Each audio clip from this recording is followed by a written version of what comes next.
Okay, hey guys. So I missed going live yesterday for first of all, the Nvidia keynote was way too early. It was way too early unless you were local in Taiwan at the time. But since then, there have been a lot of keynotes that have gone on. I watched a few of them. I didn't watch all of them all the way through.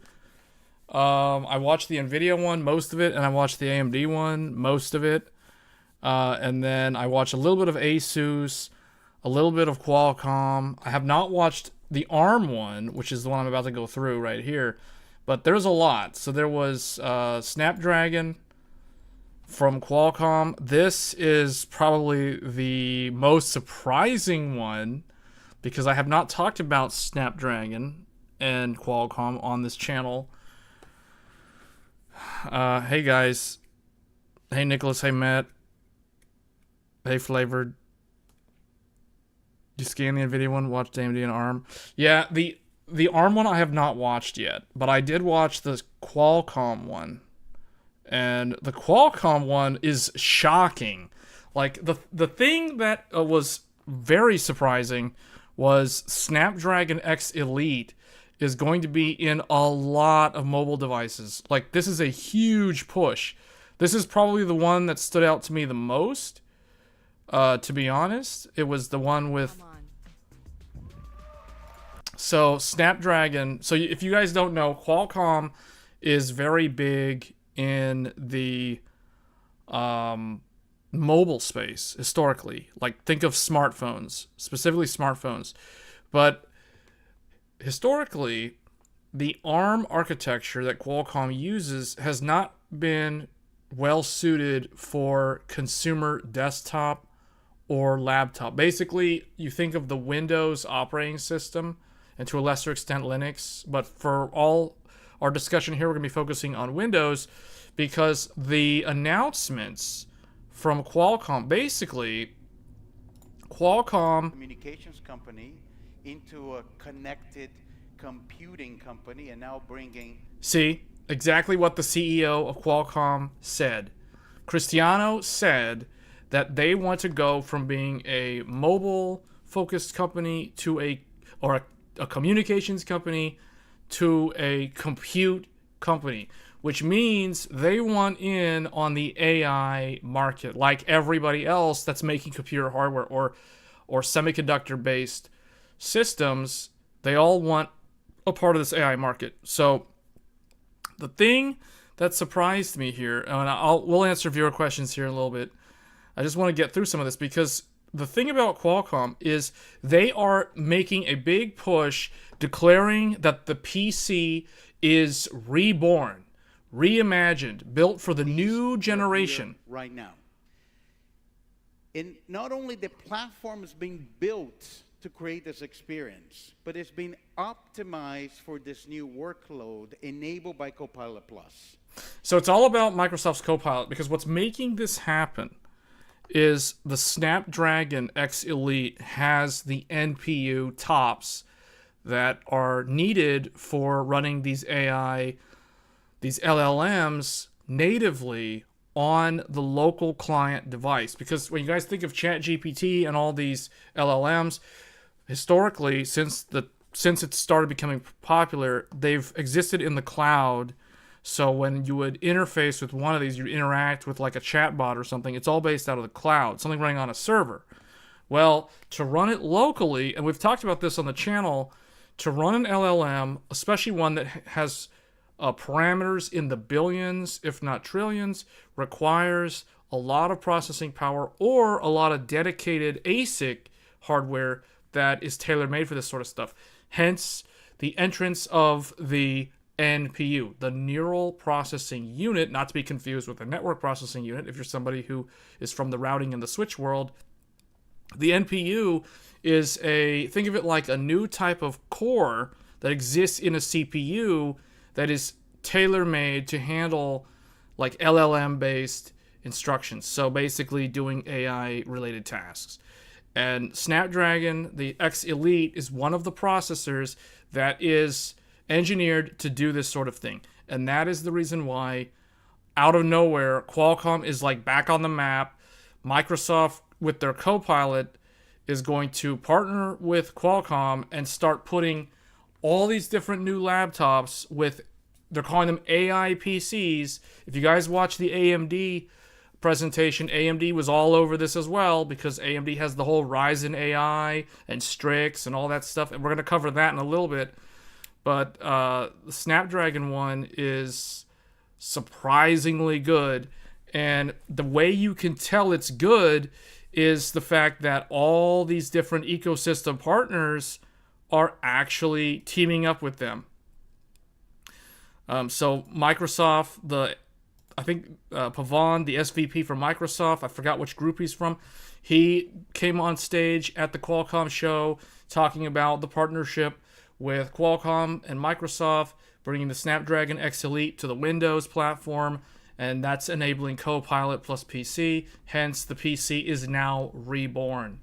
So most of it's all marketing. I mean, you just need a processor that has NPU hardware to be able to do this, but the Snapdragon does have that, and that's the reason why Microsoft is partnering with them. I couldn't help but think, well, the whole time I was watching this, I was thinking, man, if I was Intel, I would be so angry right now, because this is the sort of thing that, this is basically the same moment in time where IBM lost control of the PC. Like, this is actually what's happening. Only this time, karma comes around, and Intel is now in IBM's position.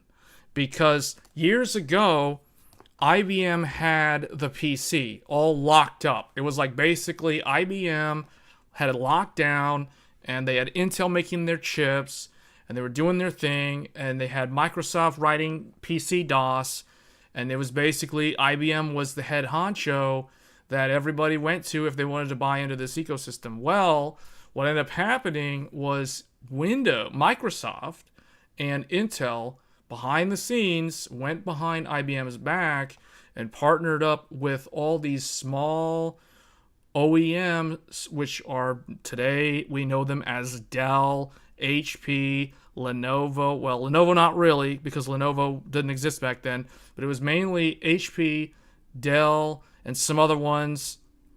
I don't know if Sun Micro was around back then, but basically they circumvented past IBM, started selling their hardware and their operating system as Windows to third-party OEMs and bypassing IBM, and basically that's how IBM lost control.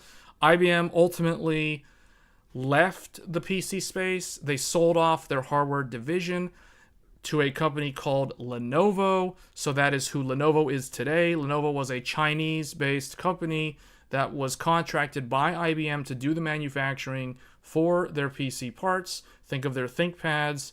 And now they kind of spun off that business to Lenovo, and that is the reason why Lenovo now is in the PC space, because they're basically the grandchild. The way I think of Lenovo PCs, I think of Lenovo as like the grandson of IBM. So it's their legacy. But essentially, IBM lost control. So now, with new players in this space like Qualcomm, it is the same exact story being played out again. What happened in the late 80s, early 90s is happening again, only this time you substitute IBM with Intel.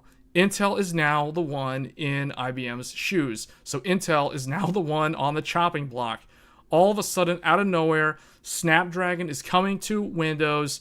This is a huge threat. I don't think people understand how big of a threat this is to Intel. First of all, we have to think about the problems that Intel has suffered from over the past 6 years. First of all, what happened? AMD came back from the dead with Ryzen, and now all of a sudden they're competitive. So they've become a thorn in Intel's side. But in the grand scheme of things, realistically speaking, AMD is still so small compared to Intel that in the grand scheme of the x86 space, it's basically Intel. I mean, AMD's there, and yes, they are growing, especially in the data center. That is where they keep chipping away at Intel's market share, and that is the most annoying thing about AMD when it comes to Intel's perspective. Now, on top of that, you had Apple develop their M1, their M1 Max, now they got the M2. So Apple used to be one of Intel's biggest customers in the consumer space. Now, Apple is completely independent of Intel. So Intel lost out on all those deals. They're not making any money from Apple anymore unless it's for something like an Ethernet port or something, So they lost a whole bunch of that revenue on the chip side. So they're losing in data center. They're continuing to lose data center market share to AMD because of AMD EPYC. They have lost Apple's business. So, and they're not super competitive in GPUs, although they have made a lot of investments into the GPU space, trying to spin up the Alchemist series, and we all know how that's been playing out. So hopefully, like, Battlemage is a lot better, but you can imagine right now Intel is in a lot of trouble. There's a lot of stress right now, especially because of this Qualcomm and Microsoft partnership. Because this, not only is it a partnership between Qualcomm and Microsoft, but what's shocking is, where is it? Live this value and principles through our partnership. This is the killer deal right here. They now have access to Acer, Asus, Dell, HP, Lenovo, Microsoft's first-party Surface, and also Samsung. And the list could be a little bit longer. So this is exactly what happened to IBM all those years ago when Intel and Microsoft went behind their back and started selling their solution, their hardware and software, to companies like Dell and HP. It's playing out again. Now, it's really weird. I don't know what's going to happen. This is some scary stuff, guys. The only thing that might keep Intel afloat is their fabs. That's an interesting comment. I would like to think that their fabs are going to do good, but that remains to be seen. That is a huge gamble on whether or not those fabs are really going to take off. Now, the one saving grace on the fabs is U.S. government money. So the U.S. government is kind of keeping Intel afloat because they've invested all that money, that public tax dollar money, to upgrade the fab, build those fabs in the U.S. But, they're not only giving the money to Intel, like TSMC is getting a lot of that too. So that remains to be seen. Let's put it this way. The one thing about the fabs from Intel, they could do good, but I think it's not going to happen real quick. Like, that's something that's going to take multiple years to really prove. On top of that, when you look at the reality, Intel is going to TSMC for parts of their chiplet designs for their next generation CPUs and GPUs. On top of that, Intel's GPU, the current GPU family, the Alchemist GPUs, are made by TSMC. They aren't even made by Intel. So that really, when Intel themselves aren't using their fab for their best products, that's kind of, you know what I mean? Like, that doesn't inspire a lot of confidence in their own fabs if they themselves aren't even confident enough to use their own stuff. So, yeah, those are my thoughts on the Intel fabs. But I think that they shouldn't get rid of the fabs. I think they should definitely hold on to it, because the use of the Intel fabs is what gives them vertical integration, and there are a lot of advantages to having vertical integration. One of the reasons why Intel has managed to keep AMD kind of marginalized in a way, in the grand scheme of things, is because Intel is able to out-manufacture way more CPUs than AMD is, because they are not beholden to the production scale that TSMC is capable of.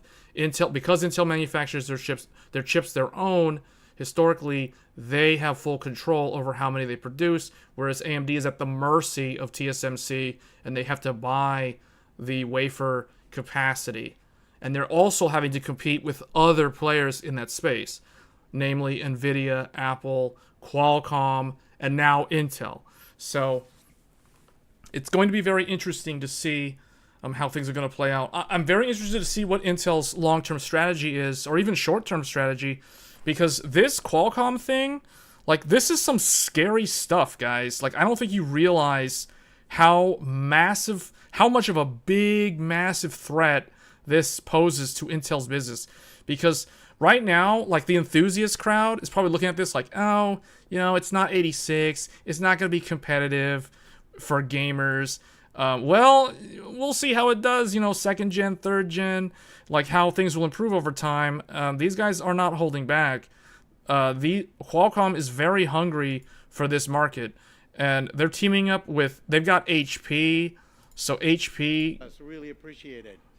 Enrique got on stage. What's funny is how he was like literally on the stage with Lisa Su, and then he goes on stage with the Qualcomm CEO. That's like, it's hilarious how the OEMs will just play like both sides. A great time for the industry, and I thought you and I will have a conversation, especially as you think about those great devices. So you've got Omnibooks and Elite books. Like, what's shocking to me is the Elite book. Like, HP, this to me means that HP is so confident in the Snapdragon processor that they are willing to even put it in the Elite book. The Elite book is the business class laptop. The Elite book is the HP premier premium laptop that competes with Lenovo's ThinkPad. So this is like the highest end. Elite book is like the highest tier offering, and they're even putting the Qualcomm chip in the Elite book. Like, that's crazy. Like, that's insane. They'll probably all show up for Intel's keynote. Well, we'll find out in a few hours, because we're gonna be watching the Intel one live. I didn't do all the other ones live, but we are gonna be doing the Intel one live, because that's the one that I'm actually the most interested in. The other ones, all the other ones, we already kind of knew what was gonna happen. In fact, remember, guys, I called it. I said last year that AMD's Zen 5 was probably going to come out in July. Do you guys remember me saying that? Do I need to make a clip video from different live streams of me saying that? I called AMD's, I said Q3, I even said July, but then I started revising it and saying it might be, you know, like August or something. But then, nope, Lisa Su's like, oh, no, it's July. So I called that, and I had no leaks, nothing. I just straight up said it's going to be July, and I got it. So you know, that proves that with proper estimated guessing based off of looking at roadmap timelines of the past, you can pretty much predict when things will launch. You don't need leakers, you don't need any of that stuff. So, but I said Zen 5 is going to be the summer, and I'm like perfectly on target for that one. So Zen 5's coming soon. We're going to be talking about a lot of AMD motherboards in the next few weeks as we get closer and closer to the Zen 5 launch. In fact, there already are some that have been shown off. Intel added an NPU of 34 TOPS on their upcoming Ultra, but they're already... Yeah, because Qualcomm's like, what, like 40... Because they even showed a chart here. So they showed off the HP one. They talked with the partnership with DaVinci Resolve. So they're getting into the software. So what they're doing... Because, guys, remember, Apple's M1, M2, the Max, those are so good for rendering videos. It's just like they're insanely efficient too. Like you're rendering a video using a laptop and getting like desktop level performance, unless the desktop is using like Threadripper or something. So that's insane. But Qualcomm's doing the same thing. Like that's how you circumvent the system. You go directly to the developers of these software apps like DaVinci Resolve, and you work with their engineers, their software developers, and you optimize the code paths to take advantage of your hardware. I mean, that's how you do it. See, look at that. Okay, they're showing off here. I like this screenshot because here in this demo, they show the NPU. This is how the NPU will appear in Windows Task Manager. So first you have the CPU up here, then you have the memory. So this is a 16 gigabyte of memory. Most like it's a laptop. Then you have an SSD. Then you have your Wi-Fi. Then you have NPU 0 and GPU 0. Now notice that they show these things as separate processors. You have a NPU, which is Snapdragon X Plus. There it is. It's the X1 P64-100. And it has 8 gigs of memory. The driver is from March of this year. Then you also have, in addition to that, you have the GPU, the Snapdragon GPU. Not NVIDIA, not AMD. There's no Radeon in this. There's no GeForce in this. No, it's all Qualcomm. GPUs will always outperform CPU, NPUs, and AI performance. I should be able to run my Ryzen 9 750X on a new... Yes, Kelly, you can do that. You can run Zen 4 on the new chipset. Okay. What else did they show off here? Snapdragon Dev Kit for Windows. Pre-order today. Available on June 18th. See, man, these guys are just... They are going all in. They want to be... Snapdragon, Qualcomm wants in on that PC market. And this is some scary stuff for x86 because these guys basically gobbled up the smartphone market.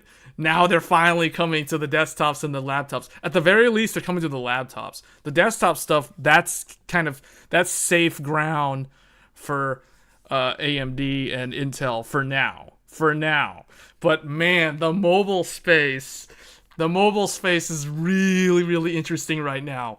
It is getting so interesting because someone was telling me, like, it's cool how in the GPU space, Intel enters the GPU space to fight the war.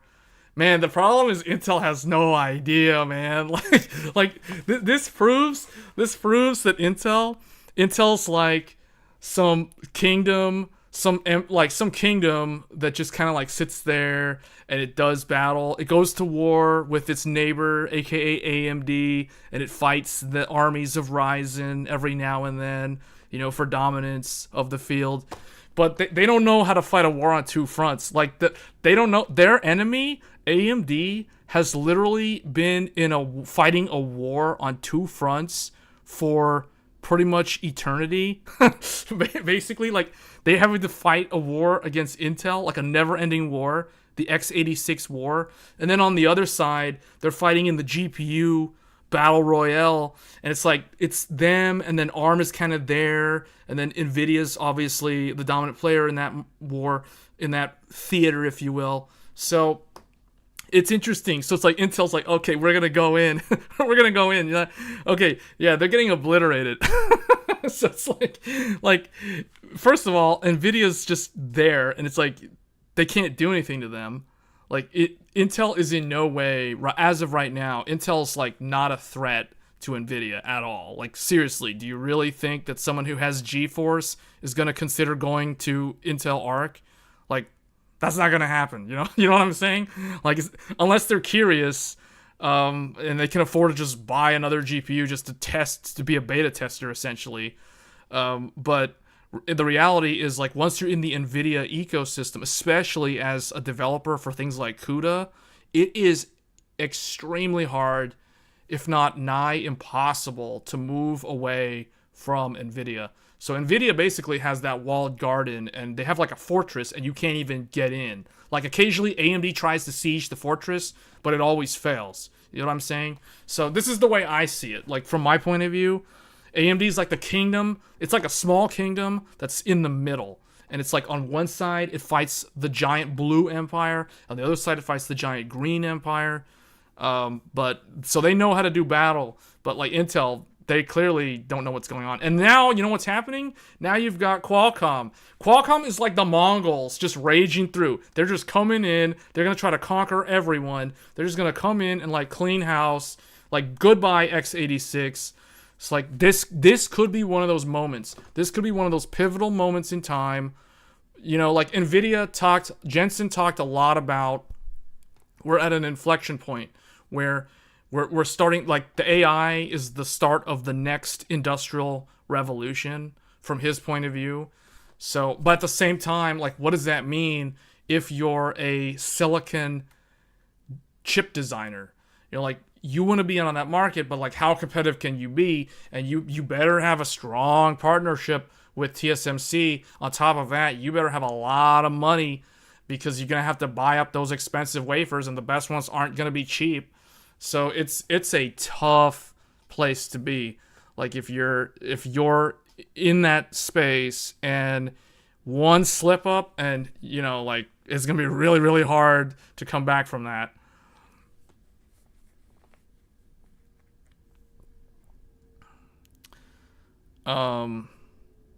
They got Sam Bird from Dell on here. He showed the Dell, like, Dell announced like 5 new AI PCs, all using Qualcomm, none using Intel, all using Qualcomm. Now, obviously, they're still going to have their Intel ones. They're still going to have their AMD ones. Those aren't going away. But what the problem is, it's still a problem for Intel, because for every new SKU that you add, you know, that is a potential loss sale if you're Intel or AMD. Especially Intel, because Intel largely was the dominant player in the PC mobile space. They still are. So it'll be interesting to see what their counter is to all of this.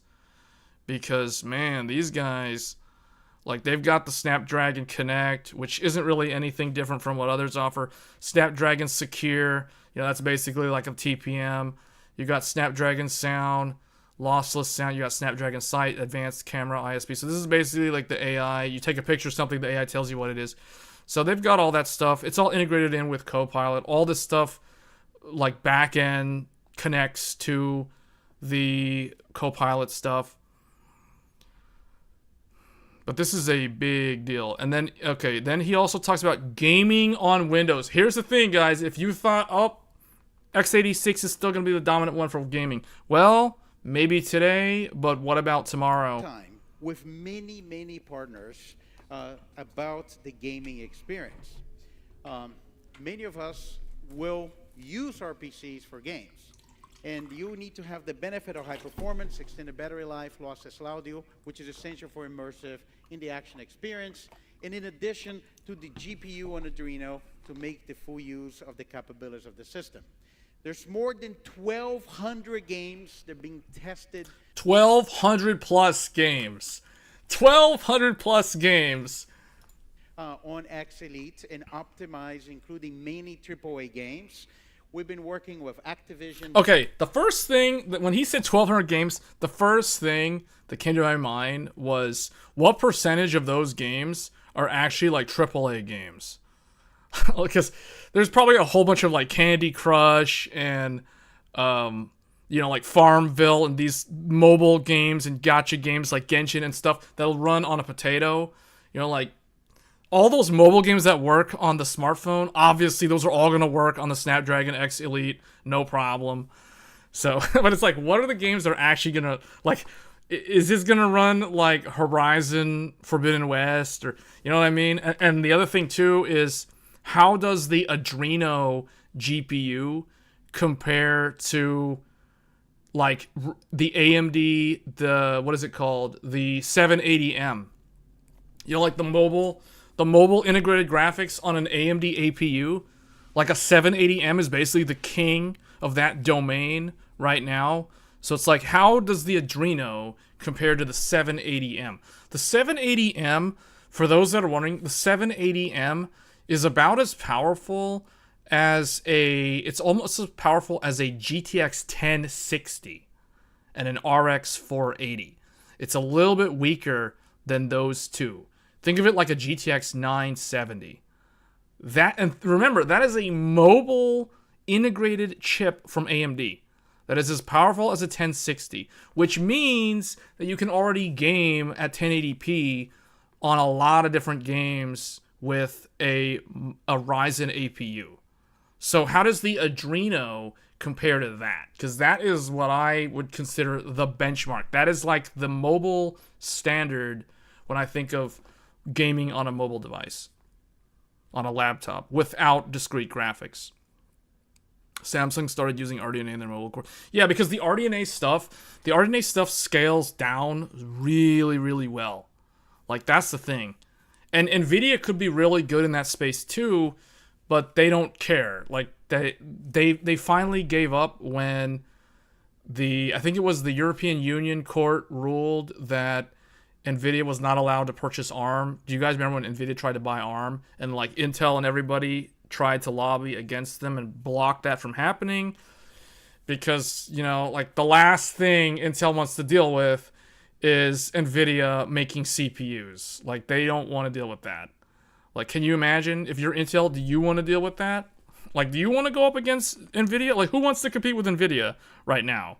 Like, seriously, like, who wants to compete with NVIDIA? Nobody. It's really hard. Like, they have this giant empire of all this software ecosystem with AI that it's like trying to crack through that. It's like, I mean, look at AMD. They're the only ones that are trying to do it. They've got ROCm, but I mean, it's a slow burn. And then Lenovo, even Lenovo. And thanks all. It's definitely exciting to be here. So Lenovo this is even more crazy. The Lenovo ThinkPad T14, the T-Series ThinkPad, is the standard that which all good laptops compare to. The ThinkPad brand is like the best laptop brand globally. I mean, they have a lot of awards. They have a lot to show for it. I myself would go with ThinkPad over like any of the other ones. Not saying the other ones are bad, but the ThinkPad ones are just really, really good. So, and they're even putting Qualcomm's chip in the ThinkPad. The ThinkPad. The Yoga, it's like, okay, who cares? It's a Yoga. But the ThinkPad, like, seriously? They're putting it in the business class laptop? This is like a huge slap in the face to Intel. Like, it's crazy. They're putting the Qualcomm in a ThinkPad. Coming with the Yoga Slim 7X. First, let me introduce. Okay, so that's basically Qualcomm. So let's move on to a different one. NVIDIA made chipsets back then. Let's look at the AMD one. Well, no, let's look at the ARM one. Because actually, there's so many different ones. I need to also find the Asus one. I want to show the Asus one. And I might have to mute some of this because I don't want to get demonetized.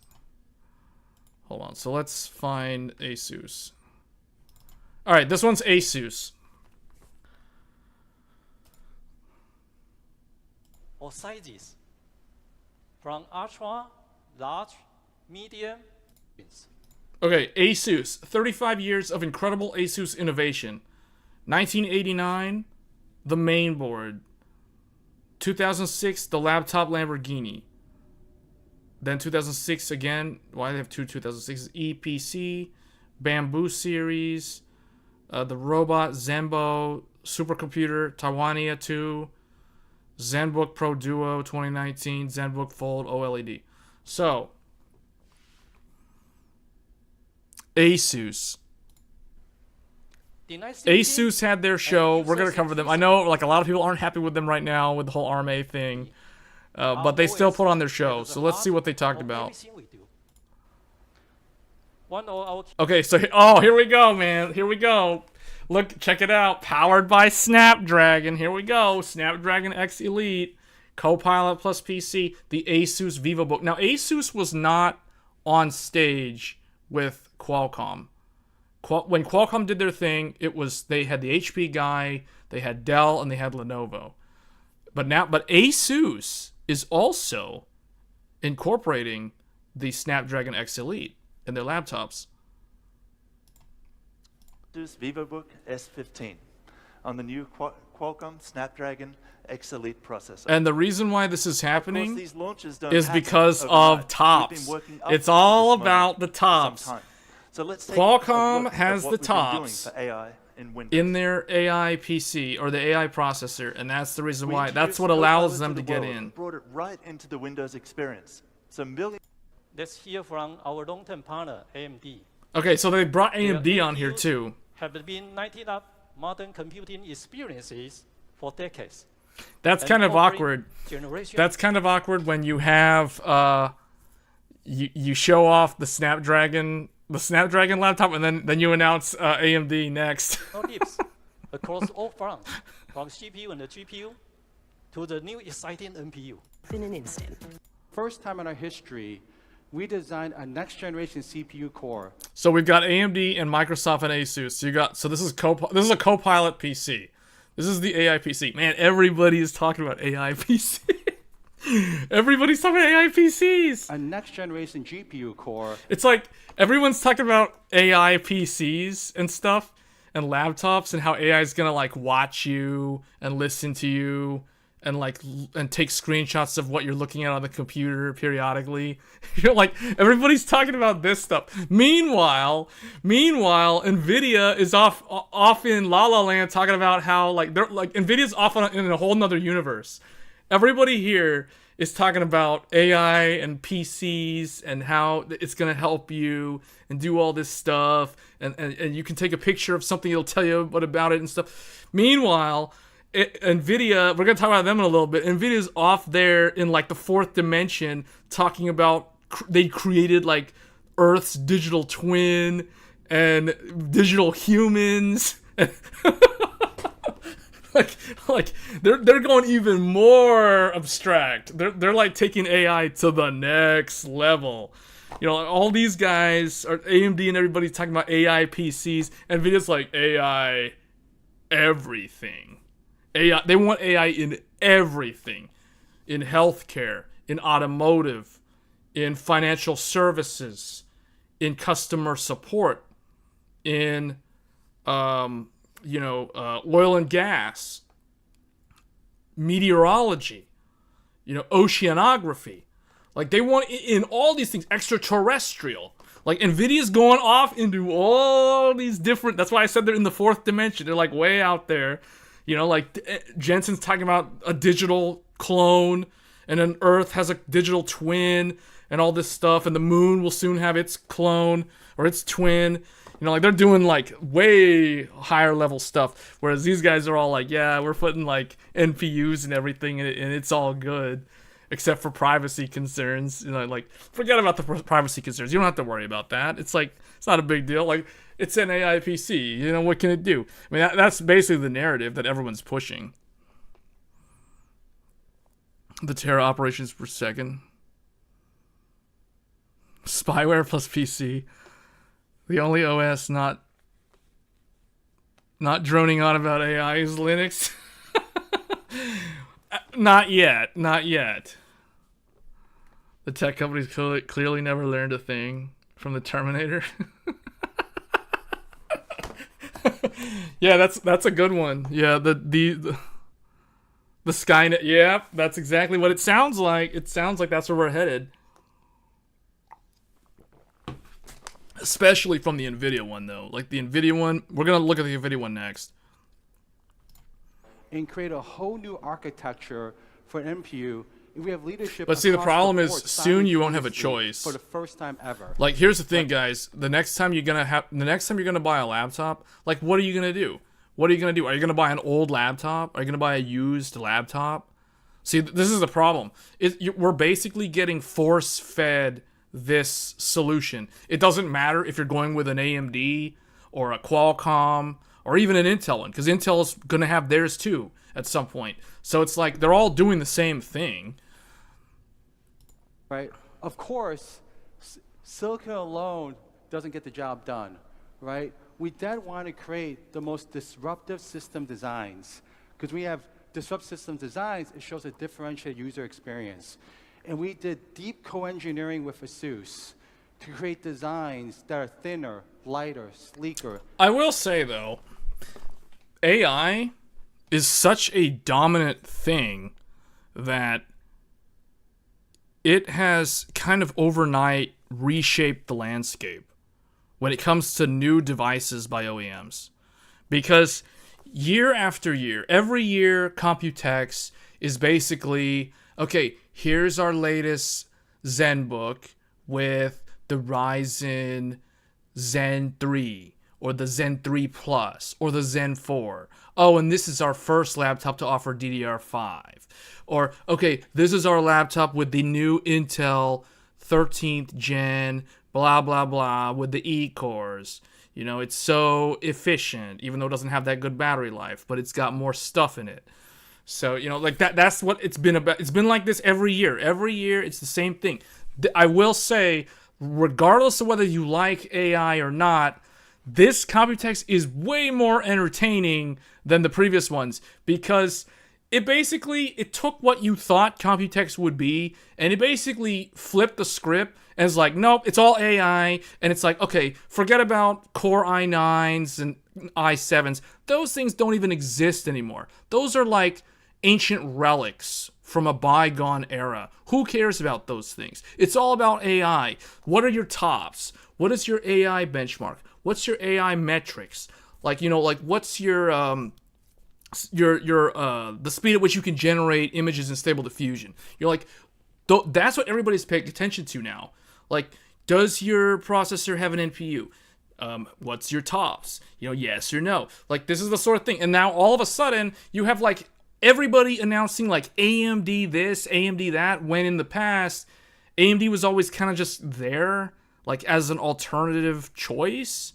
But now it's like, oh, we got them because they got all the tops. And then meanwhile, Qualcomm comes in and is like, hey guys, I got some tops. You need tops? And everyone, like Dell, HP, Lenovo, Asus, MSI, they're like, yeah, we need tops. Get in here because we need the tops. So it's like, now Qualcomm's in the house. All of a sudden, out of nowhere, Qualcomm's in the house. Like, what's going on? This is why this Computex is completely different. Meanwhile, you have NVIDIA way out there in left field talking about, like, extraterrestrial stuff and, like, the future and things that are, like, with AI and digital humans. Like, they never talked about this at Computex before. So this is the reason why it's way more interesting than before.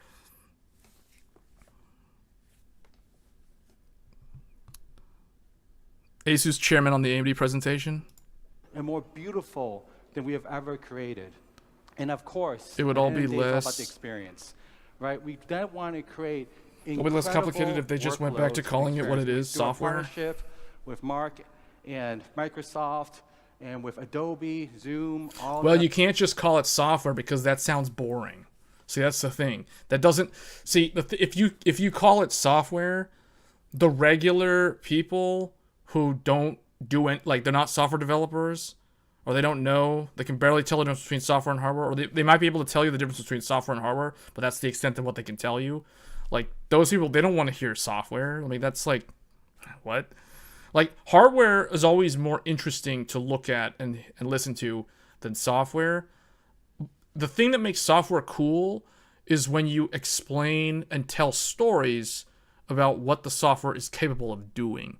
And that's why AI is way better to talk about from a marketing standpoint, because it just grabs the person's attention. Like, look at all these people. These people are actually paying attention to him. Just faster experience, net new experiences. And I think about the PC. Now, even myself, when I try to find a file, it's very difficult. Gotta look for a name, I look for a date, or file size. But that's not how the human memories work. The way the human memories work is, hey, I went to San Diego in the US on vacation with my son Louis last year. We went to a Japanese restaurant with a red door. What was the name of that restaurant? Right? It pops up. See, when I think of what they're talking about, like the ultimate goal with this AI in, like, inside the PC, I think of, like, I don't know if you guys ever watched this old show. It was like a computer animated show called Reboot on Cartoon Network, like a long time ago. There was also like another computer animated show called Beast Wars, and then later Beast Machines.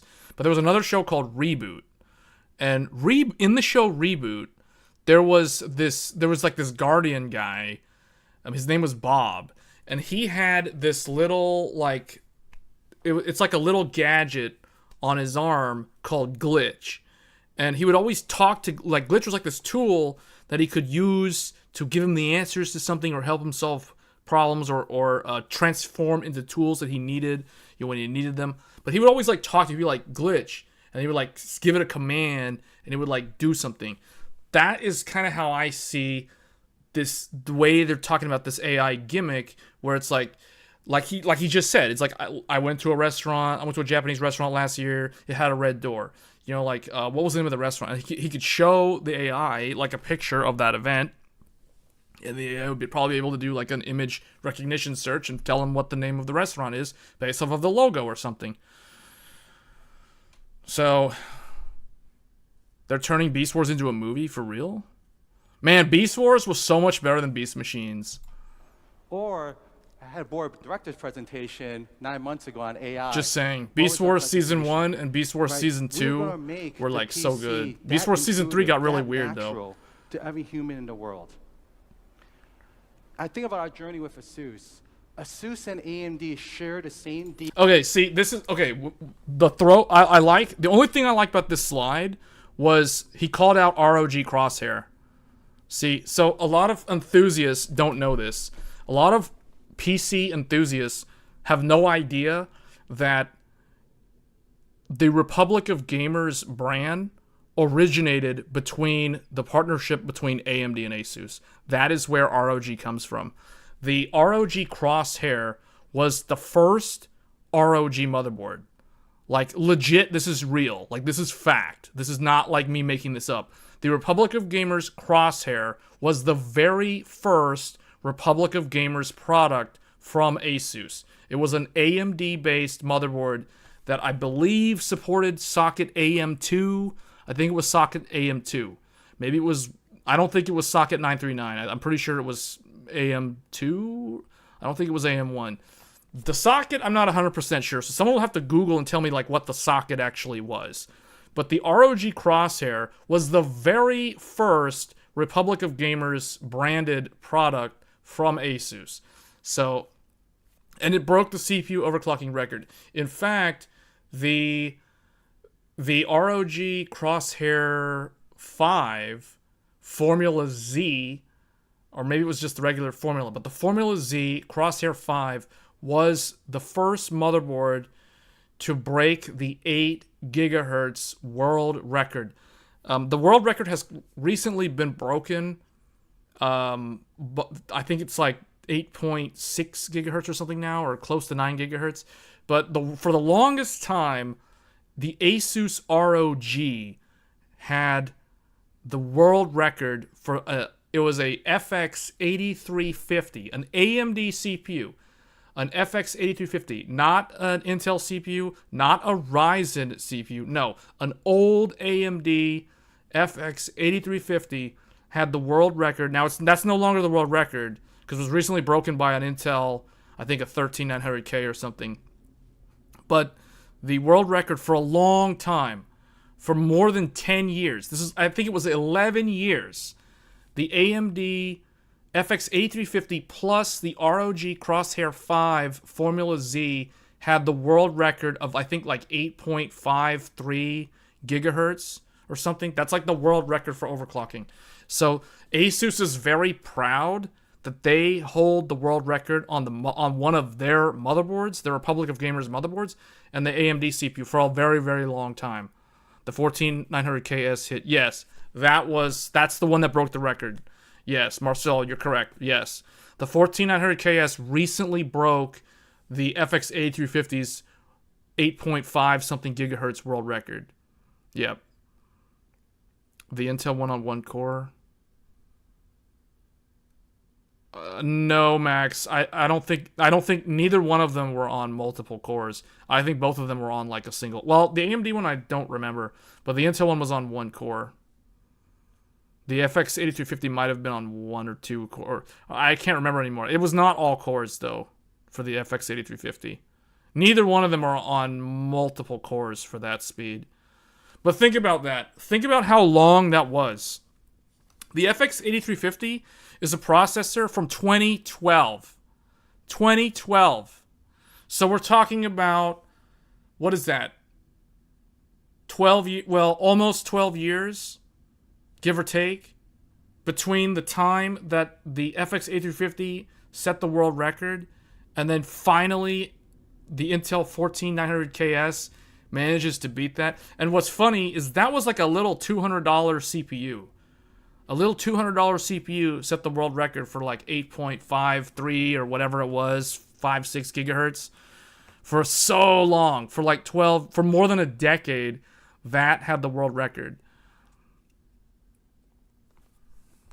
So they're proud of the Crosshair. This is the reason why, guys, when I tell you, if you're like a true enthusiast and you're looking for like the enthusiast brand names, you got to know the names because you got to know the past to understand where they come from. The Crosshair is the name. That's the true, like Asus's real enthusiast overclocking / gaming / whatever. Basically, the top motherboard from Asus for AMD, it's the Crosshair. If it has the Crosshair name, it's the highest end tier. There's nothing beyond that.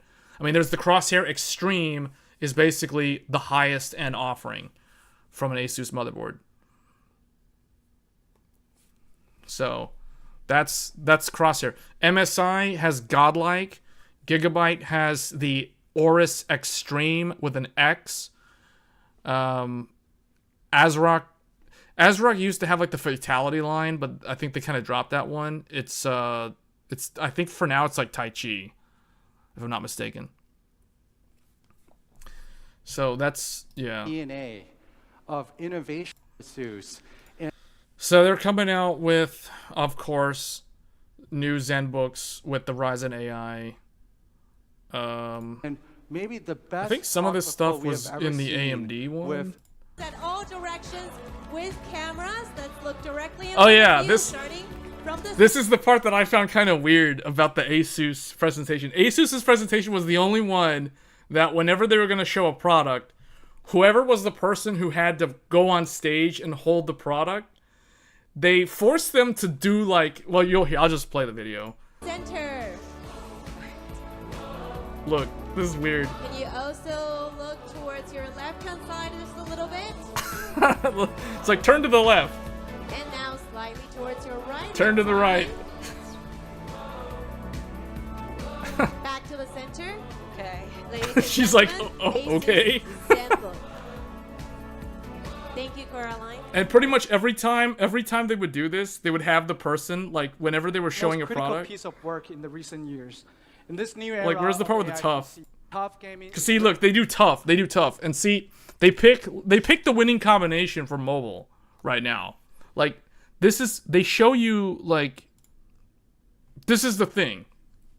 They're going Ryzen AI CPU, GeForce RTX GPU. So this is the winning combination that Asus is going with for their gaming laptops. Which, I mean, this makes sense, right? Like, you're going to be on the AI bandwagon, even though the RTX GPU can do all that AI stuff, and it can probably arguably do it better, but it won't do it as efficiently. That's the thing.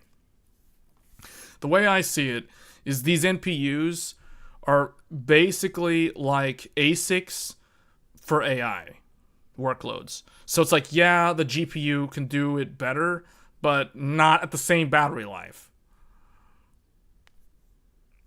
Those tough laptops are grills. 4060 laptop GPU. Those tough laptops are grills. Paired with the Arcflow Fan 2, delivering an increased airflow by 11%. Hold on, where's the And part the where result he of has this to do the is turning? Lower skin temperature. This generation of tough gaming is 7 degrees cooler than its predecessor. The story doesn't end here. By a popular demand, we are introducing the Tough Gaming A14. It's the world's second slimness gaming laptop, just falling behind our very own Asus ROG Zephyrus G14, making it a standout in the portable gaming market. Oh, at least he had to do the turn also? A14 No, but he, like, look, watch. Okay, watch, check this out. Man, am I gonna get demonetized for the music? I hope not. Alright, hold on, hold on. Okay, see? For the ProArt laptops, The ProArt laptops. you may start from the center. And now towards your slight left-hand side. See? Like, they're making him do the turn. They're making him do the turn. Like, they're the only ones that did this. Side, please, Sean. right always- back. Thank you. It's 80s club music. Okay. And then he just kind of like walks off stage. Yeah. So every time they would do that, I think they had somebody from, where's this guy from? NVIDIA and Asus. They got somebody from have partnered NVIDIA for on over their show, too. 28 years to bring the most cutting-edge technology. Pete cringe awkwardness. AI is the most cutting-edge technology and development in PC today. Back in 2018, we first introduced GeForce RTX with special Wait, they did that during the AMD one? At what part? I don't remember that. design I just remember the Asus one doing it. tensor cores that were specifically designed to See, accelerate. this part with NVIDIA is so boring because Jensen presented it in such a way that it's so abstract that anything after his presentation pertaining to NVIDIA's AI stuff is just so boring sounding. AI locally on the PC. Today's RTX GPUs can deliver up to 1,300 TOPS of performance and AI horsepower for applications to take advantage of. And over the years, we now have an install base of over 100 million RTX AI PCs, both desktops and laptops. And so developers, because of this extremely high AI horsepower and the large install base, are able to target their applications and their Yeah, but you see why. But this goes back to what I just said a few minutes ago. This is the reason why everybody's doing like the Ryzen AI plus the NVIDIA discrete card. Like the Asus is jumping on board with this solution. I'm sure Lenovo and the others are doing it too.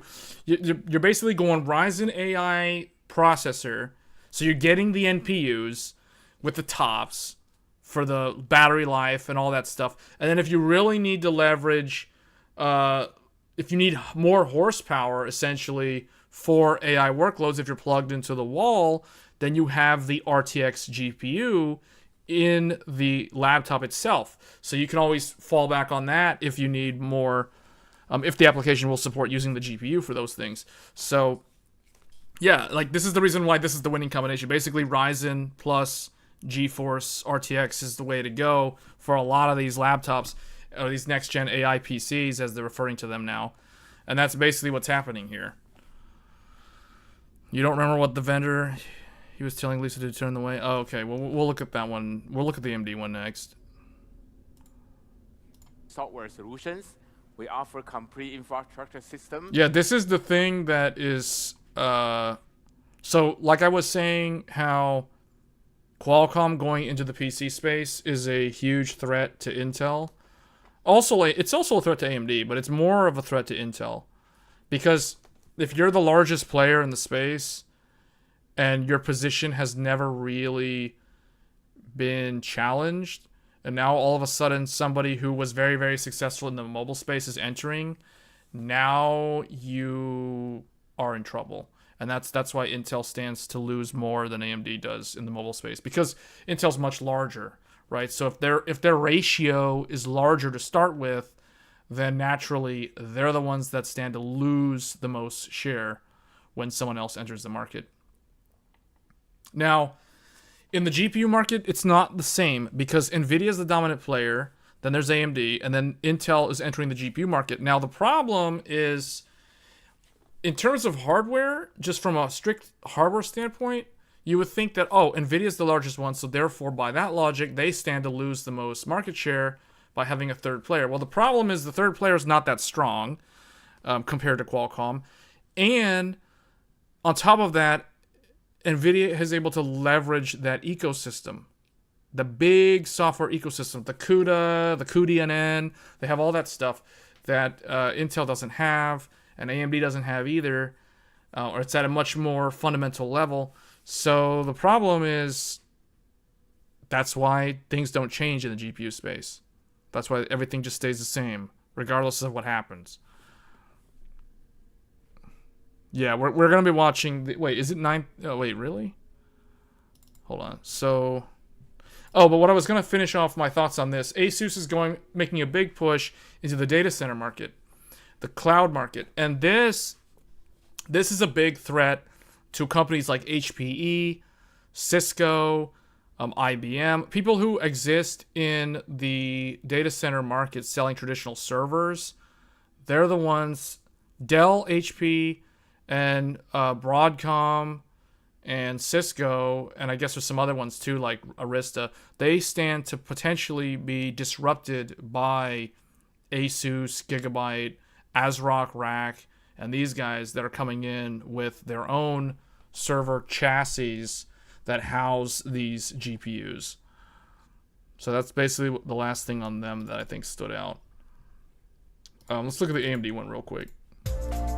Okay, so that one definitely has some kind of music that's going to get me demonetized.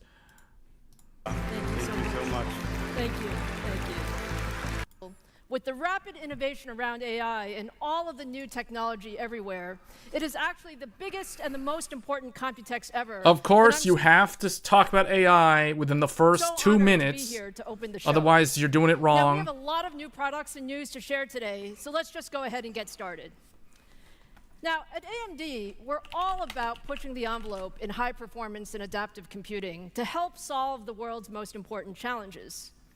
From cloud and enterprise data centers to 5G networks to healthcare, industrial, automotive, PCs, gaming, and AI, AMD technology is everywhere, powering the lives of billions of people every day. AI is our #1 priority, and we're at the beginning of an incredibly exciting time for the industry as AI transforms virtually every business, improves our quality of life, and reshapes every part of the computing market. Look at 3823. Okay, hold on. I want to. AMD is uniquely positioned to power the end-to-end infrastructure that will define the AI computing era. Okay, let's skip to this part. Because this is the part that enthusiasts were waiting for. Everywhere use so AMD tech. Here's the thing, guys. Out of everyone that presented so far, the only one who actually addressed what enthusiasts were looking to hear was AMD. AMD's the only one. Nobody else. Okay, unless you're an enthusiast about Qualcomm, Snapdragon, coming to laptops, like AMD's literally the only one that actually put something out that people like me and like my viewers, you guys, were actually willing to hear about. Technology. From the latest Sony and Microsoft consoles to the highest end gaming PCs to new handheld devices like the Steam Deck, Legion Go, and ROG Ally. Today, I'm excited to show you what's next for PC gaming. All right, see, look, what's next?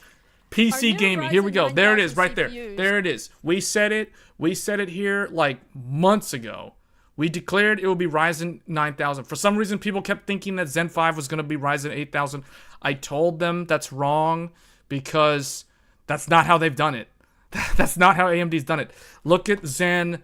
Look at Ryzen 2000. 2000 was Zen Plus. 4000 was Zen 2 Plus. 6000 was Zen 3 Plus. 8000 was Zen 4 Plus. So therefore, 9000 is going to be Zen 5. Are the world's fastest consumer PC processors, bringing our new Zen 5 core to the AM5 platform with support. They're the only one that actually spoke enthusiast language. Nobody else did. Everybody was off talking in AI la la land and AI this. And now AMD has to address those people too because the shareholders demand it. Everybody wants to hear their take on AI. Like, what's it going to be? Dr. Lisa Su, tell us about AI. What's the strategy? We need to know. So obviously they're going to do it. But at least they showed something that normal enthusiast people are looking for. For the latest I/O and memory technologies, including PCIe 5 and DDR5. I'm happy to show you now our brand new Zen 5 core. Zen 5 is actually the next big step in high-performance CPUs. It's a grounds-up design that's extremely high performance and also incredibly energy efficient. You're going to see Zen 5 everywhere, from supercomputers to data centers and PCs. And when you look at the technology behind this, we have so much new technology. We have a new parallel dual pipeline front end, and what this does is it improves branch prediction accuracy and reduces latency. It also enables us to deliver much more performance for every clock cycle. We also designed So basically, Zen 5 better with better a wider IPC. CPU engine and instruction window to run more instructions in parallel. Okay, one thing I'm gonna say about this. One thing, every ounce of performance uplift that Zen 5 has on paper from this presentation is strictly just IPC, because they actually didn't change the clock speeds, and on top of that, they lowered the TDP for the single CCD parts, meaning the single CCD parts use less power and run at the same clock speeds while providing more performance than Zen 4. For leadership compute throughput and efficiency. As a result, compared to Zen 4, we get double the instruction bandwidth, double the data bandwidth between the cache and floating point unit, and double the AI performance with full AVX 512 throughput. Yeah, one of the key things here that a lot of people are going to overlook is the fact that the architectural, probably the biggest architectural change, the most notable architectural change to Zen 5 from Zen 4, there's two things that stick out, and they're all on this slide. So the second one, data bandwidth, L2 to L1 and L1 to the floating point. That is a huge change. The other thing, that's basically what's giving you your IPC uplift. And the other massive change is the AI, where she says AI performance in that slide.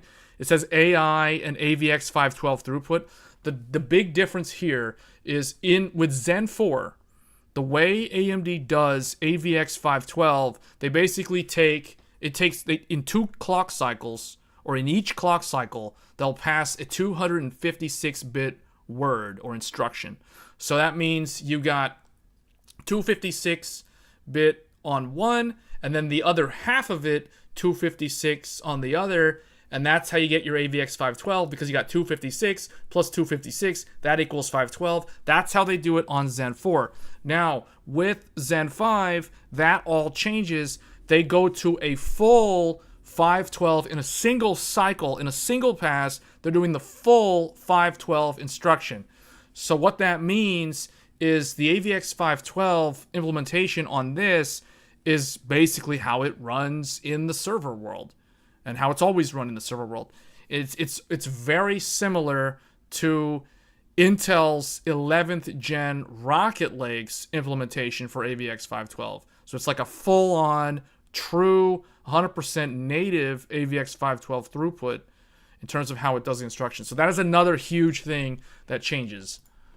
All of this comes together in the product in Ryzen 9000 series, and we're delivering an average of 16% higher IP. Yeah, some people are probably like, oh, well, it's only 16%. Well, they need to realize this is literally the same clock speed. They didn't change the clock speeds at all. Usually, when you think of performance uplifts, when you compare generations, you take the IPC uplift and you add the frequency bump, and that's your total percentage. This time around, with this uplift, all they did was change IPC. They left clock speeds exactly the same. They didn't even touch the clock speed. In fact, I think on the single CCD, the CCD is like the Ryzen 5 and the Ryzen 7.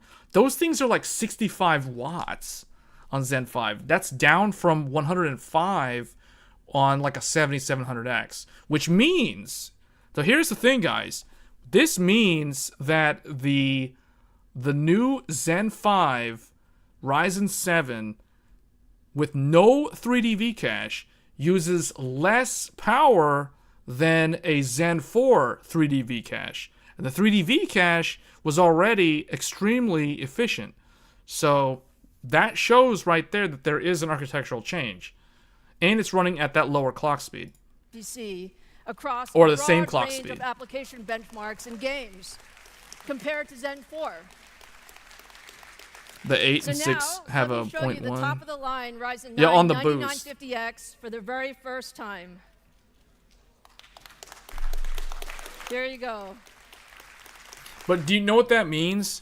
Here's the secret. For those who overclock, the lower the TDP, the lower the stock TDP, the better it will overclock.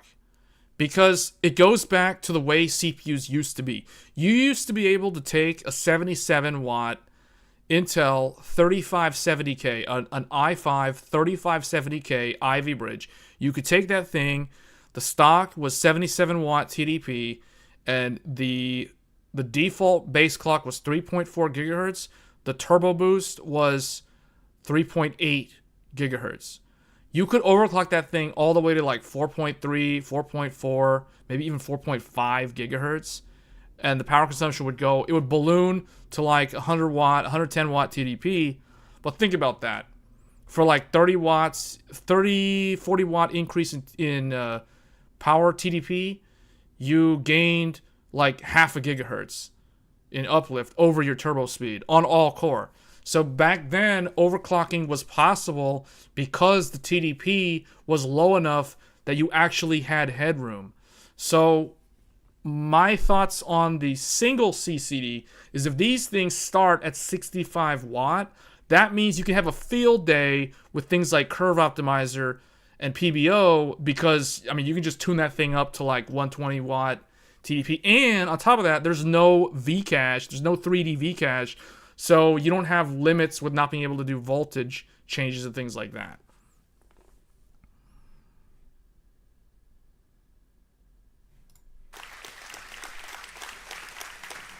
We have 16 Zen 5 cores. This also does look kind of different to me.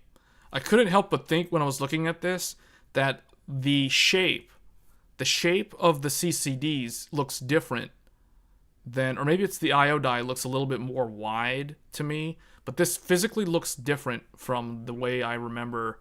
Maybe I'm thinking of like a 5950X.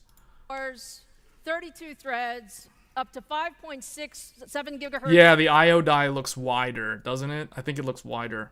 Boost, a large 80 megabyte cache at 170 watt TDP. This is the fastest consumer CPU in the world. Oh, thank you. Okay, so let's take a look at some of the performance. So when you compare it to the competition, the 9950X delivers significantly more compute performance I think so. across a broad suite of content creation software. I think they're still on the front. In some of them, you actually see like Blender that take advantage of the AVX512 instruction throughput. We're actually seeing up to 56% faster than the competition. See? And in 1080p gaming, we know all of our fans love gaming. See, okay, I'm just going to call out two of these. Handbrake and Blender, 55%, 56%. The reason why this is happening is because of AVX512. This is what I'm talking about when I'm saying what I'm curious to know, though, is that, so they chose to show how it stacks up against a 14900K in productivity and content creation. Now, if I recall, in productivity, the 7950X was already basically the same as the 14900K. In some of them, the 14900K was faster. In others, the 7950X was actually faster. In particular, stuff that does AVX512 is going to potentially be faster on the Zen 4 CPU. Now, because this new Zen 5 does the full AVX512 native, as opposed to like a double pump 256, which is the way Zen 4 does it, that's the reason why they're showing like a 56% increase in Blender versus the 14900K, because the 14900K, newsflash, can't do AVX512 at all because Intel decided to take it away during the Alder Lake generation. I mean, it used to have it, but they took it away. So that kind of caused performance regressions on Intel's side if the application was AVX512 aware. So that's the reason why these two in particular are a massive greater than 50% increase over a 14900K. Now, the gaming one, so I get why they chose to show it against Intel in gaming, because this is the correct comparison. Don't get me wrong. This is a proper comparison. Ryzen 9 versus i9. I think reviewers that show like a Ryzen 7 7800X3D versus an i9, those are stupid comparisons. I myself will never do those comparisons because I don't believe in taking a $300-ish product and comparing it to a $500, $600 something product. I think that is not the correct. That basically that's creating a that's just a bad test methodology. Because if someone is looking at upgrading their PC, or if they're thinking of buying a PC, and they go and they do a Google search or a YouTube search, and they see like 7800X3D versus 1400K, to me that's not fair, because the 1400K, first of all, costs way more money than the Ryzen 7 X3D, and so you're not even comparing like apples to apples, because it's different price targets. That's basically like somebody taking a 4090 and comparing it to a 7800 XT in the GPU market. Like, that's a stupid comparison. It's such an invalid and dumb comparison. So that's why I will never take an i9 and compare it to a Ryzen 7, because that's not fair. That's either going to make the AMD part look really, really good because it beats the i9 in gaming and it's way cheaper, or it's going to make the AMD one look really bad and make the Intel one look really good when it comes to productivity, because the Intel one has 32 threads. It literally has like twice the number of threads versus a Ryzen 7. So it's like, obviously in productivity and multi-thread, it's going to do better. So, but it's way more money. So that's the reason why I'll never do that. So like, if I'm going to compare like i9 to something from AMD, it's going to be the 1400K versus the 7950X3D, not the Ryzen 7. The Ryzen 7 I would only ever compare to an i7.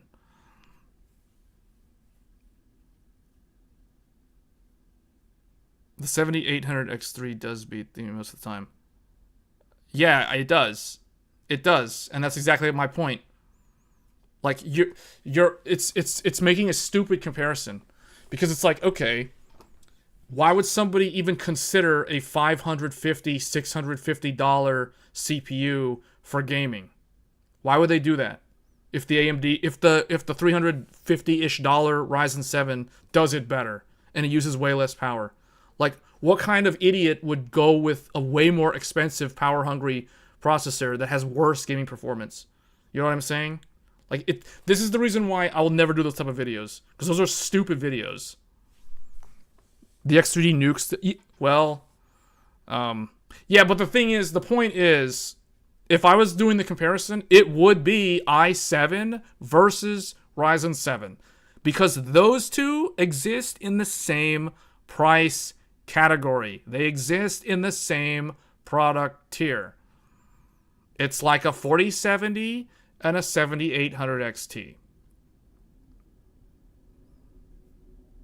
So I will only ever, it's like, you will only ever see me comparing the Ryzen 9 with the Intel i9. Like, 7950 X3D is the one that I will compare, because that one is the price appropriate market segment peer to the i9, not a Ryzen 7. It's Intel's fault they want the gaming crown, but they don't even have the gaming crown. That's the thing. Like, they don't even have the gaming crown. So it's like, it makes an even stupider comparison. And that makes it even dumber when you think about it. So anyway, so basically what I'm saying is, Lisa Su is doing the right thing by comparing the Intel versus the AMD. Now, what's weird, it's not necessarily weird, she didn't show how it compared to Zen 4. Because I'm surprised there was nothing in here showing like how this CPU compares to a 7950X. Because my guess is that in gaming, the Zen 5 will lead further ahead compared to Zen 4. However, in productivity, I don't think the lead will be as pronounced as it is against Intel. Meaning, in productivity, AMD does better in general. But with the new AMD, the gaming side versus Zen 4 is more pronounced. But in productivity, the difference is less pronounced. That's what I expect, based off of this data.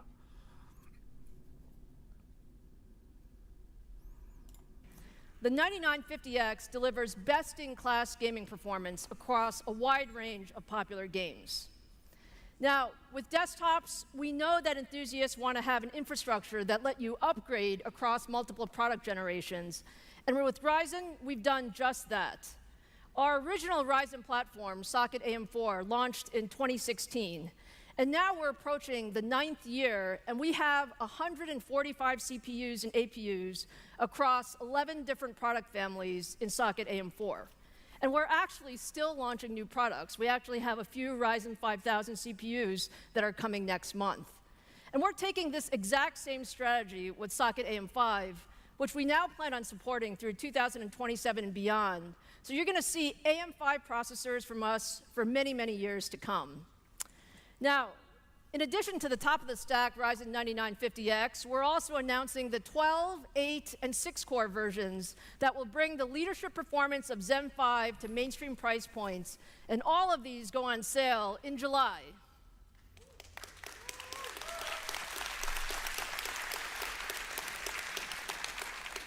So, now let's shift gears from desktops to laptops. And there's going to be a lot of discussion about laptops at Computex this year. Yeah, everything is all laptop focused. Like, there's so much laptop AMD focus. has been actually leading the transition to AI PCs since we introduced our first generation of Ryzen AI in January last year. Now, AI is actually revolutionizing the way we interact with PCs. It enables more intelligent, personalized experiences that will make the PC an even more essential part of our daily lives. AI PCs enable many new experiences that were simply not possible before. These are things like real-time translations that will allow us to collaborate in new ways, things like generative AI capabilities. Okay, so now she's starting to go into the AI stuff. And also, we each want our own custom. It's like an AI chatbot having a hallucination. Now she's starting to do the whole hallucination part about AI, where it'll just be AI for like the next hour, essentially. Well, I wanted. Okay, where's the part with the Strix? That really will help go. This is Strix. Okay, so this is the Strix. This is the thing. This is the AI, and the thing is, this looks like a monolithic. Is the laptop's AI Ryzen thing? Is the Ryzen AI mobile Strix, whatever they call it, is this thing a monolithic die? Because it literally looks like a monolithic die.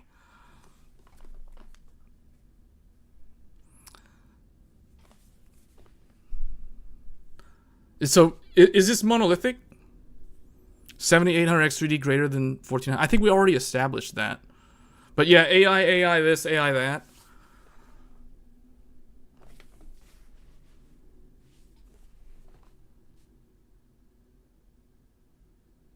They're monolithic. Strix Halo will be the chiplet. Oh, okay, so Strix is the monolithic and Strix Halo is the chiplet.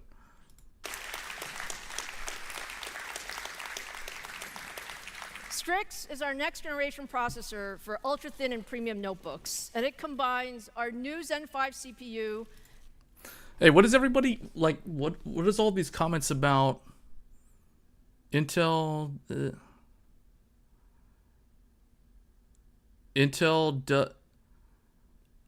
a fully tuned 4900K doesn't beat the X3D, dude. Like, first of all, I would not have had to make that video about how to fix Intel crashes if that was true. Most of the people that quote-unquote fully tune a 4900K will end up with game crashes on occasion. You have no idea how many people have been trying to contact me and leave YouTube videos asking me to help them with crashing and instability because they max tuned their 14900K. So no, I don't. That's the dumbest thing I've heard all week, to be honest. Like for real, like legit for real. Like yeah, no. Like you got to do all this stuff to like overclock to what? Like, and what are you gonna run the RAM at? Like, I still can't get my 13900K to run 8,000 megatransfers RAM. Yet here I am running 8,000 on the RAM on 2 different Ryzen CPUs. 100% stable for literally like a month and a half now. So yeah, no, that's the dumbest thing I've heard all week. Faster RDNA 3.5 graphics and the new XDNA 2 NPU. Thank you. And when you look at what we have, it really is all of the best technology on one chip. We have a new NPU that delivers. Well, we know, we kind of know what AMD is going to talk about here. It's all the same stuff that everybody else talked about. So she got Pavan from Microsoft to show the laptop. Somebody pointed out, oh, they got Enrique from HP. They got Luca from Lenovo. Where's the timestamp where they make her do the turn? But no list, and then Somebody said the timestamp earlier. We also have created for the camera. Connect, another Lenovo IP. It was 3823. PCs, tablets, smartphone, and other IoT. Something, and I think you're going to show us what it is. Is that right? Well, I wasn't supposed to even show this yet. Since the Intel presentation, guys, the Intel presentation doesn't start for another 22 minutes. This is something we. The Intel presentation starts at the top of the hour. It's not late. They haven't even started yet. They still have like 22 minutes. Will not announce until later this year. But Lisa, you're right. I felt it's just too exciting to. You look very happy. Yeah, I'm very happy. Trust me, we will be watching the Intel one live because the Intel one is the one that I'm the most interested in. Now, out of all these other ones that I've watched, AMD's was the best one so far, only because they're the only ones that actually addressed the enthusiast market. No one even said hello to the enthusiast market. I mean, maybe Qualcomm and Asus did. Asus did their ROG, the tough gaming stuff, but it's like other than them, like no one had anything to say. So straight from our R&D lab, this is the first ever sneak peek at our new Yoga laptop powered by 3rd gen Ryzen AI. That's beautiful. Yeah, see? Well, okay. Maybe we want to do left. Oh, they're not doing it, though. It wasn't like the Asus one. No, it was just, he was thinking that maybe they needed to turn for the photos. But no, in the Asus one, they had some girl in the back with a megaphone saying, or with a speaker saying, or microphone saying, okay, now turn to the left for the photo op. Okay, now turn to the right slowly and turn back to the center. Like, they had somebody doing that in the Asus one. They didn't have anybody doing that in all these other ones. Only Asus had that. The only interesting thing in the Intel keynote, if they actually talk about it, is going to be Battlemage. Man, I really want them to talk about Battlemage. I don't think they're going to do it, though. Okay, I'm going to make a poll real quick. I'm going to start a poll. Will Intel talk about Battlemage during their keynote?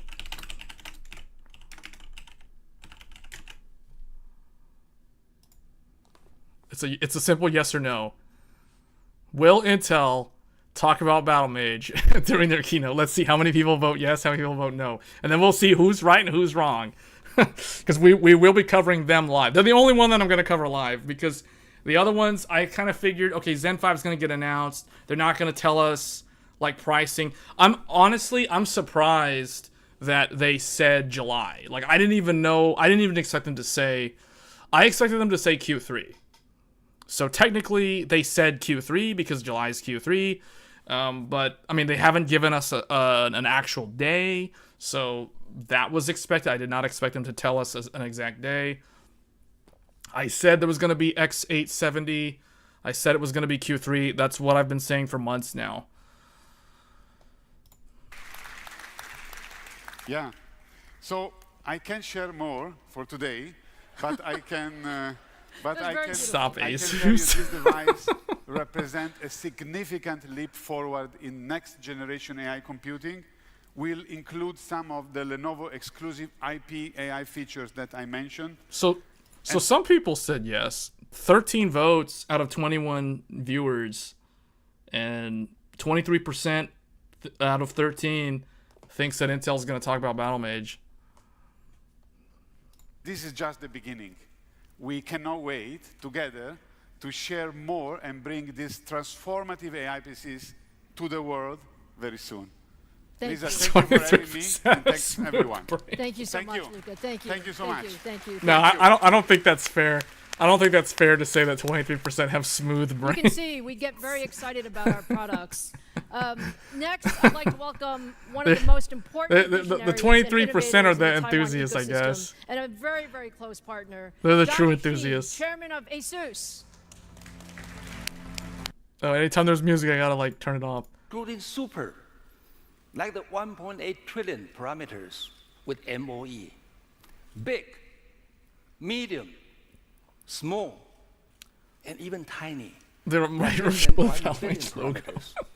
From the cloud to the edge to PCs and devices like phones and robots. AI PC will play a extremely critical role in this new distributed hybrid AI ecosystem.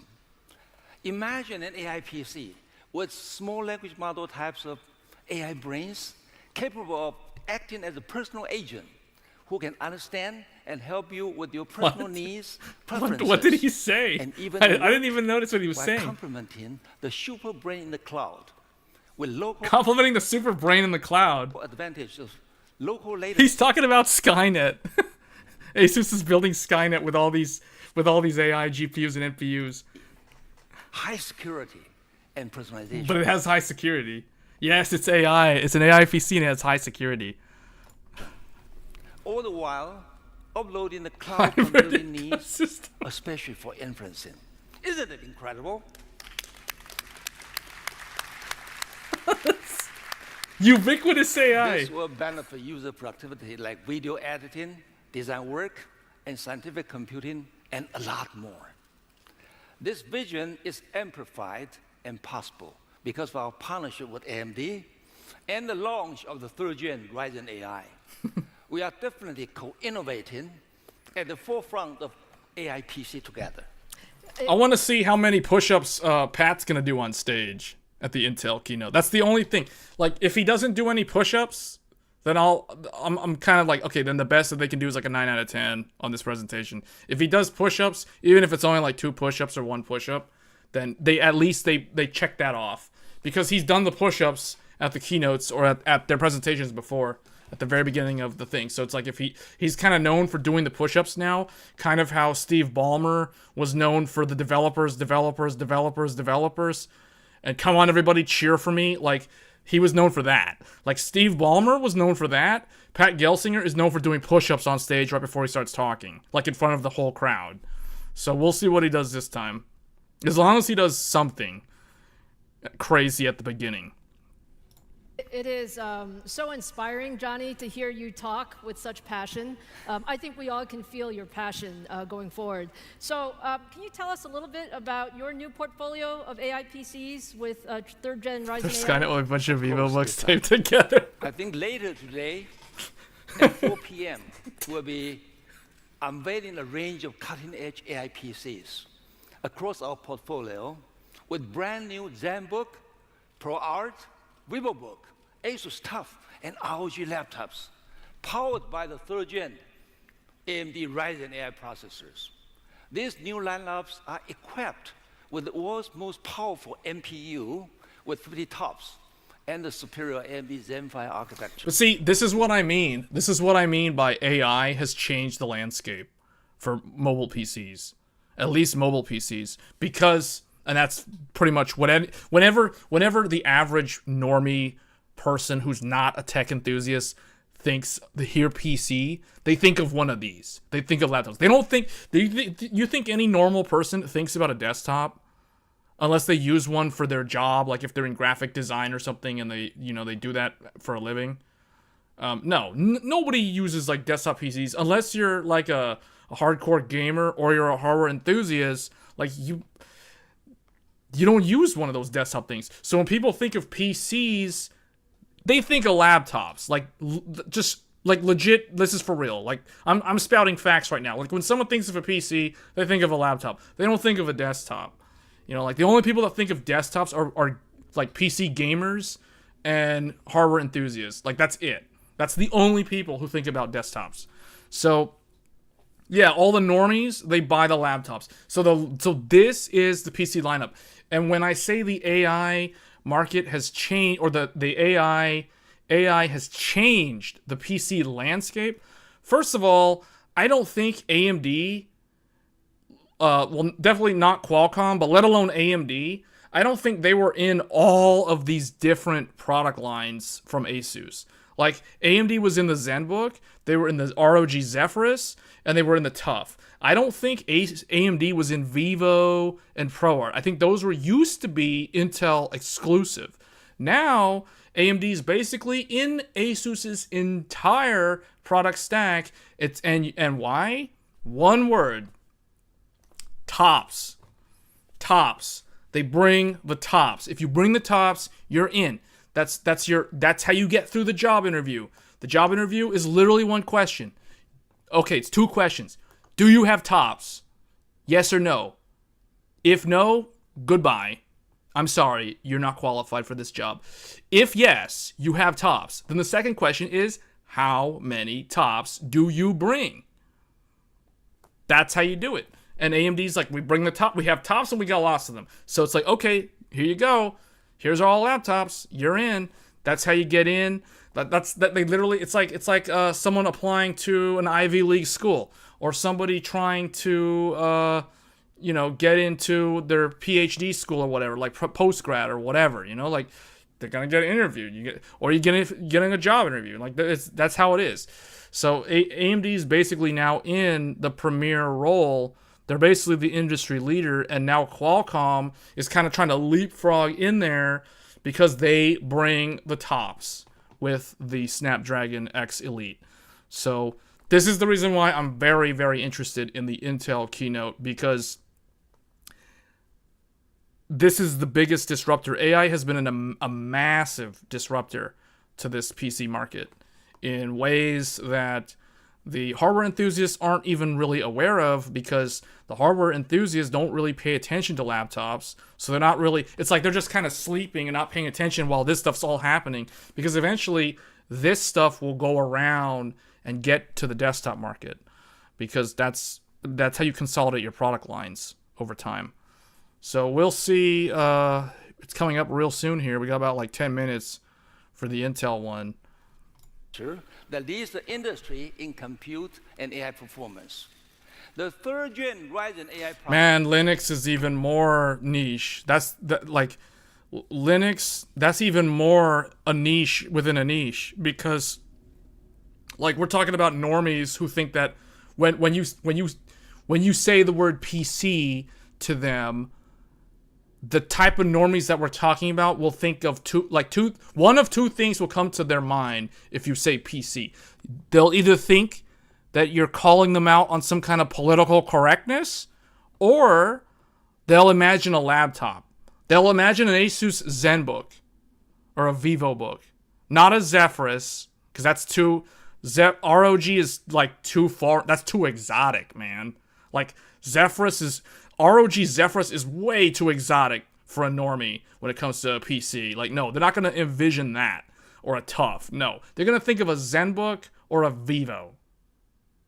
Like, what type of PC do you have? And they think, they imagine like, a VivoBook or a ZenBook. I forgot the name of it. I got something. I mean, it's like I got a PC. It's pretty old. I've had it for about like 5 years or whatever. I forgot what brand it was, but it's good. It still works. It doesn't have good battery life anymore. As soon as you hear them say the word battery life, you know exactly what they, like they don't know what they're talking about. But anyway, yeah. Mobile and stationary, tablet or laptop. So that's the problem. Like Linux. Man, Linux, as much as I like Linux, it's even more rare and more niche. Like, you're more likely to run into a random person that plays, like, Fortnite or World of Warcraft or something than you are to run into somebody that knows how to use Linux. Like, this is fact. like you're gonna run into some random gamer. You're more likely to run into a random gamer who, even if they play games like casually on their phone, before you run into someone who. So that's why it's okay, yeah, Linux is there, but with all this marketing and all these gimmicks around AI, like you know, I'd be surprised if anybody discusses Linux in any of these presentations, and so far nobody has. Linux on desktop is an extreme niche. Linux users will burn their PC if something like Copilot shows up on their PC. Well, see, that's the other thing too, is the software is changing. Processor is the catalyst to bring in. All right, I gotta get more personalized water computing because to everyone, I'm out, from content and the creators Intel. to gamers and business professionals, and empowering them like never before. This advancement gives the new Zen All right, the Intel higher one. AI performance. The Intel one is gonna start while making it soon. thinner and See, lighter this as is well. it, Intel right here. Asus is So we got proud that and going. honored to be the first OEM partner to make the Solution. third-gen this. Ryzen AI system. All right, so I'm gonna let this one available play to out. I'm gonna go get some water. I'm It gonna will take a be break ready because for I don't know how purchase long the Intel in presentation is gonna be. July. Isn't that incredible? So I'm just gonna let this play. Thank you. Well, okay, maybe I won't because maybe there's probably music. These are super beautiful systems, Johnny, and you know it's. All right, it's I'm gonna also take a quick about break. The experiences, and We I got know 7 that minutes. Asus has also done a lot to create some new experiences for content creation and creativity. Can you tell us a little bit about that? Sure. We have been working closely with AMD to integrate and optimize the incredible power of Ryzen AI processors on our Asus Copilot Plus PC lineups. This enables us to create exclusive and unprecedented AI apps to empower users to be more efficient and creative than ever before. A great example is one of our recently launched AI apps called StoryCube. Content creators who use multiple devices will love it. StoryCube is an AI-powered digital asset management app designed to provide you with a seamless and efficient file organizing experience.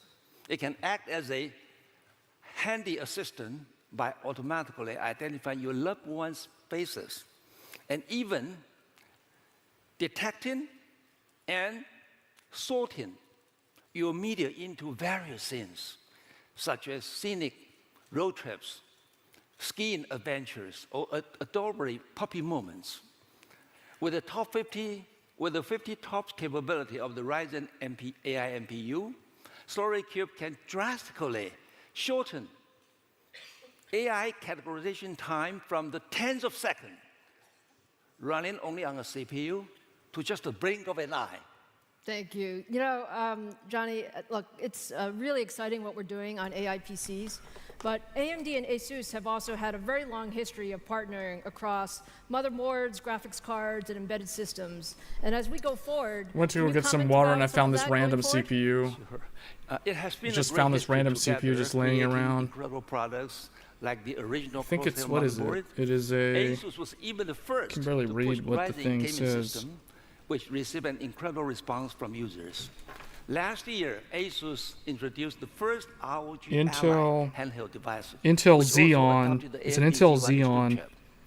We have solid leadership 08, in the 12. AMD Ryzen 9 segment. It's an with old 60% Intel Xeon. market I got an share. old Intel Xeon here. And we are It's so excited old, about expanding it our has the partnership pins. to offer See AI that? solutions It's got for the pins specific on it. industries like healthcare, An Intel Xeon. education, and smart cities. Intel With the Xeon. I got my goal of Intel Xeon revolutionizing these sectors ready for my with Intel powerful, show. unsupervised AI I even have my Intel ARC shirt. why we are so This is excited you guys can't see it. to work This is an together Intel in ARC the shirt. next-gen AI PC I'm wearing space. Intel ARC. By I got my combining Intel Xeon cutting-edge server AI CPU and ready. AMD hardware, We're going like full on Intel Ryzen fanboy processors mode right here. and Asus software We're going full on expertise, Intel fanboy. Hold on, I gotta go moving get my on to Zen 1300K philosophy. box. I don't have it We with are me. pushing the boundaries of AI PC innovation and delivering truly groundbreaking AI experience to users. Johnny, all I can say is you are an inspiration to us all. Thank you. you so much for everything that you've done for our industry, and thank you for your partnership with AMD. Thank you for a great partnership. Thank you very much. Thank you. Thank you.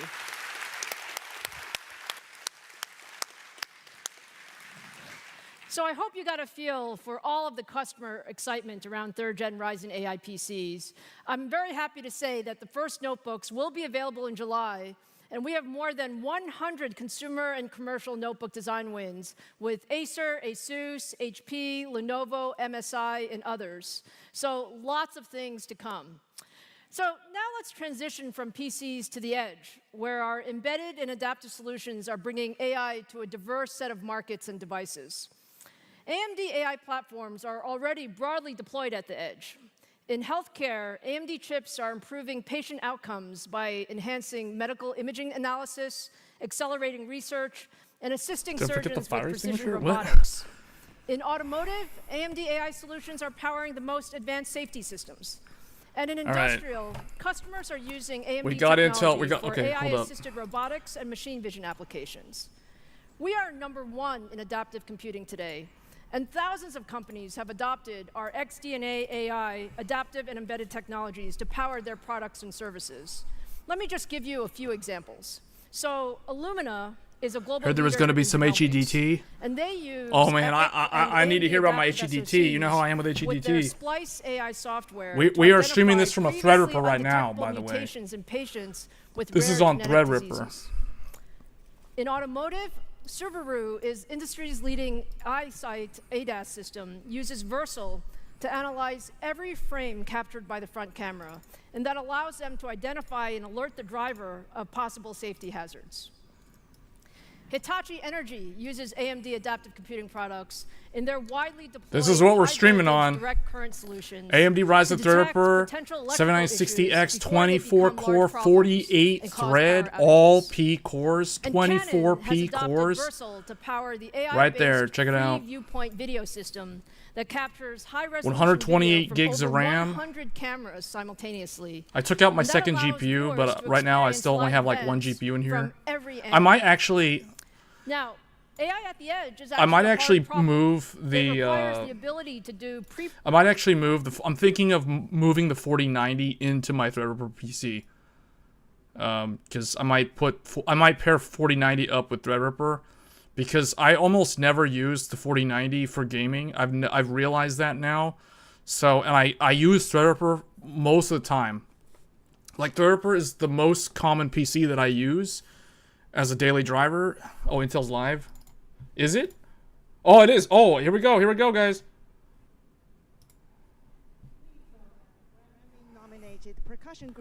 Oh, get this thing off the screen. Why is this?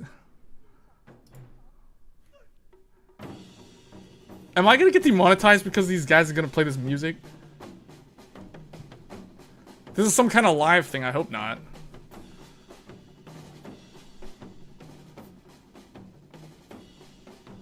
They got... What the... Oh. The dude playing the snare drum?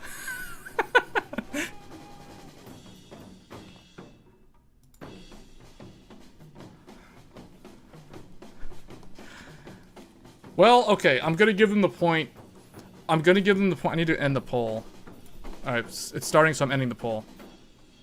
So almost one third thinks, about a third thinks that Intel will talk about Battlemage. 2/3 of you think that they will not talk about it. Okay, because of this, Pat doesn't have to do his push-ups now. Because they earn the point because they put these guys on stage instead. No one else, you gotta admit, no one else did this stuff. I was not expecting this. I was not expecting this at the keynote. They're AI generated, though?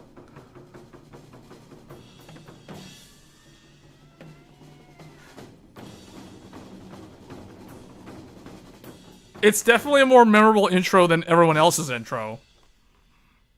I'll tell you that. Intel gets points for having the best intro so far.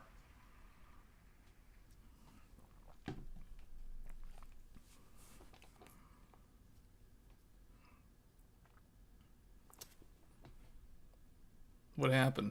Are they still going? Oh, there we go. By bringing AI everywhere, whatever has been done can be outdone, and in ways we haven't imagined yet.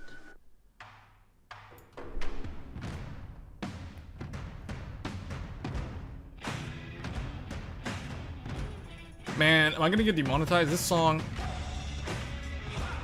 I feel like I'm gonna get demonetized.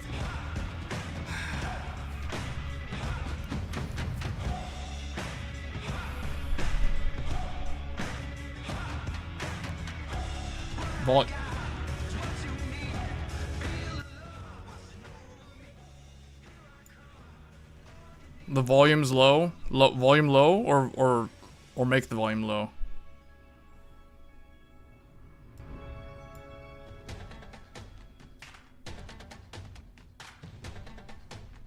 Do I need to make the volume of the show louder?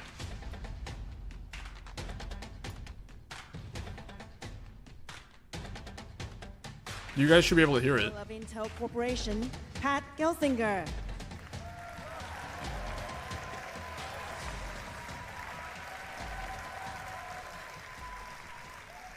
Thank you, thank you.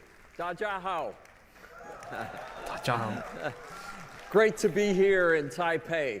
You know, I love the central role that Taiwan plays in the entire tech ecosystem. I just feed on the innovative energy What about now? of the Taiwan ecosystem. I just love the fact that we have Computex here, and great for the opportunity for Intel to be part of this incredible event for the entire tech ecosystem. So let me again say thank you for having us at Computex Taiwan 2024.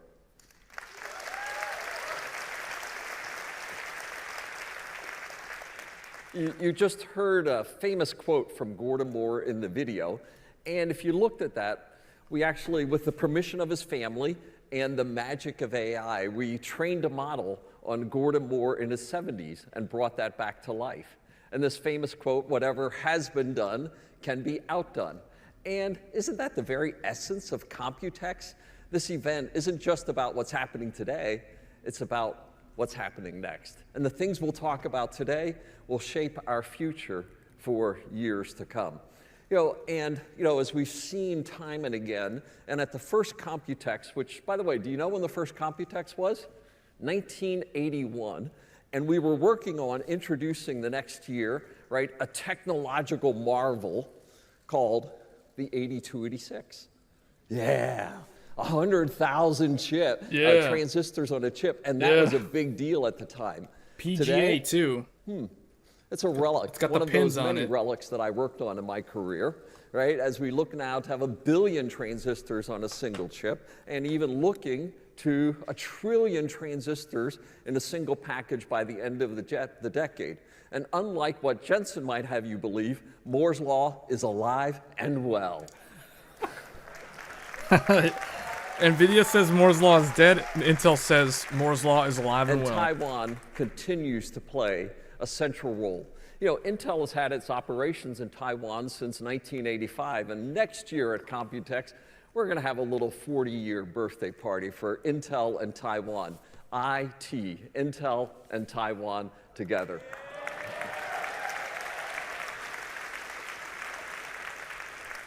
And I want to start with just a big thank you to all of our partners here. Together, we're changing the world again. Let's hear.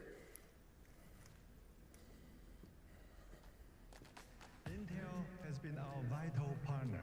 Together, we are I can barely hear them. We're breaking the barriers between people and AI. Oh, there we go. And exploring incredible possibilities. Our partnership with Intel fuels collective innovation to solve our problems. Notice that they're reading off of slides, enabling business transformation. and none of them are there in person. None of them are there in person because they're all at different shows. They're all at different keynotes. We're creating AI solutions that drive global progress for the betterment of our society. Everywhere for everyone. Stiff AF execs. That will change the world.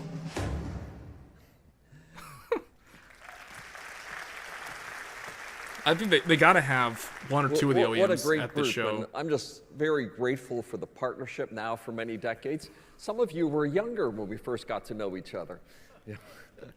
But in our work together is giving rise to the AI era. You know, and when I think about this AI era, I consider it like the internet 25 years ago. It's that big. Every device will become an AI device. Every company will become an AI company. And we see this as the fuel that's driving the semiconductor industry to reach $1 trillion by the end of the decade. And you know, Intel as a unique position in this as the only company that gets to service 100% of the AI TAM, an AI continuum from semiconductors through products, and that starts with the Intel Foundry.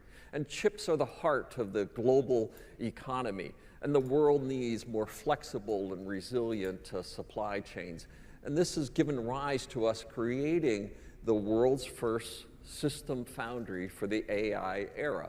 And our foundry business will also drive the next generation of your innovation, but also the Intel products.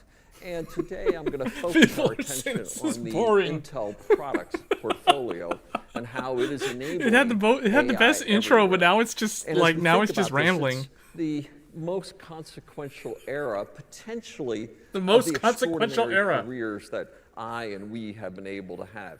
You know, and when the internet arrived, do you remember, you know, your first Netscape experience?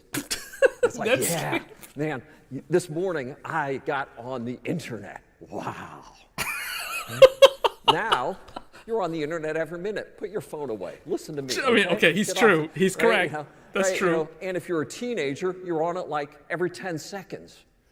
It's just become pervasive in everything that we do. And AI everywhere will push the boundaries of what's possible across this is so good. Experience.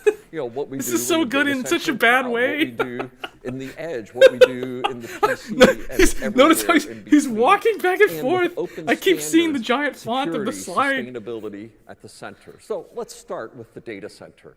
AI is, has been central to the data center, and what Intel is doing has been the key to enabling the cloud data center for decades.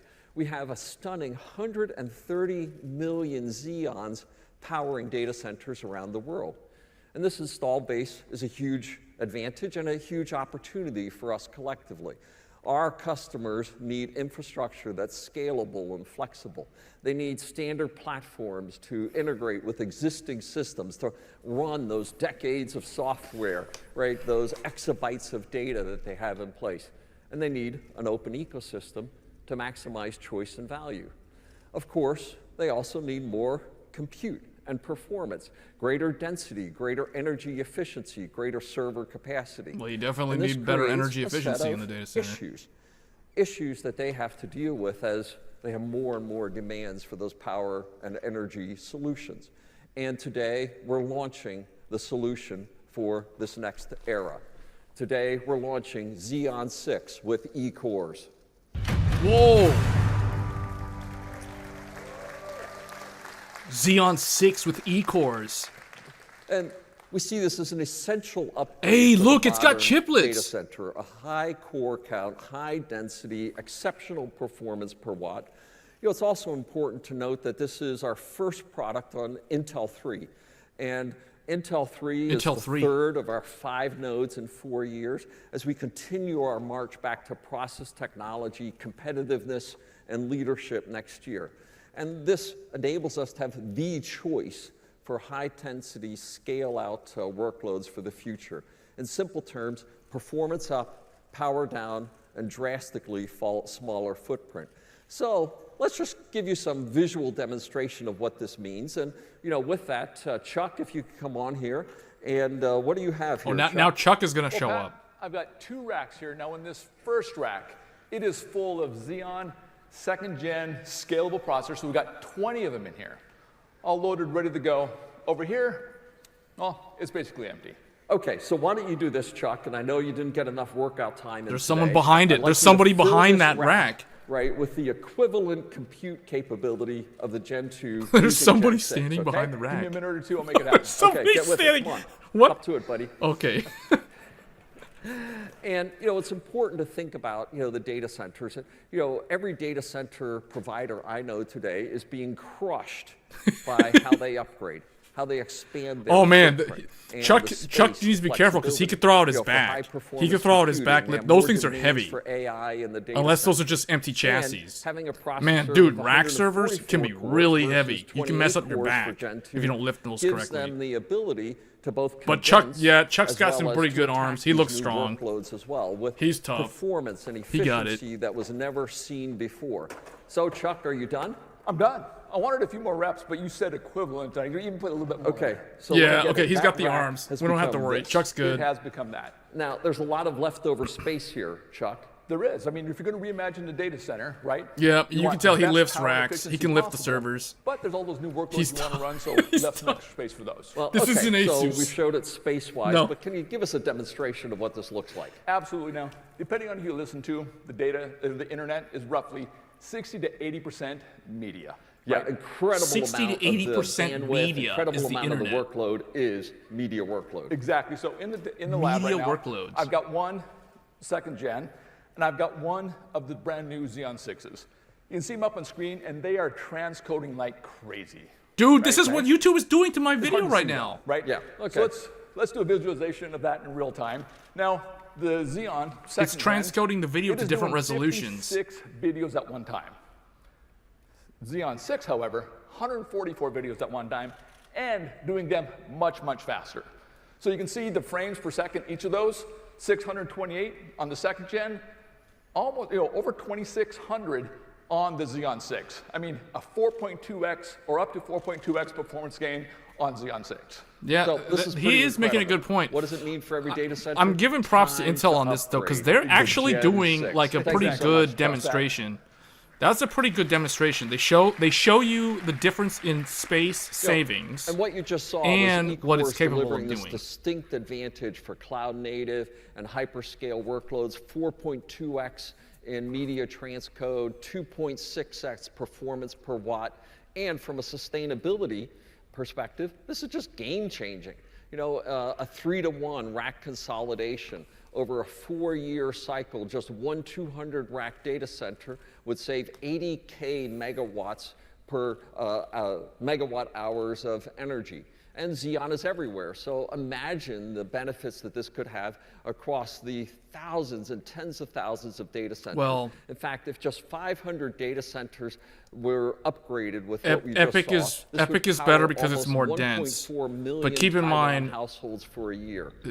3.7 they're million being smart by not cars talking off about the road AMD. for a year, Like if or you're power in Type Intel's, A if you were the 101 incumbent, you're not going to want for to talk about your 500 competitor. years. You're And going by to the want way, to just this compare will only yourself get to your better. old self, And, you know, if so that your 144 long-term cores is customers good, will just well, keep buying let's from put you. two They of them won't. together, They and won't let's have think to look 288 cores. at what else so is later out this there. Year we'll be bringing the Because second you've had a generation of our monopoly in the data Xeon center for so many 6 years. with Why 8 cores, talk a about whopping AMD? That's only going to make them. 288 That's cores. going to This make will people who have enable never a thought about stunning AMD 6-to-1 consolidation ratio. think about AMD. Better claim than anything they don't we've want them to seen do in that. the industry. And you can see why Xeon is gaining momentum in the marketplace.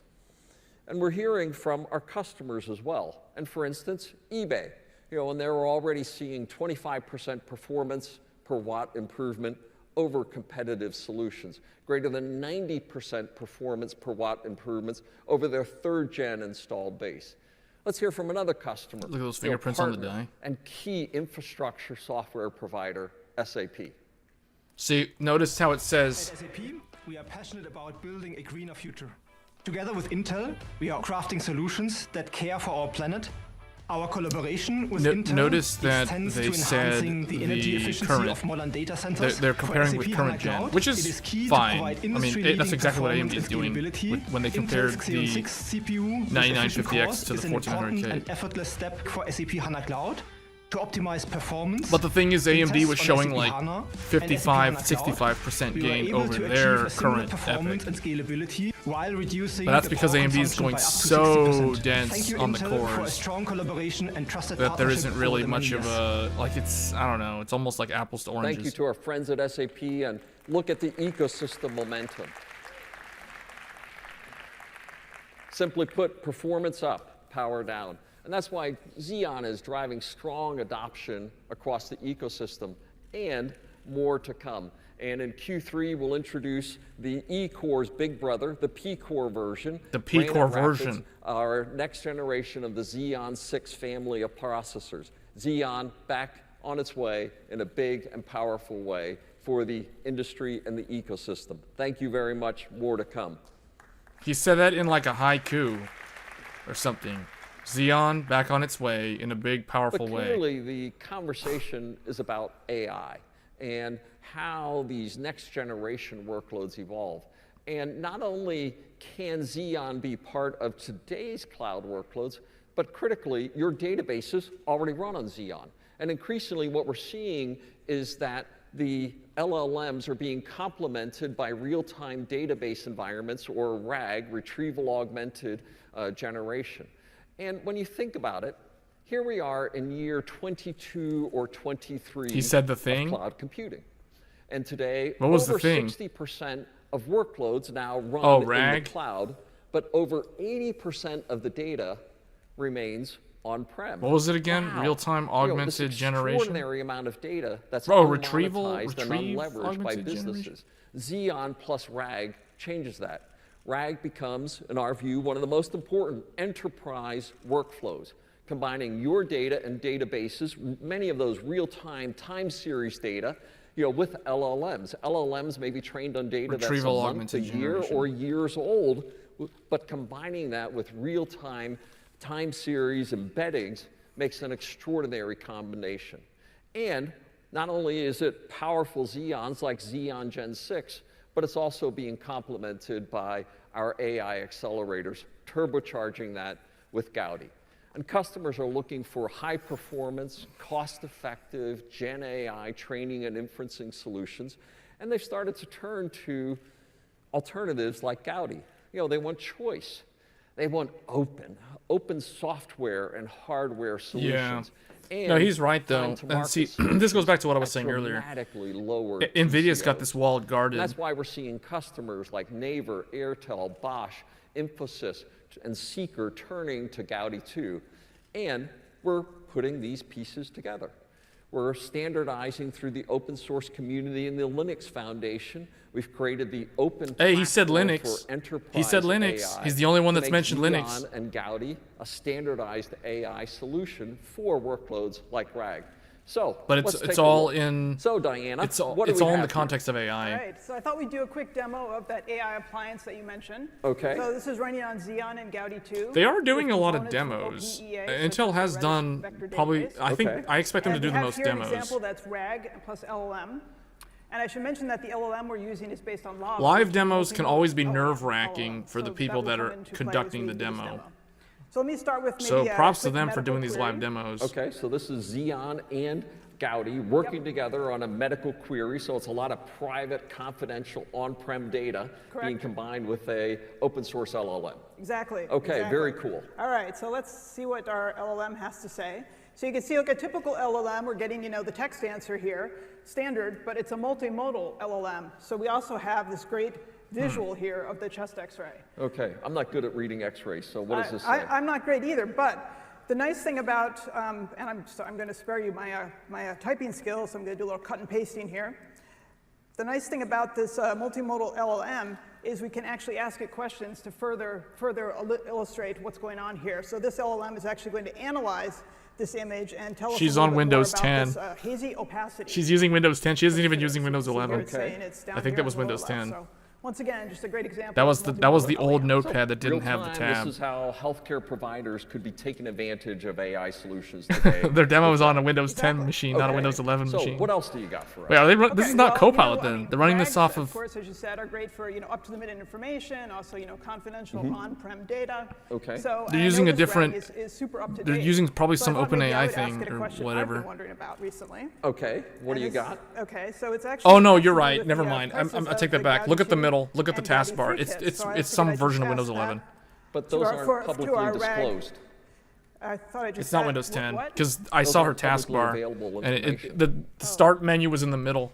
It was center aligned, so it's got to be Windows 11. I guess but they it- are it might now. be now. Right? Did you check with our PR department before you did this? It just seemed like a great question. I thought Well, it'd be good for the okay. demo. Well, so the What price happened? of Gaudi 2, Gaudi 3 AI kits look pretty compelling. They do, don't they? Yeah. The price of Intel this Gaudi 2 and chatbot 3 just are as broke follows some at news, Intel so let's Gaudi go 2. a little bit further. Okay. How does it compare with competition? All right. Let's see what we can see. How does it compare with competition? I'm thinking the chatbot will know this as well. It seems to be pretty up to date on everything. How Let's take a look does and see how we do with competition. is it going to hallucinate? Intel Gaudi 2 and 3 are priced at 1/3 So pretty compelling. So in other and words, 2/3 respectively. It looks like it. It's looking great. Well, Great I'm news. really starting to like this chatbot, and thank you, Diana, for an incredible demonstration of real-time database. So. Man, they could have just made that LLM know how to answer like 5 questions that were in specific. And as you see, notice Gaudi that she is didn't not type the just winning on questions; price, she it's pasted the also questions in. delivering So it's like the AI. incredible The AI was. It was TCO probably and staged so that it incredible wouldn't performance. And that hallucinate on performance stage is because that would be only very getting better embarrassing. with Gaudi So yeah, it was 3. probably Gaudi pre-staged. 3 architecture is the only MLPerf benchmark. It's probably a alternative specific to LLM that's only H100s trained for LLM training and inferencing. to generate And those Gaudi specific 3 only slides makes us based off of stronger. specific We're text prompts, projected which to are the ones that deliver she 40% copy pasted faster in there. time to train than H100s, and 1.5x versus H200s, and faster inferencing than H100s. And Oh, that's what it delivering was That when- 2.3x Oh yeah, the per pricing on the dollar second question. in throughput versus H100s. Man, why And is the text training, behind him so Gaudi blurry? 3 is expected to deliver 2x the performance per It's dollar. so blurry. And this idea is simply music to our customers' ears. Spend less. There's a and like a get more. URL It's highly or like an scalable, underlying date, uses April open industry 29th, standards like Ethernet, which we'll talk 2004, more about in a large. second. What? And we're also supporting all of the expected Oh, open source April frameworks 29th, like PyTorch, 2024, large. VLLM, and hundreds of The thousands text of they models turned the are now upscaler available on way too Hugging much. Face for Gaudi. That's, And with our yeah, developer the cloud, base you can resolutions they're experience upscaling from Gaudi way too low of a capabilities resolution. Firsthand, easily accessible. Man, that's and some readily bad available. upscaling right there. But of course, with this, the entire ecosystem is lining up behind Gaudi 3, and it's my pleasure today to show you the wall of Gaudi 3. Okay, that's probably my favorite thing that I have seen this entire. That I love that. He's like he puts his hand up. And together with our The partners, wall of we're Gaudi 3. thrilled Then with this the blanket just like momentum and the mass falls market and all this opportunities stuff. that Gaudi 3 That was is sick. bringing That was so forward good. to our customers because they want choice, they want And the TCO, light, they you just want shine the light alternatives, on. They want performance, and Gaudi 3 and our partner ecosystem is delivering exactly that. So with that, I want to take a Who's moment QCT? and actually have one of our partners here join us on stage. I recognize all those Inventec, brands except a QCT. long-time Intel partner, using Gaudi to deliver AI compute capabilities across diverse sectors of the Better than enterprise. Jensen pulling a Please GPU join rack me out of an in oven. welcoming to stage my friend and yours, Inventec President Jack Tsai.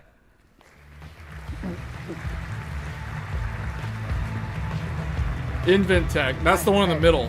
His one's in the very middle Good of that. to see you, Jack. So good. So 'Cause he's the thanks one for guy being that here, decided to joining show us up. on stage So here. he gets to be in the middle. Can you His tell product us goes in the middle of that about what wall. the work that we're doing that excites you most, Jack? Okay, I clearly remember when years ago you announced about democratized AI a few years ago. And since that, I think we have the same feeling about your vision. So we starting have a team to Should work have on used smoke the effects. AI accelerators. And right now we have a team Yeah, to I know, work on man. the- Intel bring has up the focus most on, fun Gaudi 3 keynote to so bring up far. into the I'm glad market this year. I chose to do this So one I think live and not the together with others. Intel, we will fuel Gen AI adoption at scale and democratize. This is the most entertaining one by Well, far. But creating these AI solutions is pretty hard work, right? There's a lot of technology that goes into it. And what are you hearing from our customers about their greatest challenges and needs? I think right now customers are dealing a lot of complexity. So they don't just need a computer powerful accelerators, and they also need a scalable and flexible architecture associated with high bandwidth interconnects for the memory and the networking to ensure efficiency data movement and also avoid the bottlenecks. And the effective power management and innovative cooling solution are equally important. I'm the only one doing the live The reaction next one for is this. On top of that, Other this tech needs YouTubers checked out on this one. optimized See, I know which one to software watch. stack That's that why. seamlessly integrate The other ones were with all widely adapted AI boring nonsense. frameworks like PyTorch or Except the TensorFlow. AMD one, like the first With the 6 Gaudi minutes of solution, it. we are bringing to the market. We meet all the requirements. Well, absolutely, and we're hearing the same from our customer conversations. And can you tell me a little bit more? I mean, about honestly, how Gaudi 3 is so such an far, important step Intel forward for and you? AMD are the only ones. I think Okay, it start with the performance the laptop advantage guys like over Asus, they the can only really prior show like the generation. laptops, but Superior hardware spec and architecture. A very Intel strong has actually option shown for a lot of like enterprise actual CSP, chips. Like also they literally AI have developers. shown their As Xeon, you the mentioned, Xeon Gaudi E-core, also the Xeon delivered P-core.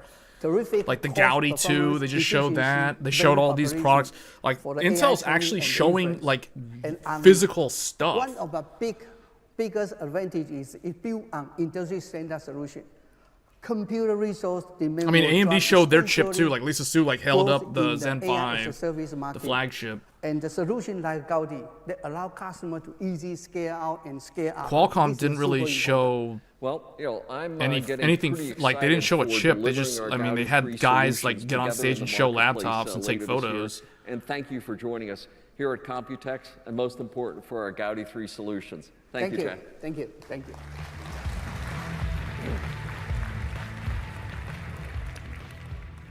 Now, everything that we just talked about, it needs to be stitched together. And the fabric is really the heart. As I Oh said, man, you know, look, the network is AMD, the computer, AMD's on the you know, slide. Underlying AMD and infrastructure Intel. for AI systems is absolutely essential.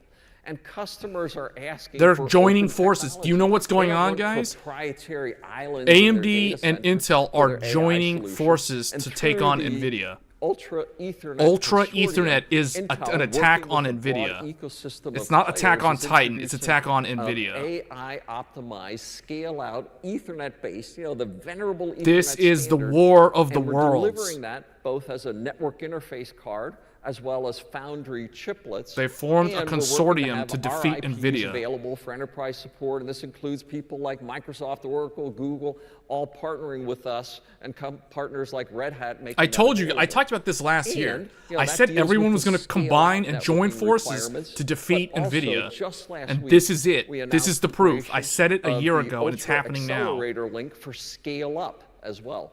A new industry standard. It's open based standards again on versus Ethernet-based approaches NVIDIA's to InfiniBand. enable advanced high-speed, low-latency communications for It's scaled NVIDIA up versus AI everyone. communication in the data center.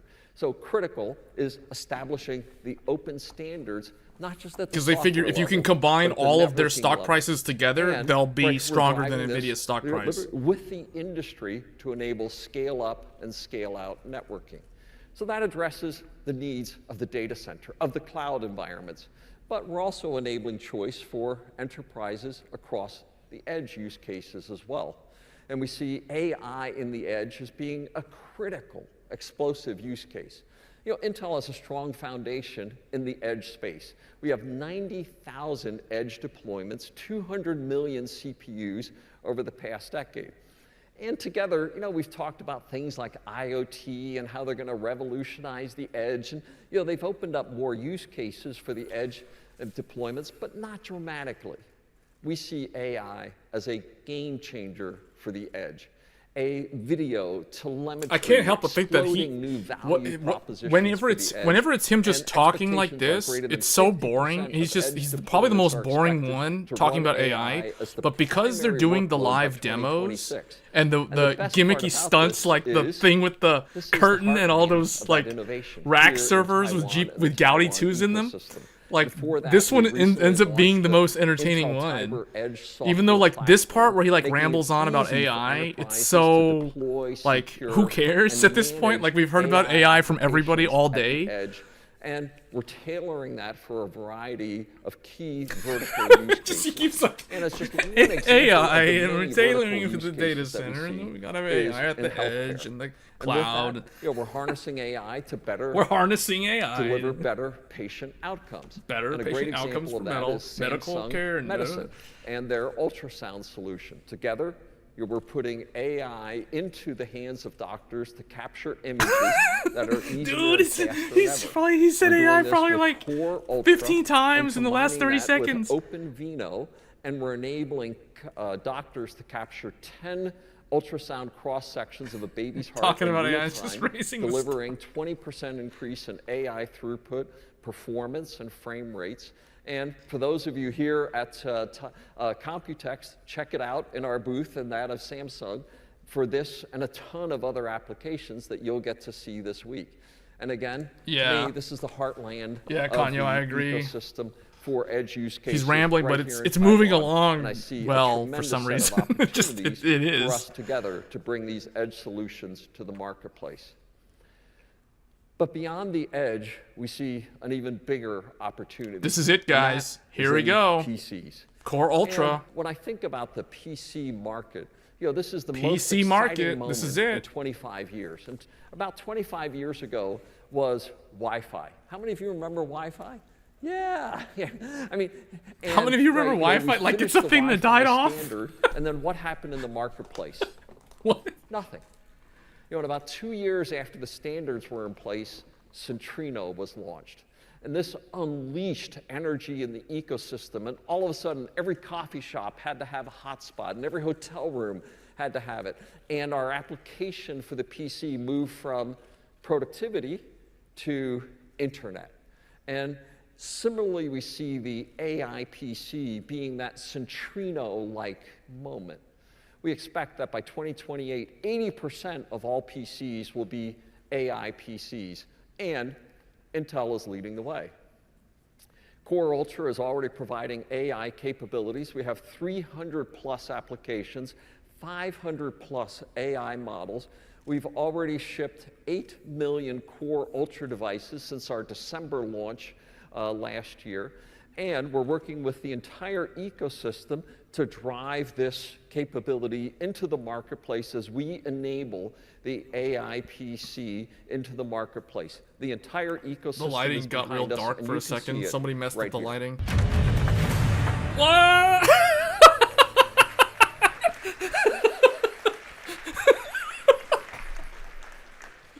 Ain't it a beautiful sight? And here, we're just thrilled by best seeing presentation. these many Best new PCs, and I only have 3 of them that I'm carrying around these was days. so good. Seeing the next generation Core I was not Ultra, expecting that. PCs, and we already have about a third of these are was so Lunar good. Lake PCs, which I'm about to talk about. Wait, Wistron So has a that's laptop? the forefront of this category creation moment. Wait, And Wistron? we're I thought they were like proud of the Chromebooks. partnership that we have with you, the key software providers across the industry, and our partnership with Microsoft. So let's hear right now from Satya Nadella. Man, the curtain reveals are so good. Thank you, Pat. It's great. Why is it that when everyone they have a video, we're entering the a audio new era always of starts out AI, so where for the low and they have to first raise time, the audio? Computers can understand us instead of us having to understand them. To bring this vision to life, we have introduced The Copilot fog machine Plus would have, PCs, yeah, it the would have made it fastest, better. Most Yeah. AI-ready Windows PCs ever built. And just like we have always done with Why do they Windows, have this we're random taking a song playing in the partner-first approach, background? working across Why our is there a entire random song playing in the back? You barely hear what he's bring these saying. new devices You have to to read the life. subtitles. That's why the partnership with Intel is so important to us. Lunar Lake There's this weird processors music will playing in the power more than background. It's like 80 this new like Copilot beach Plus like PCs. They deliver electric guitar exceptional music playing. security and extended battery life with a 40+ TOPS NPU unlocking capabilities simply not possible on other PCs. It's this innovation that will make breakthrough on-device AI experiences like Recall or Co-Creator, as well as all the stuff that developers will build with our new Windows. Yeah, that's the Copilot thing that I runtime. noticed too. And we're Like looking all the forward other to what CEOs are at customers different around the world shows. will achieve with these new capabilities. Thank you so much for the partnership. And the only reason why that Thank guy you, was in like Satya. everyone As else's we've show launched as a the video. Core Ultra with Meteor They had Lake, the we also Microsoft CEO introduced this like next pre-record a bunch of generation these from different chiplet-based design, companies. And Lunar Lake is the next step Oh, forward. there it and I'm is. happy There it to is. announce Lunar today. Lake. Lunar Lake. It's got. It looks like it has memory modules. And Lunar Lake is a revolutionary design. It's new IP blocks for CPU, GPU, and NPU.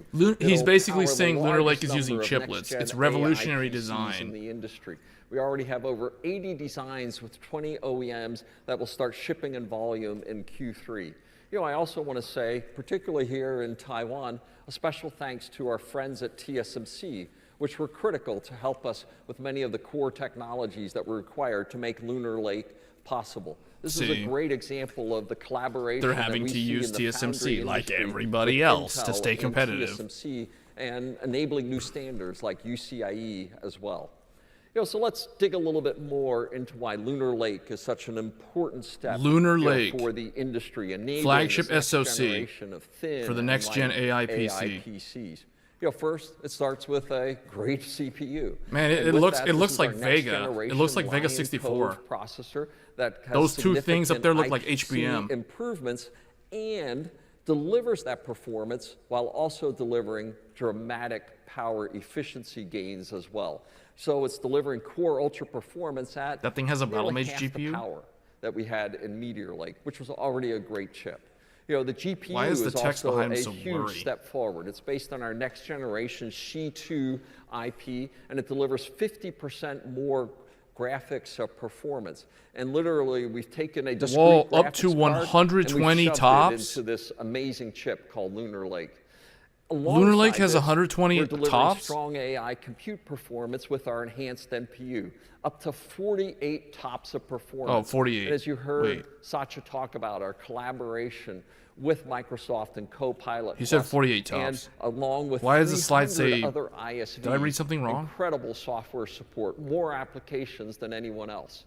Now, some say that He the just said up to NPU 48 is the tops. only thing that you need. And simply put, that's not true. You know, and now having engaged with hundreds of ISVs, most of them are taking advantage of CPU, GPU, and NPU performance. In fact, our new SHI-2 GPU is an incredible total platform? on-device AI performance engine. Only 30% of the ISVs we've Pat said engaged with 48. are What's the only actual number? using the Oh, NPU. GPU. The GPU Okay. and the CPU in combination deliver extraordinary performance. The GPU, 67 tops with our XMS performance. There you go. That's how you get the 3.5x number. the gains over prior generation. And since there's been some talk about this other X Elite chip coming out and its superiority to the Uh-oh, x86, uh-oh, I just wanna Qualcomm. put that to bed right now. He's Ain't attacking them true. down. He's saying, no, Lunar Lake sit running down. in our He's labs telling today Qualcomm, sit down. outperforms the X Elite on the CPU, on the GPU, and on AI performance, delivering a stunning 120 tops of total platform performance. And it's compatible, so you don't need any of those compatibility issues. You know, this is x86 at its finest. Every enterprise, every customer, every historical driver and capability. This is simply what I works. wanted to hear. This is a This no-brainer. is what he had to do. Everyone He should had to do upgrade. this. They And, had to you know, address final the nail in 800-pound coffin of gorilla this in the room, discussion which was is Qualcomm. Some say the x86 can't win on power efficiency. Lunar Lake busts this myth as well. This radical new SoC architecture and design delivers unprecedented power efficiency, up to 40% lower SoC performance than Meteor Lake, which was already very good. So simply put, Lunar Lake, the flagship platform for AI PC innovation, bar none. Unmatched combination of performance, compatibility, applications, software enabling, and power efficiency. We are committed to the AI PC. We're going to drive it forward with our ISVs, OEMs, ecosystem partners, and most importantly, we're going to deliver it in volume in the marketplace. What did I say, guys? Intel's going to volume flood the market like they always do.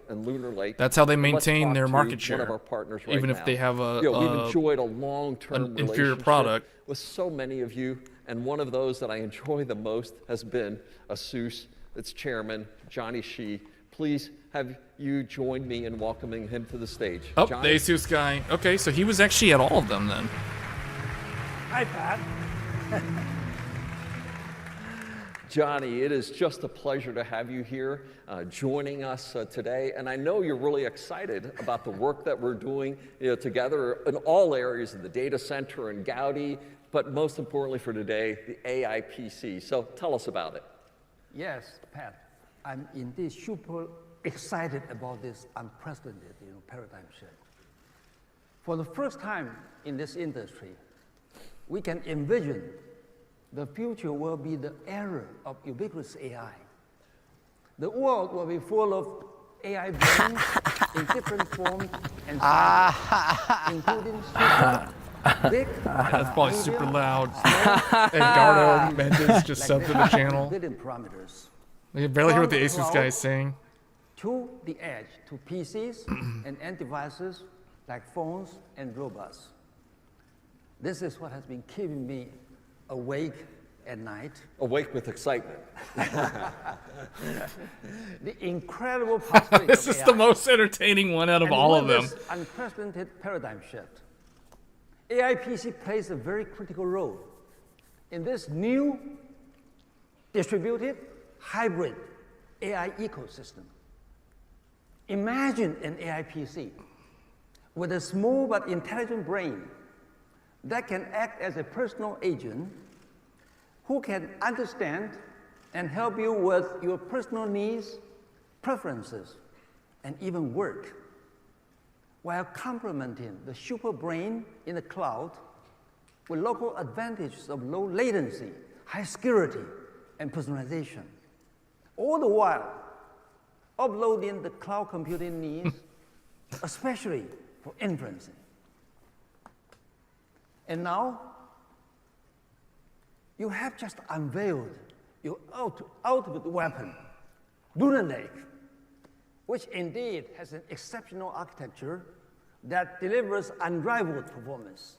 Yeah, and this is really exciting, and your comments about what happens in the cloud, but being able to do it on my device, my PC, with my data. Sure. I just love this. And how is Asus leveraging Lunar Lake to further advance your AI capabilities? Lunar Lake is a revolution, Pat. Its next-gen architecture specs are incredible. By combining this processing power with our AI software suite, we will deliver unmatched performance. One thing that I don't understand, though, is this will empower creators, so they said 48 tops for the NPU, and then an additional 67 from the integrated GPU. So and our long-term partnership. I guess they're having to say that to counter Qualcomm. Together we can develop. Yeah, I think they said that to counter Qualcomm because no one else is calculating their tops that way. Taking advantage of because the thing about because it's like, yeah, you can include the integrated GPU for the tops, but as soon as you start using GPUs to measure tops, that defeats the benchmark for NPUs. Like, what's the point? You see what I'm saying? Like, if somebody has like, for example, the Asus TUF laptop that Asus showed off, that thing has an NVIDIA, that has it has an AMD Ryzen AI with an NPU, the Strix NPU, with 50 tops, and then it has, in addition to that, it has an RTX 4070 mobile GPU. So obviously the RTX 4070, that's going to have a ton of tops. So see, this is the reason why the integrated stuff is kind of weird, but it makes sense because most likely what Intel's going to end up doing is they're going to be selling in thin and light. AI PC, go, go, go! Thank you for your great policy. Thank you. Yeah. And they're going to be competing with Qualcomm in that space, where there is no discrete Meteor Lake GPU. and Lunar Lake for mobile, more to come. And Arrow Lake is Lunar our Lake, next I can't help but think that that Lunar Lake looks a lot like the old Vega 64. AI to all PC categories, starting with the desktop in Q4. And in 2025, it just gets better, with Panther Lake. And Panther Lake on Intel 18A will accelerate and scale. 18A, he almost blinded all of us with the reflections off of that and give someone a seizure. He needs to watch out. That's a seizure hazard right there. Back at the company. Pat, you need to put that back down. In 4 years. In just the next That's week, an epilepsy we'll be warning. on the first chips coming out on this wafer on 18A. 18A brings process leadership back to Intel where it belongs. For and Panther it's been a Lake. historic space of process technology innovation. He needs to put that down. and It's reflecting product too innovation. much. And rest assured, we're going to have a lot to talk about. Dude, that with thing, look at the Computex glare off of that. 2025, because Panther Lake's going to be coming to life in a powerful way. So look forward to seeing you and all of our partners here for 18A, Panther Lake, and 2025. And given the incredible energy and innovation of the ecosystem here, I want to bring out another one of our key partners. It's my pleasure. For more than 4 decades, Acer has been Acer, okay, Acer. We haven't actually seen them at anybody's show, I think. 160 countries. I'm pleased to welcome Acer Chairman, Acer was CEO, and longtime friend, Jason Chen. Yeah, he was Jason? not at any of them. This is the only one that I've seen him at. He was not at Qualcomm. He was not at AMD. Hey, Pat. How are you Jason, doing? I am well. I am well. Anytime I'm in Taiwan, it's a good day. I'm happy to hear that. IT, Intel, Taiwan, and somehow I keep hearing my company being called Yeah. AI Acer Incorporation. What? Okay, so now we know what IT stands for and what AI stands for. Here you go. So thanks for joining us today. Happy to be here. And tell me more about what response you're seeing from Core Ultra in the market and with your customers. In fact, we started to ship the Media Lab. Acer was mentioned, yeah. Product end of last AMD year. had a whole Now, bunch there, we're though. Getting amazing feedback, wonderful feedbacks. AMD was from also at other people's consumers, shows, from too. Developers, people are AMD was very at the happy Asus with the show. performance and excited about the capability of NPU could do. Yeah, and what kind of things are they now doing with it that they didn't do before? People are developing applications based on what the NPU could provide together with GPU, CPUs, including customer service area, including medical device that I saw you just show what Samsung could do. Acer Medical is also developing. For some reason, the Intel show reminds me of like Microsoft's old E3 press conferences. It has that kind of vibe, where they would have like these people get on stage and demo stuff like Project Natal and Xbox Connect. Medical device wherever the medical specialists are not necessarily available.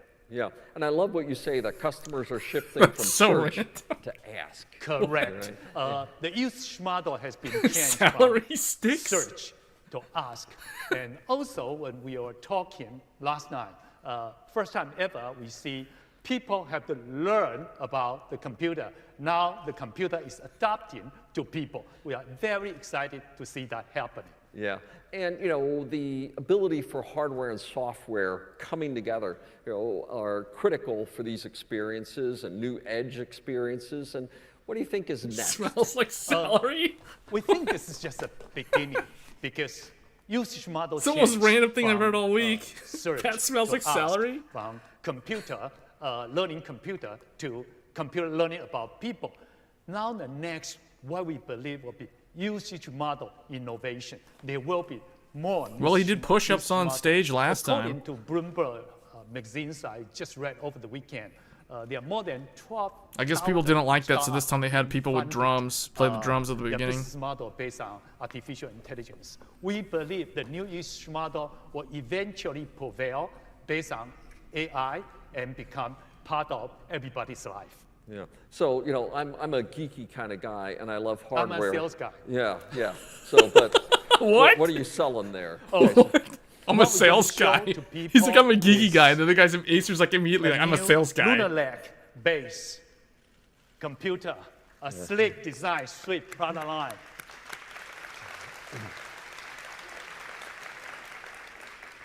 Well, I'm super excited. We'll soon be seeing that launched and in the market. And we're going to sell a lot of those from one geek to a salesman. Let's make it happen. Here we go. This is all good, but the best is yet to come. Thank you. Thank you very much. Jason. Thank you. Take care.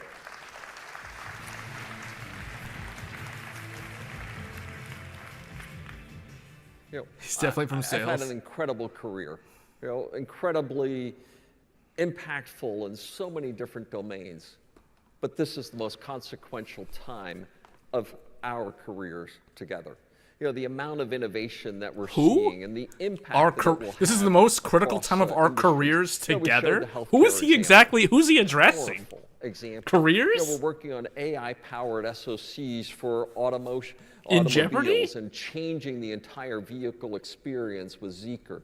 We're helping companies like Geek Plus with their modernized logistics, robotics solutions, and AI technologies. We're using computer vision in new and powerful ways for environmental purposes and working with companies like Blue Ecoline for environmental testing and keeping rivers clean and changing our world for our children. We're also creating sustainable agriculture with companies like Nature Fresh Farms. This is a world of new possibilities, better outcomes for every facet of our lives. It's a world that will increasingly run digital, and everything digital runs on silicon. And that increasingly requires the role that we play and the role that Intel enables. We were made for this moment. And as you think about Intel, it's our global scale from client, edge, data center, the Intel and advantage. cloud. It's our install base, Global scale. based on open standards. Open We standards. believe in building I don't know how that's an ecosystems that are advantage yet for flexible, them, customizable, although it is and cost inherently. And Process we packaging believe technology. in I mean, I Moore's guess if law. they now that It they're is going to TSMC, alive yeah. and well. And as I like to say, But they still have the until fabs, the though. periodic table is exhausted, Moore's Trusted law partner? isn't dead. Not it's sure about alive and well. Trusted brand. Trusted brand. That is part of the Intel advantage. That is the reason why, even though it sounds And like we'll marketing continue to fluff, build the that is the reason why a lot of people leading still on keep buying security Intel, and sustainability, and most importantly of even all, if it's not the we best. got you. We have a powerful ecosystem that's at the heart of our success. And you heard from some of that ecosystem at the start, and it's only fitting that we bring our time toward the end to hear again from this ecosystem. Let's hear from them now. I'm with Intel. I'm with Intel. I am with Intel. Every single one of these have had low audio I'm with Intel. that they've had to I'm keep with turning up Intel. every single time. I'm with Intel. That's like the one thing that they screwed up on this presentation was they had to keep, every time they play a video, they have to crank the I just want volume to because say for thank some reason you it's always to all super of low. you. And to our entire Taiwan ecosystem, Intel is with you, I'm with you. And it's great to spend time with you here, our friends and our partners, because together we have such incredible opportunities. And I want to close where I started with that famous quote from Gordon Moore, but I want to tweak it just a bit. Whatever has been done will be outdone. And that's the spirit of Taiwan. That's the spirit of today's Intel. We're driven to outdo today's technologies and create what comes next. And I'm looking forward to working with you, our friends and our partners, to make it happen. Thank you so very much. Okay, that was it. So, 66% of the viewers said no Battlemage. Looks like 2/3 were right. And the 1/3 of people that were holding out for hope that maybe Battlemage might be shown off, unfortunately, that it wasn't there. It was a faster keynote. Yeah, they didn't. I mean, they were to the point. He rambled a lot, but they were to the point. They showed off some stuff. Overall, I think it was an okay one. It was definitely this live stream definitely had probably the most entertaining sections by far. But you know, it was all AI. Like everybody expected it was going to be very, very heavy on AI, so it was no different from everybody else. It was all about AI. They did show... There were a couple of things that they showed. So they showed E-core, Xeon with E-cores. They showed Xeon with P-cores. So two different variants of the new Xeon. I forgot what node those are on. It was like, I think Intel 3. So those are on Intel 3. They showed off Lunar Lake. They showed off the TOPS performance on the NPU is 48. So again, the thing with this GPU, like using the GPU to balloon your numbers, I don't know how that's going to work because I'm guessing that Copilot, and this is going to come down to Microsoft schedulers again. It's always going to be Microsoft scheduler. Like, if Copilot is situationally aware of NPU hardware, it will opt to use the NPU, or is there a way to control what it assigns the NPU to do for AI-related tasks versus the GPU cores? Can you tweak that using power profiles, or like what happens if you disable C states, for example? Like those are more like technical related aspects of how Windows Scheduler will work with the NPU versus using a CPU that doesn't even have an NPU, because like Copilot today already runs it can already run on client. It'll just use GPU cores. So like if if it's always going to be like that, then what's the point of having the NPU? The NPU makes sense in the mobile space because the NPU itself is far more energy efficient than a GPU. So that's the whole reason why you would see NPUs on laptops, and that's why everybody was talking about laptops, because that's where you get your battery life. Like, you use an NPU, you're going to be using Copilot all the time, because think about it. If Copilot's this omnipresent AI thing in the PC, it's always listening to you, it's always watching you, it's always like looking at your screen, it's literally screenshotting your screen while you're doing stuff on your computer.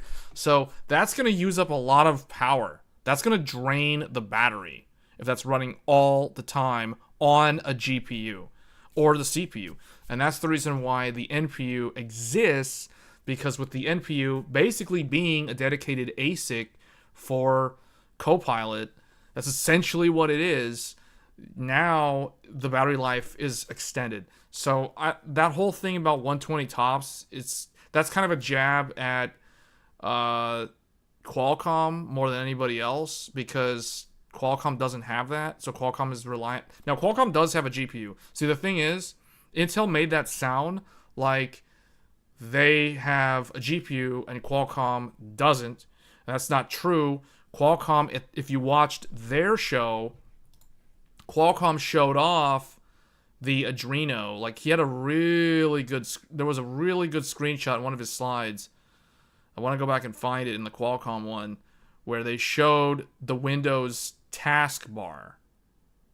I wish I would have, like, noted down when that was. But in any case, they showed the specific timestamp of where...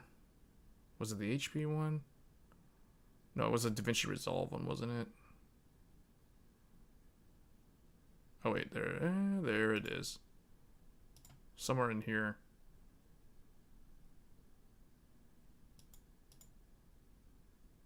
Where is it? There it is. Okay, this one. So they have tapping into the NPU. See, wait, what's this of the Snapdragon X Elite, we created the fastest and most accurate version of Cephalable yet.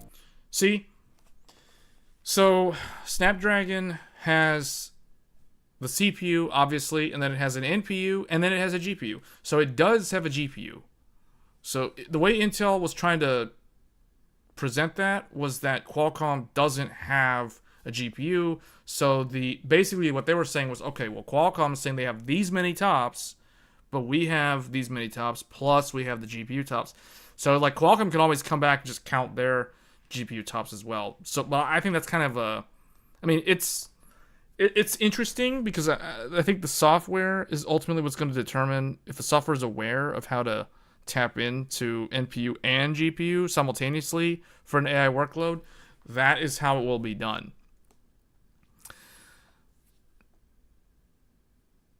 Steve dropped a video with the Battlemage.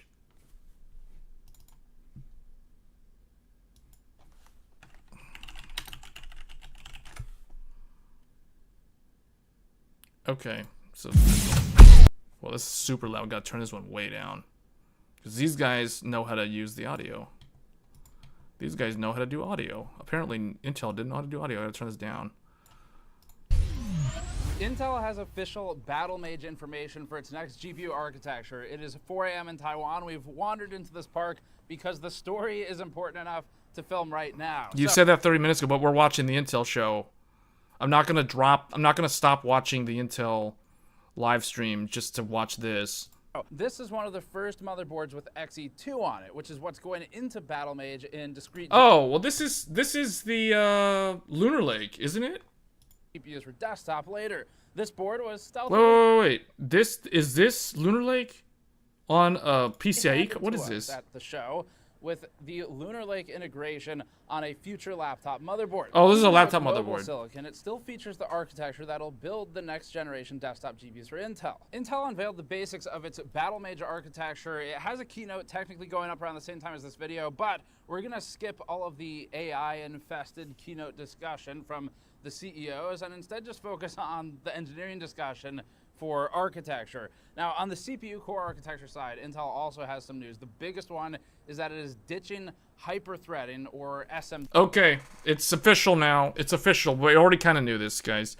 Like, they are ditching hyper-threading. We're going to talk about that later in the video, but we're starting with XE2 architecture and what we can expect for the upcoming Battlemage.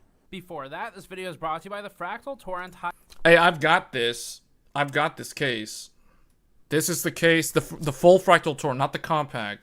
Airflow case. The Fractal Torrent is one of the best air cooling. Yeah, this is the case that I use with the. This case is what powers or what holds the live stream PC. Not this PC, the live stream PC. The live stream PC with a 7950X. It's in the Fractal Torrent. Performers we've tested. Just saying. To its included 180 by 38mm fans. The Torrent is spacious and easy to work in, with what Fractal emphasizes is a heavy.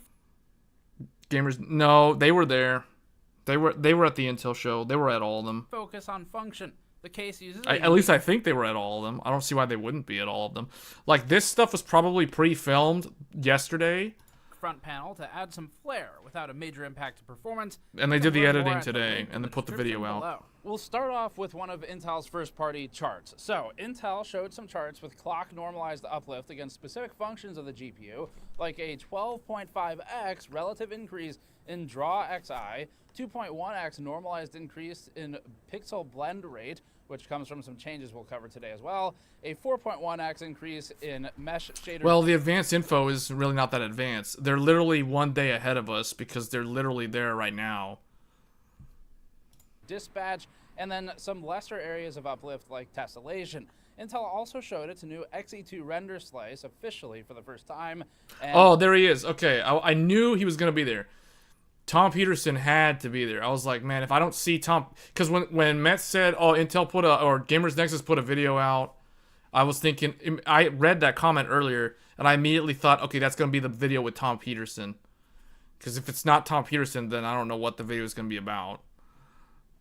And we're finally able to start getting a picture for the changes. Intel's Tom Peterson presented some details to the press, focusing on performance increases from mostly utilization changes and a reduction in wasted processing. Okay, this addresses the quote-unquote architectural issues that Alchemist had. This is basically what that is. This is addressing the architectural flaws, however you want to say it, with the previous generation. In the pipelines. This is where Intel is focusing its efforts. This is the same thing that the GCN architecture had, and RDNA address that. For Battlemage, and he did the presentation in typical Tom Peterson fashion. All right, so the XMX is the heart of our AI accelerator, and I'm showing you a little animation. This is showing you 16 by 4 by 4 by 2, which is kind of saying I've got 16 lanes. I can do 4 chunks of 8-bit integer, and I can do 4 at a time because we're 4 deep, and there's 2 operations per Mac. So that's telling you, hey, I've got a lot of goddamn Mac operations, okay? And we checked, and that is an official unit of measurement. Now, Intel's A750 and A770, we've talked about how they have more silicon than they can really leverage. I think the comment we made previous. Just like Vega, Radeon 7, and the Fury. This is exactly like... So basically, Alchemist is a lot like Vega. And see, the more I think about this, the more it reeks of Raja Koduri's work. Because, I mean, he was the guy who spearheaded Vega on the GCN stuff and all that kind of stuff before he left. So Alchemist seems no different from that. It literally just sounds like it's another Raja Koduri design, like at its heart. So, I mean, obviously he's no longer at Intel, so who knows how much he played a role in Battlemage, if at all. But it seems like this addressed a lot of those problems. Was that they should be just wrapping the cards in money before they ship them out the door, because they use relatively massive dies at a cost that wouldn't make sense for NVIDIA, for example, to sell that die size, that die area.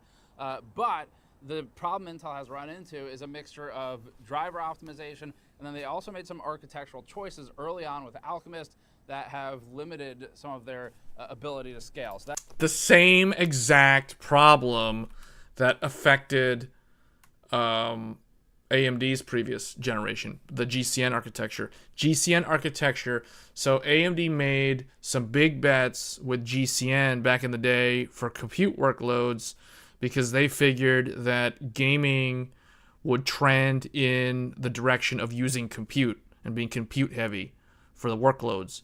But in reality, what ended up happening was gaming favored tessellation and geometry-based workloads in the early 2010s, and that's the reason why GCN ended up not performing as well relative to NVIDIA, because the same exact thing was happening. They were having stalled pipelines, things weren't doing any work, you had a lot of shaders that were just kind of sitting idly on alternate clock cycles. So, I mean, there's a lot of research, there's a lot of stuff that went into explaining a lot of that in the past, but to me, this sounds so familiar. Like, this is like deja vu. Like, I'm just hearing the same thing that I heard years ago when it came down to GCN underperforming per silicon area versus the competition. It sounds to me like Intel Alchemist was no different from Vega in that regard. So they made, like Steve is confirming that now, you know, and he's getting all this info from Tom Peterson himself, so he's getting all these first-hand sources, and now it's all coming to light. We already kind of suspected that this was the case, but now it's all out in the open. So it really means that they're going to have to do some kind of ground-up design and either start over again or make massive, massive changes, because that's effectively what AMD did.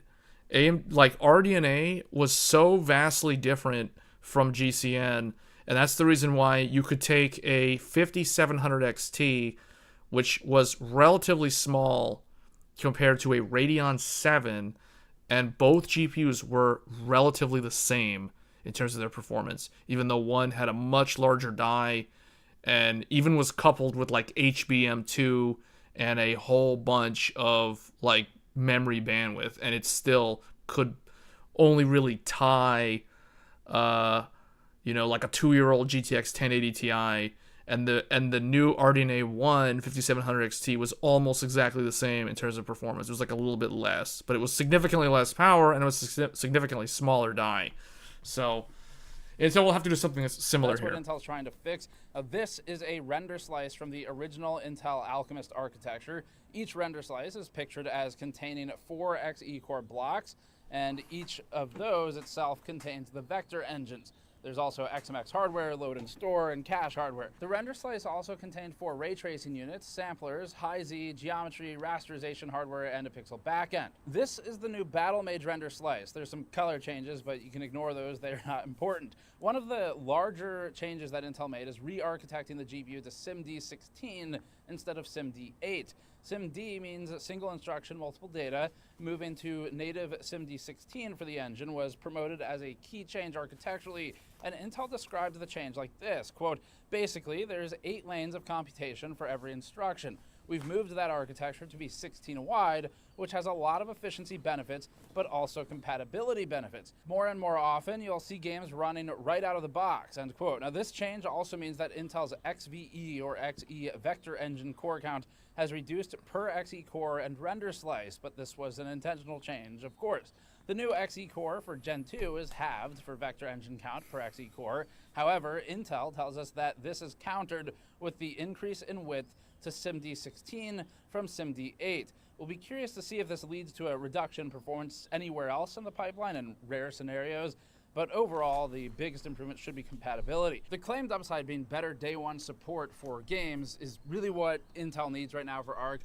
In our videos, like our most recent Intel ARC 1 year later revisit that we did looking at the drivers, the biggest thing we focused on was that while yes, it has improved, no, we can't recommend it still for people who need day one support for the most recent games because it's not always there.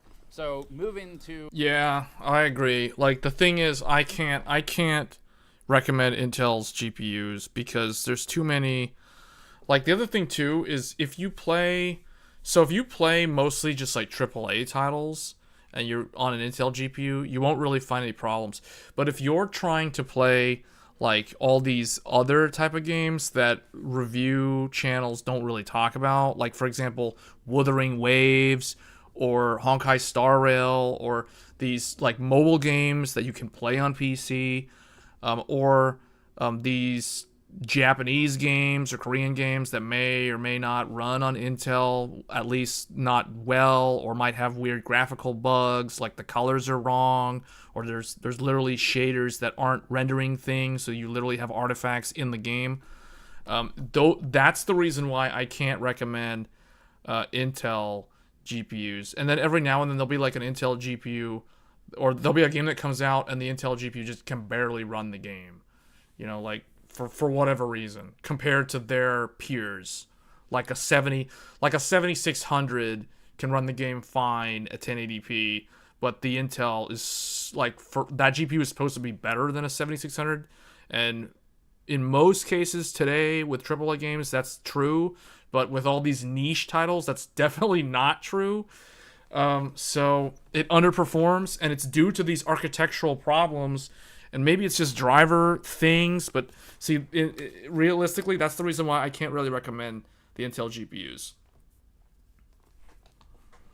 They didn't mention the memory bandwidth issues. SIMD16 natively, Intel says, should help with some of this, and that would be a big deal. The next big change Intel highlighted was implementing execute and direct support. I think the memory bandwidth stuff, that's addressed with Celestial. I don't think we're going to see that addressed in Battlemage. XE, which was emulated. Intel told us that the 12.5x increase in draw XI performance shown in the chart that we saw earlier comes from the native execution indirect implementation.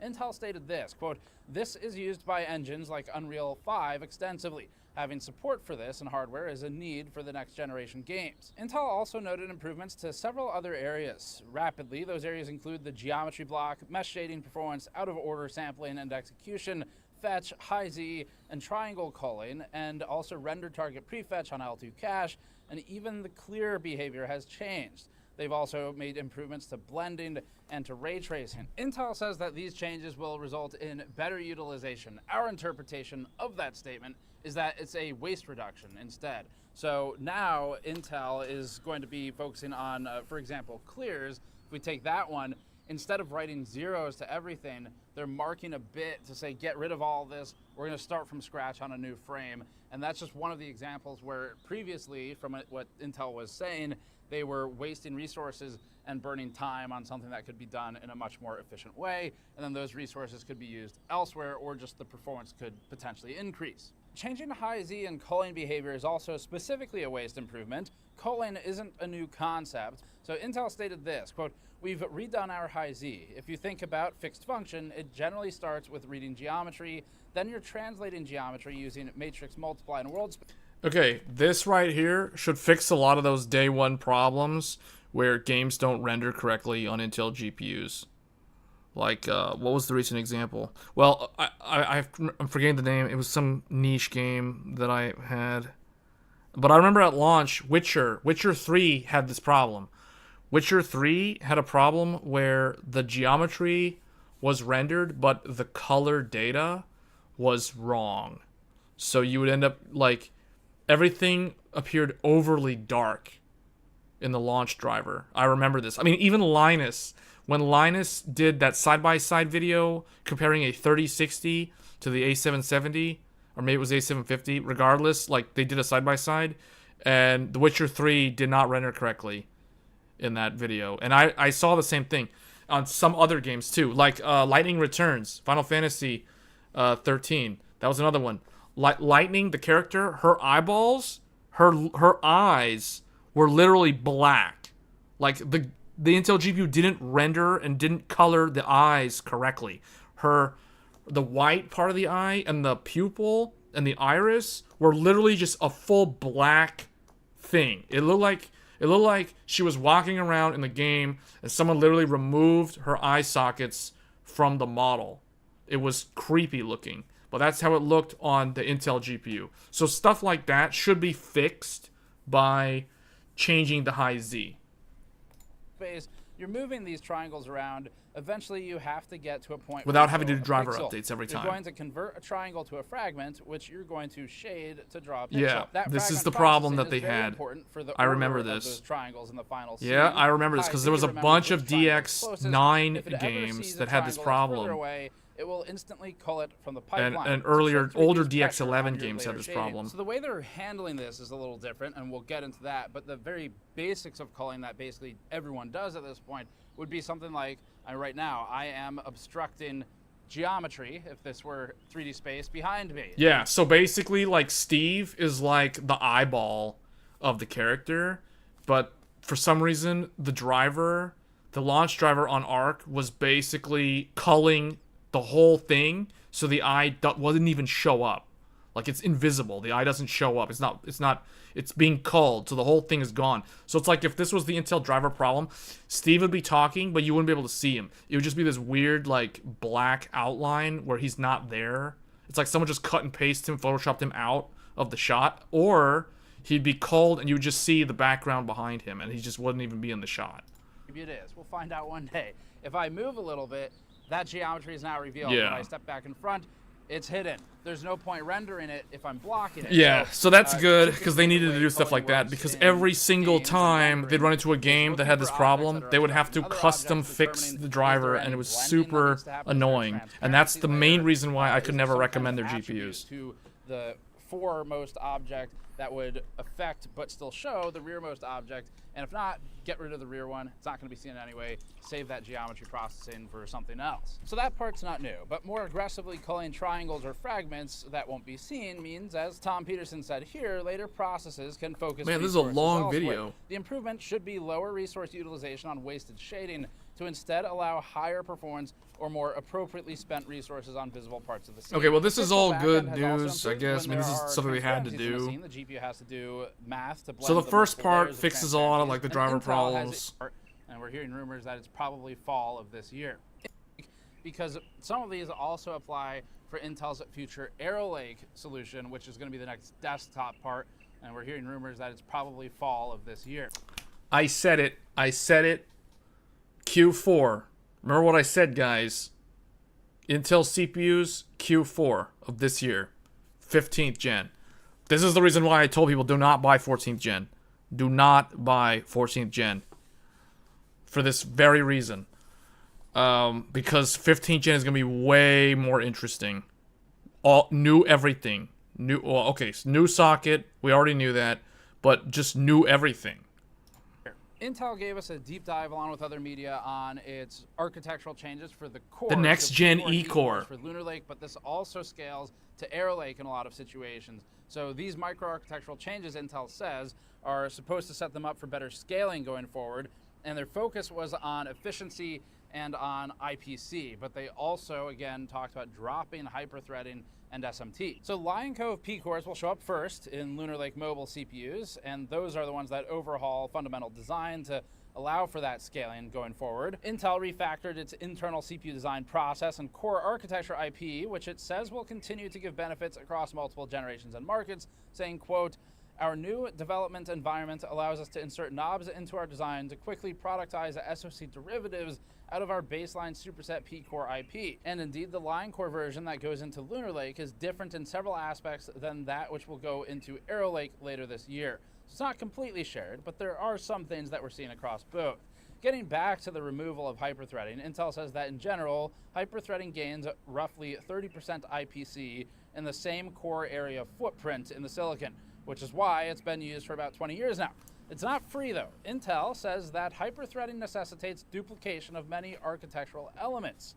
Filling the pipeline with multiple threads requires hardware to track the execution into the pipeline and the state of those processes. This takes area and it takes power to accomplish. Intel gave some numbers to better understand this. So it created a situation with a hypothetical architecture where hyperthreading is on for one and off for the other, but otherwise everything is controlled. The new efficiency optimized P-cores without hyperthreading would give 15% better performance per watt and 10% performance per area improvement as compared to a P-core built with hyperthreading, but with it turned off. Then, with hyperthreading on, The new optimized core built without hyperthreading still wins by, they say, 5% in performance per watt, but falls behind by 15% in performance per area.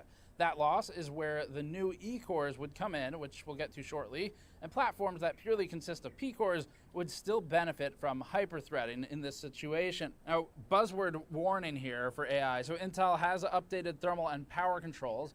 Thermally, they stated that the predetermined static guidelines are gone, and instead, Intel is moving towards, quote, AI self-tuning controllers, which would actively monitor and adapt to the specific workloads that are being run. Intel is also adding finer grain clock control at 16.67 megahertz clock intervals. Intel gave the example of a workload where the max theoretical clock was 3.08 gigahertz. Intel's previous 100 megahertz steps would have the core cap out at 3.0 gigahertz. But the new 16.67 megahertz steps would allow for a 2% higher clock of 3.067 gigahertz. On the flip side, this also gives better control in power-constrained situations, like a laptop. The end result should... So they're basically doing something that AMD has already done.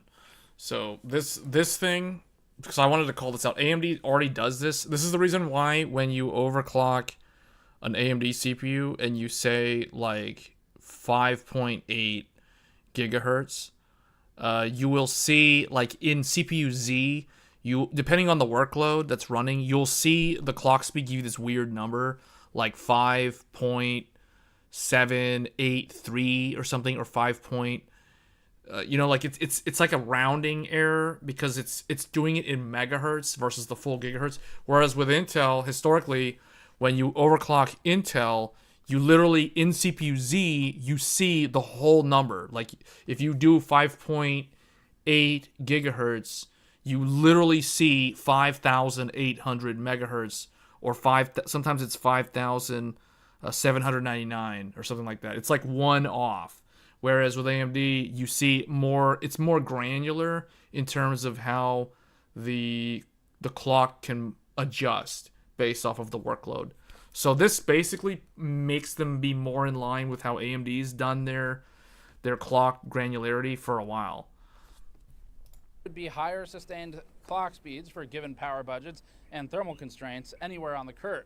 Other improvements... Anybody who has done manual overclocking on these platforms will know what I'm talking about. Instruction prediction block, larger operation cache, and deeper operation queuing.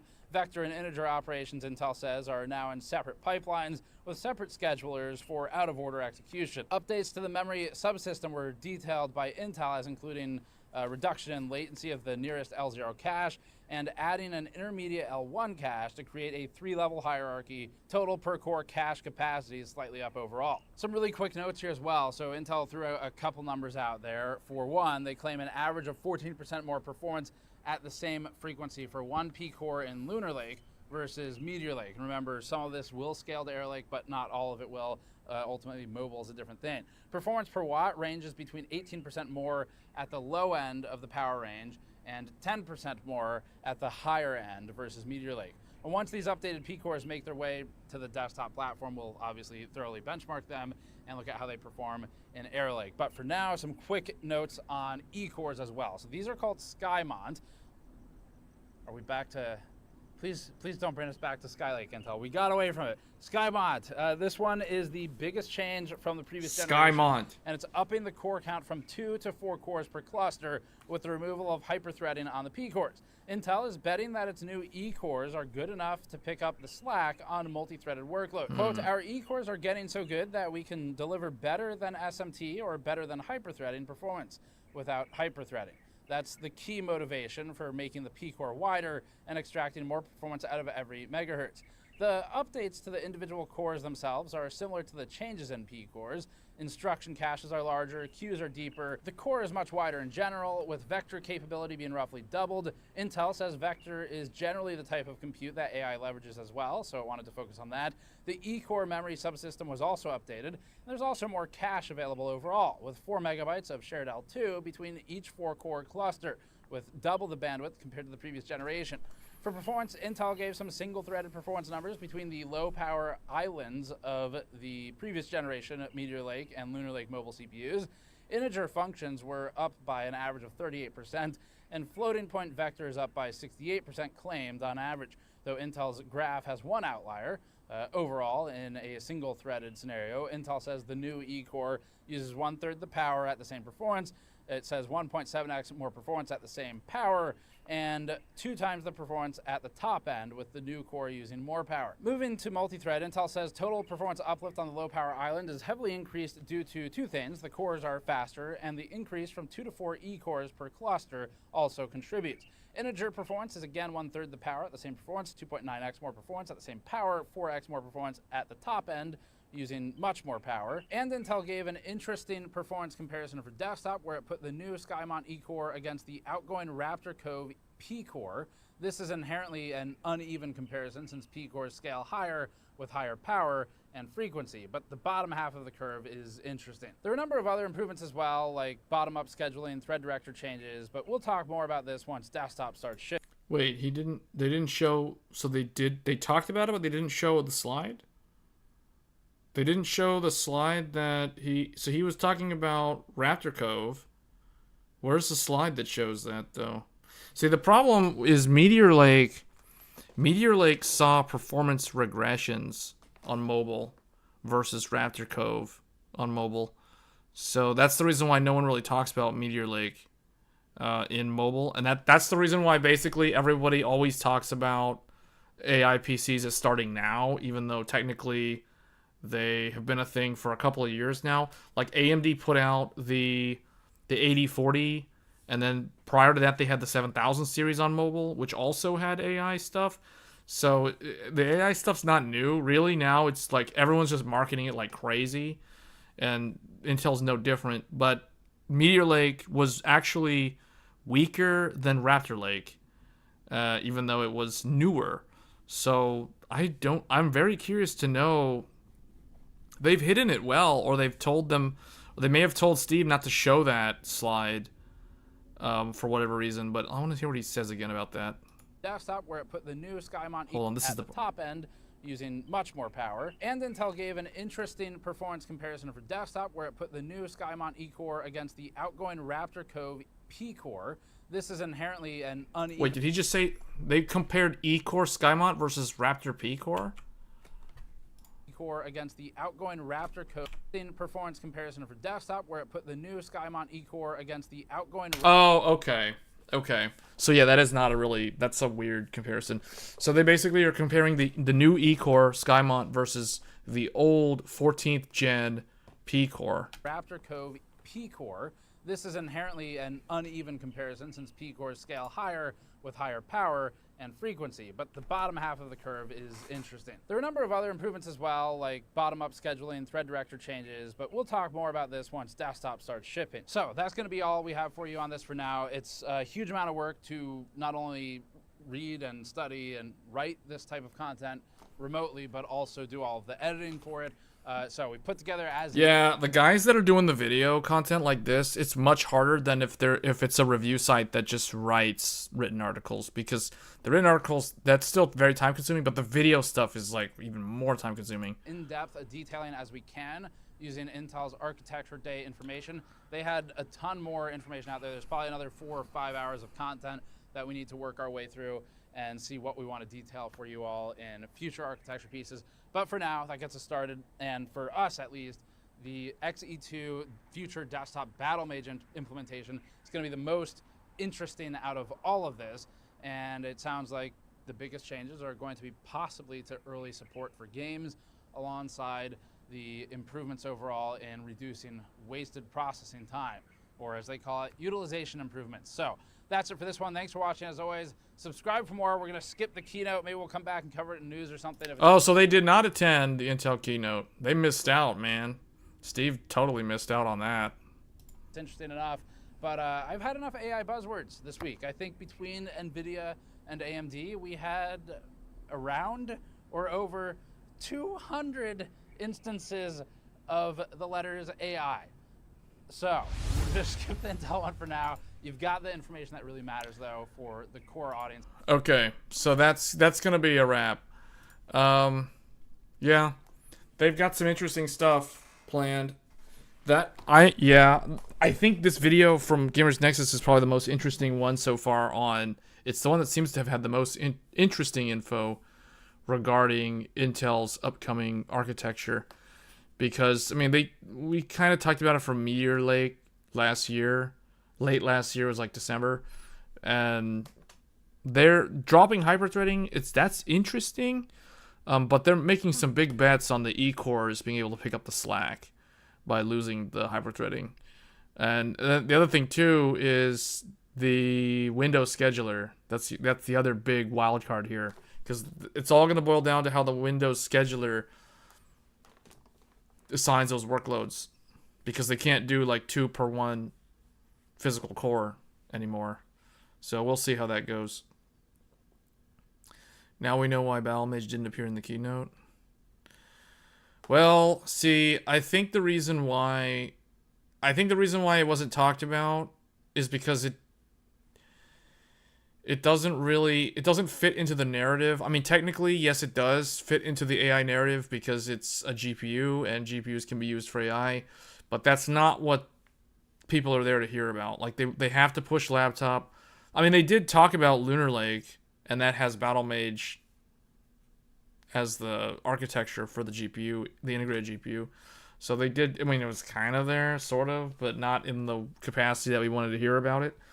But definitely, I think I'm still, the most interesting things this year, technology-wise, are Battlemage and, well, see, I don't know. Battlemage, it sounds like it's just going to be fixing a lot of things that need to be fixed. So in that regard, it's not as much of a novel product. Whereas if we get a new GPU architecture that's completely new, although we'll see, but I think Battlemage is still the most interesting thing. RDNA 4 could potentially also be extremely interesting, because if RDNA 4 has dedicated silicon for things like ray tracing or inferencing, like tensor cores on the NVIDIA stuff, that'll be AMD's first major shift in the design of their GPU to support that type of silicon. So that is something that could potentially be a huge, I don't want to say game changer, but it could be a big surprise. We'll just say that. It could be a big surprise if it shows up this year. I don't even know at this point if RDNA 4 is coming this year, though. Like, if we don't get any video mentioning it out of this Computex week, then I would not expect it to show up this year. If it does, if RDNA 4 does show up this year, it would literally be at the very, very end of the year. Like December. Like sometime in the middle of December is when RDNA 4 might show up, if it does at all. But because there's like no rumors, there's like nothing about it, except the people are saying like, oh, it could do RT without running the RT workload on the shader. But we know probably the least amount about RDNA 4 compared to everything else at this point. Like, in fact, I think the only other one that I knew less about until that Gamers Nexus video was Intel's CPU. But technically, all you got to do is go look at Meteor Lake, and then that's all you need to know to figure out how their new CPUs are going to be. So I think RDNA 4 and Battlemage are the most interesting things this year. They already have AI cores in RDNA 3, but they are not on the same level of XMX cores on Intel or Tensor cores. In what way are they AI cores? Like, define AI core. What does that mean? What does it mean to be an AI core on a GPU? If the GPU itself can already be used to run AI workloads, like what exactly does that mean? AI cores on a GPU. If GPUs were used initially for all AI workloads, you see what I'm saying? Like, you have to define what an AI core is. Because I don't understand what that is.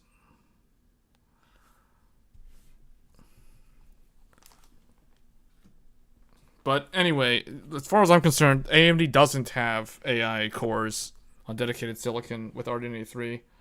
But it depends on how you're defining it.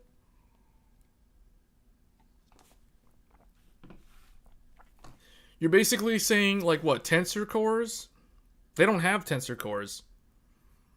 It's a hardware accelerator for machine learning, for matrix acceleration. Isn't that what a tensor core is? No, the thing is, okay, the AI, okay, so tensor cores essentially is what you're saying.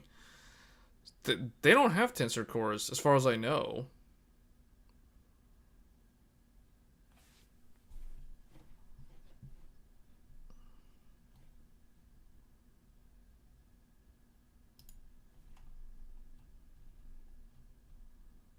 This is good.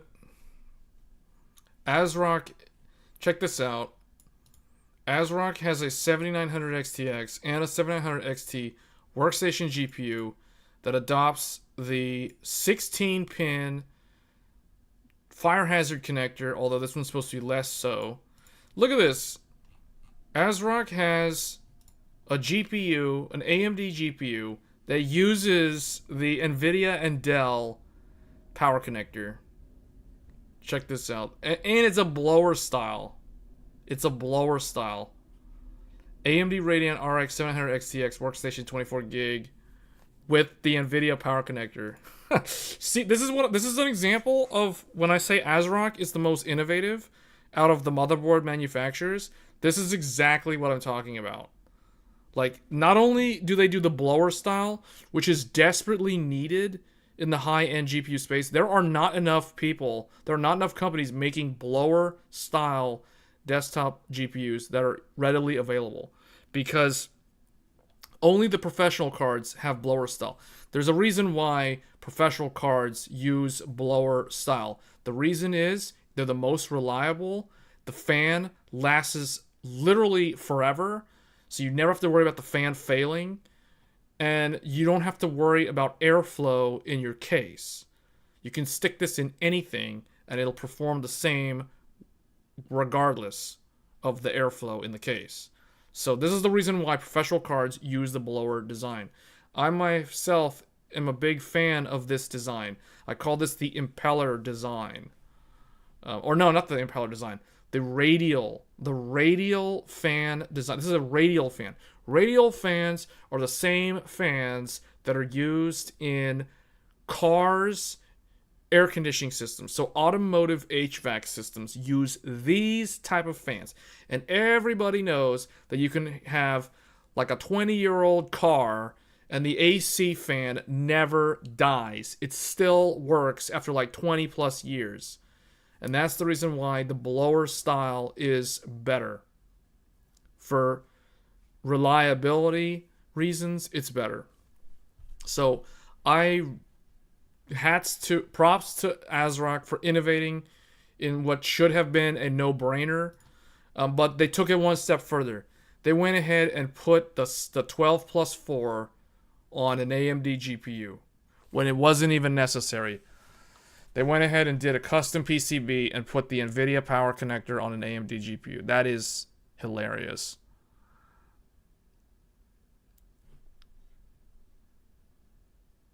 They did say that it has AI cores, but I never heard specs. From what I know, RDNA 3 is optimized to execute WMMA. This is their AI feature, which probably can't be called true AI. Yeah, well, yeah, so RDNA 4 can change all of that, supposedly. Man, this is so good. I wish this thing was out like last year. I would have bought one of them. But now it's too late. RDNA 3 has been out for so long. I want somebody to make a YouTube video and show this. Someone needs to show this off. This is so cool. Like, this is the coolest graphics card that I have seen in a long time. And it's so sad that we don't get stuff like this from day one at the early launch of when these GPUs are new. This is so good. Oh man, I really wish I could get one of these. I mean, I'm not going to get one now because, like, you know, I already have a bunch of 7900 XTXs. But man, I would have easily put this in my Threadripper system. This is a no-brainer. You know why? This is a dual slot. This is a dual slot 7900 XTX. Wendell will definitely have us. Oh, I hope so. Somebody needs to get a video up immediately on this GPU. This is the only sort of GPU. These are the sort of GPUs that interest me. I could care less about all the AIB cards and all the RGB vomit. Like, I don't care about that stuff. I want either this or an NVIDIA Founders Edition. Like, that's it. There's like two choices. NVIDIA Founders Edition or a blower style. That's basically what I'd go with. These things last forever. Yeah, hopefully he gets these things. Man, I want to see him put this in a Threadripper for Linux. This is so good. This is so good. And the thing is, this is an AMD. You don't have to worry about the connector melting because this is a 300. Like, honestly, I have a feeling, I wouldn't be surprised if Asus, or not Asus, if ASRock power limits this to like 300 watts instead of 350 watts just because it's a blower style. Because at 300 watts, this thing, the RPM will only get up to like 2400 RPM. So it will be noticeable. You will hear it while gaming, but it's not like it's so obnoxiously loud that you're going to suffer hearing loss. It's not that bad. So, man, this is the sort of stuff that I like.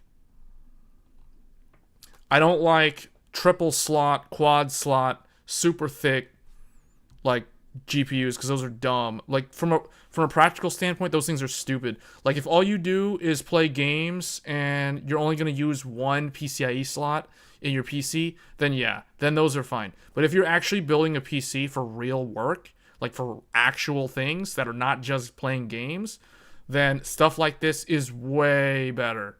Like, it's miles ahead in terms of how much better these things are. Because I can tell you right now, like with this thing, I can put 2 of these in my Threadripper system and still use a third GPU in a single slot, and I can still use a Thunderbolt card, and on top of that, I can still have an X16 for 4 more NVMe drives in a RAID card. Like, the reason why I'm stuck on like 2 graphics cards right now, or one high-end graphics card and one low-end graphics card, is because my high-end graphics card is 2.5 slots. It's basically a triple slot. It's too fat, so I can't fit a second GPU. And even if I could, those axial designs are terrible if you have low clearance between the top GPU and the second GPU. This GPU looks really long, actually. It looks kind of long. See? Like, the PCIe is here. I would say the Intel Arc is about, like, cuts off, like, right here. The Intel GPU cuts off, like, halfway through this fan. So they went with a long thing. And the reason why they did that is because I'm assuming ASRock is trying to make it be as quiet as possible. And to do that, they have to go long because it's going to be a skinny 2 slot. So they got to go real long. And they have to have the heatsink go from here all the way to the back. That way, you make it as quiet as possible on a blower style. So I have a feeling this thing probably runs from like anywhere from like 2,000 to 2,400 RPM. 2,400 RPM max speed for like your typical 100% utilization at stock. That's exactly the same speed as the Vega 64 reference card. And that is, I consider that loud, but I don't consider that as obnoxiously loud where I just can't stand it. So it's tolerable. It's tolerable for gaming. Especially if you're wearing headphones, you're not going to really notice it. And if the PC's on the floor, like mine, under a desk, you won't really hear it that much. So that's the reason why this is the sort of thing. Man, this thing is so tempting for a Threadripper build. But man, like for if where are the NVIDIA ones too, right? Like I mean, ASRock doesn't make NVIDIA cards, but this is like such a good idea. Like this is such a good idea. ASRock going with this. This might hint at AMD potentially going with this connector on RDNA 4 or RDNA 5. Who knows? Or maybe it was just ASRock doing their thing. What's interesting is ASRock is doing this when they have no ties to NVIDIA. Like, they just chose to include or to go with this power connector all on their own for whatever reason, unless AMD has a reference design for a future generation that does make use of this connector. So that could be the other reason why. But this is probably the only article that I have seen looking at different articles related to Computex that stood out to me. Like, as soon as I saw this, I was like, okay, this is an instant click, because this is like the sort of thing that's lacking in this industry right now. They also showed their entire X870E and X870 motherboard fleet. So they got Taichi, Nova, Riptide, Steel Legend, and Pro.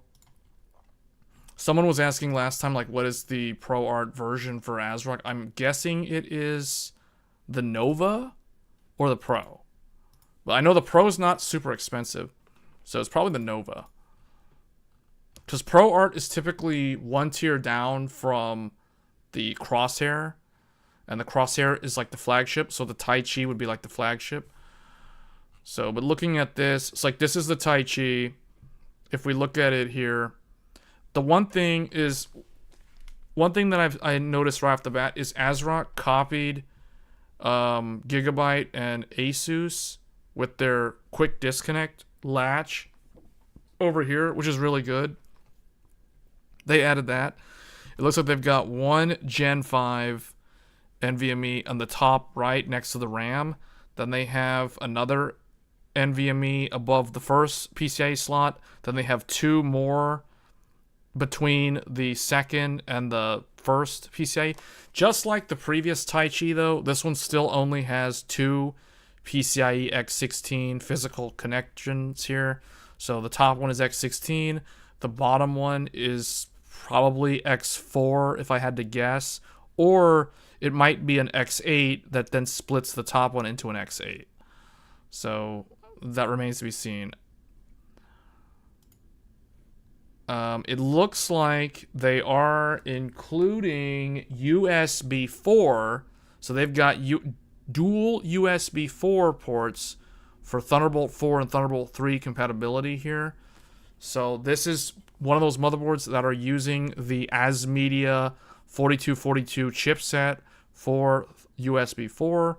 I think a lot of these X670s are supposed to do that because AMD sort of mandated that. So you get USB 4. I see the postcode is up there, which means this is probably going to be a $500 motherboard if I had to guess the price. So this is most likely a $500 motherboard because it has a postcode debug, USB 4, and a bunch of NVMe. It's got like 4 NVMe and all this other stuff and massive heat sinks. Then we have the... Okay, it says the motherboard should also be one of the best overclockers among X870E, and pricing should be above $500. So we're talking like $549, if I had to guess. This one is the same one without RGB. So this, and they say it's $100 to $150 less. So if this one, if this is a $400 motherboard, it is going to be the cheapest X870 that I know of that also has the postcode. Because historically, if you wanted the postcode debug and you wanted X670, X670E, you were paying $500 for a motherboard at launch. Like, if you wanted postcode, that equals $500 motherboard minimum. Unless you were buying B650E. B650E also had postcode, but those were always the most expensive B650E. The B650E that had the postcode, those were $350 motherboards. So if this is $400 or this is $399 with the postcode, this is going to be like one of the best deals unless you need a lot of PCIe. Like, because these dual slots might not be what... But see, this is the sort of stuff that we're going to be talking about in depth on this channel in the near future. So I need to look at some of these. Hopefully, like, the bigger YouTubers that are over there, like, hopefully they're on the show floor and they will start uploading videos showing motherboards, because that's what I'm most interested in at this point. See, like this one, What is this? This is the Phantom. The other Phantom Gaming on this was the Riptide. So the Riptide, notice the lack of a postcode. There's no postcode. This is probably a $300 motherboard. Or two. Yeah, this is a $300. I had to guess this is probably like $300, $350. And then this one is the Steel Legend. The Steel Legend is one of their best values. This one is probably a $300 motherboard. Or $279 or something. No postcode. But this is still probably the best value if you don't necessarily need that. And you want the full chipset. So that one, the Steel Legend. I myself am using a X670E Steel Legend with a 7950X 3D. And it works really, really well. It was so easy. 8,000 megatransfers RAM was plug and play. You just load the XMP and it just goes.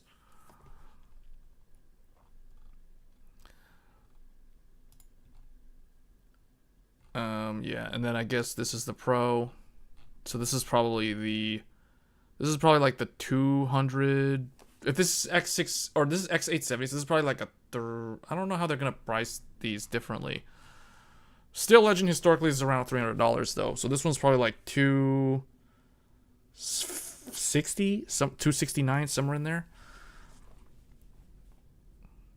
But like if you want $200 or less, then you're gonna be buying like B850 or something, because I think 670 or 870 is gonna be expensive at launch, especially at launch. But again, you know, the nice thing about this is if you don't care about memory overclocking, then even if you go with Zen 5, you can always buy a last gen motherboard and pair it up with Zen 5 and it'll work fine. So, I mean, and those will probably be at cheaper prices when these come out, because these will drive the price of the existing boards down, because the retailers will have incentive to push those out of their inventory. Just like with Z690. Hopefully you'll be able to... I wish. Yeah, if I could go, man. If I... Like, I would go to every... Like, okay, here's the thing. Like, I'm not going to pick and choose. Like, I'm not one of the larger channels, so I can't pick and choose what shows, what keynotes to go to. I would go to all of them. I would just go to all of them. And I would make videos about all the keynotes. Like, if Acer was going to do one, I'd go to the Acer one, even though I don't really pay attention to Acer. Like, I just go to all of them, because why not? I mean, why not? Like, all the keynotes happen on the first 2 days.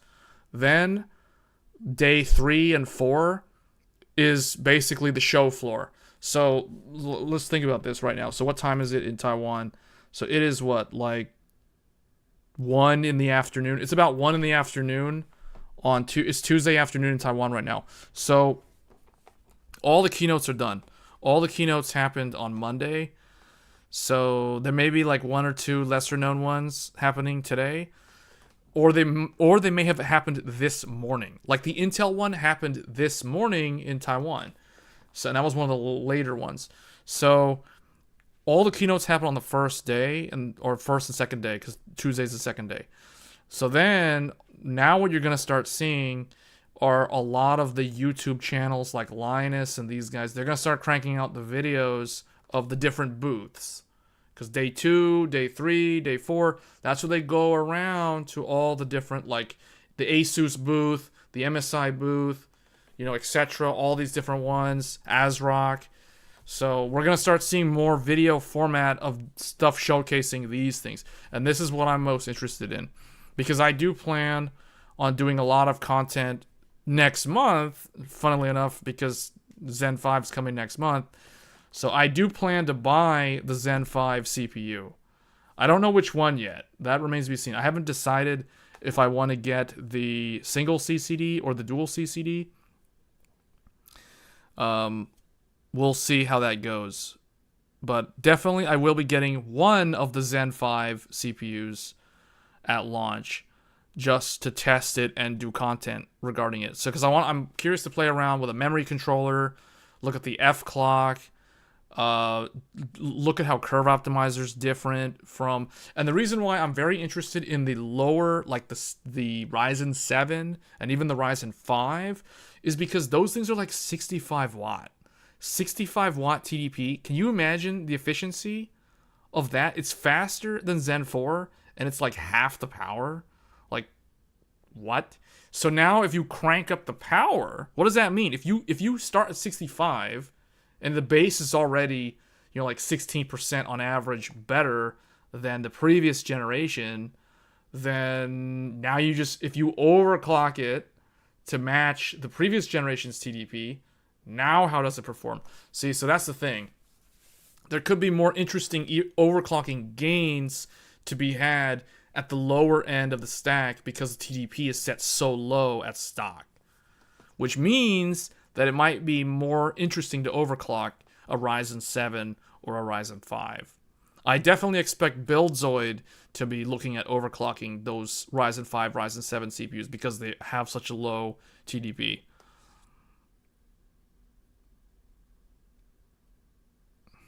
What's techie? Who went? Oh wait, that we're reading some older comments. ASRock will get that one. That GPU looks about the same size. Okay.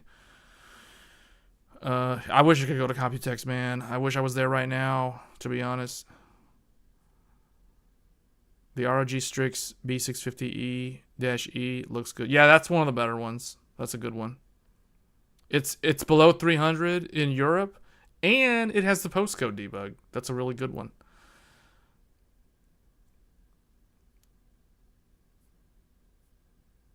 If you take the first plane to Taiwan, you can still catch. Nah, that's a long flight. Oh, you're talking about now.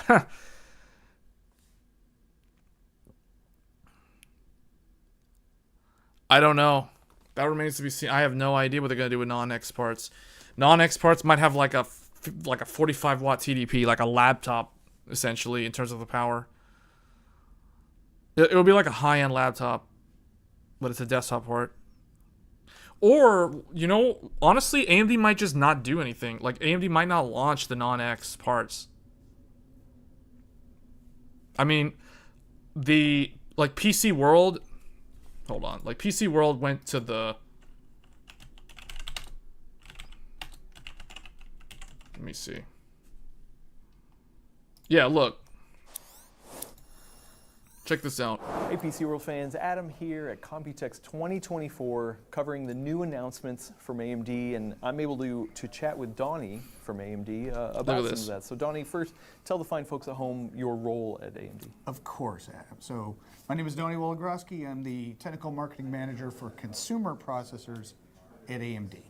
Okay, nice. Well, you have announcements that came out today around mobile and desktop. But desktop is near and dear to my heart, so let's start there. And the first one is AM4 really. Okay, we're gonna skip AM4. Everybody, all these like YouTube, these big YouTube channels. Well, okay, PCWorld's not a super big one, but like all these guys talk about AM4 CPUs, making a big deal about AM4. Yeah, AM4 is really good.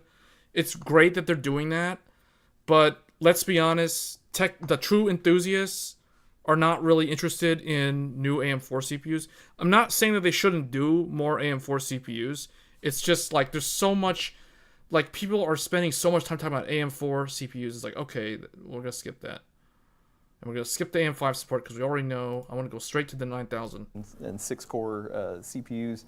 To be honest, just looking at a spec sheet, some people might be like, meh, same core count, you know, roughly the same kind of clock speeds and cache and stuff like that. Like, what is the exciting part about these?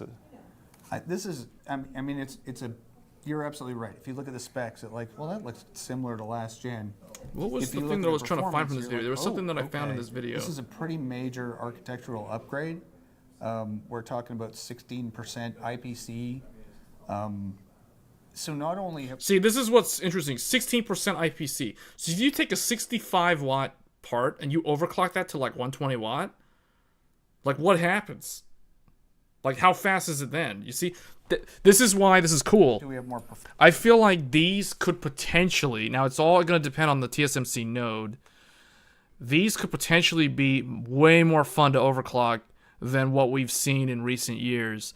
Because as someone who used to overclock CPUs on a regular basis, like 10 years ago, Nowadays, there's really not much reason to do it because all the CPUs that come out now, they always launch at the upper end of their efficiency curve as stock. And this is true for like not just the AMD CPUs, but the Intel ones. It's been like this for a long time now. Basically, since Zen 2, like there isn't really much of a reason to overclock these CPUs anymore. Like basically ever since the chiplet design first came out in consumer desktop, overclocking is not really that fun anymore because you basically have to trade your all-core for your single core. Now, like if you have something that starts so low at like 65 watts stock, and it's an X-rated part, it's not like a non-X where it's like the bargain bin silicon essentially, where it's not going to be able to overclock that well. Like with these, they're labeled them as 9700X, 9600X. Those parts should be better silicon than the non-X, so those should be able to overclock pretty well. And because they're starting at such a low TDP, I feel like those would be pretty interesting things to tweak. So if you're someone who's into overclocking, I feel like Zen 5 is going to be way more fun to overclock than what we've seen from AMD in the last several generations now. Performance. But if you look down the stack, we actually drop TDPs. Yeah. See, he's pointing that out because it's like everyone's like, oh, it's the same core count. Well, this dude's saying, oh, it's the same core count. Like, does this guy actually use 32 cores and 64 threads? Like, does that even matter? I mean, it's not like you don't have higher core count CPUs. Does he know what Threadripper is? like what? Yeah, no, I was going to ask about that. I mean, like, because I feel like efficiency, like we've been running really hard on the desktop CPU space. See, this is exactly why overclocking is not really fun anymore, because we've been running the CPUs out of the box, basically factory overclocked. Some more than others, to say, hey, just pump more power, and a lot of people are like, hey, these things are way too hot, they're eating way too much wattage. I mean, here, efficiency, this seems like we're dialing the efficiency knob instead of the pure performance knob. Yep, and it ends up being like what can you do, right? We've got a node improvement here with Zen 5. It's a new architecture, new node. The residency is great, even though we've got less power. And when he says residency, he's talking about core-to-core latency or inter-CCD latency. So basically the fabric is improved. If you want to blow it out of the water, just turn on Precision Boost Overdrive and you've got the full, the full platform power. There's nothing stopping you. Everything's overclockable. But at the end of the day, it's just the right product. And we had a 65-watt Ryzen 7 a while ago. I want to say it was the 3700X, and it did really, really well. Like, people loved it. Because they could tune it, and if they didn't tune it, it was so quiet and generated no heat. And I think this is going to be the same kind of part. This basically means that Zen 5 is kind of set up to be like Zen 2 all over again. It's like a refinement over them coming back, essentially. Because think about it like this. You had Zen 1 and you had Zen Plus, and they were brand new because AMD had been basically non-existent for so long, and they just kind of came out of nowhere with Ryzen. And then Ryzen at launch had all these like DDR4 things, so you had to get all these BIOS updates to get DDR4 to post at like 3200 and all this stuff. So you had to go through all the growing pains of a new CPU design and the accompanying BIOSes on the motherboards. But then Zen 2 came out. Zen 2 was so much smoother at launch. It was refined. It brought PCI Gen 4, which was the world's first to support PCI Gen 4. And this was all done in 2019. So it was really the only platform that you could use to benchmark like Gen 4 NVMEs at the time. Like there was literally nothing else. Intel didn't catch up with Gen 4 until Rocket Lake, until Z590 11th gen, not even 10th gen. You had to go to 11th gen if you wanted PCI Gen 4 on Intel.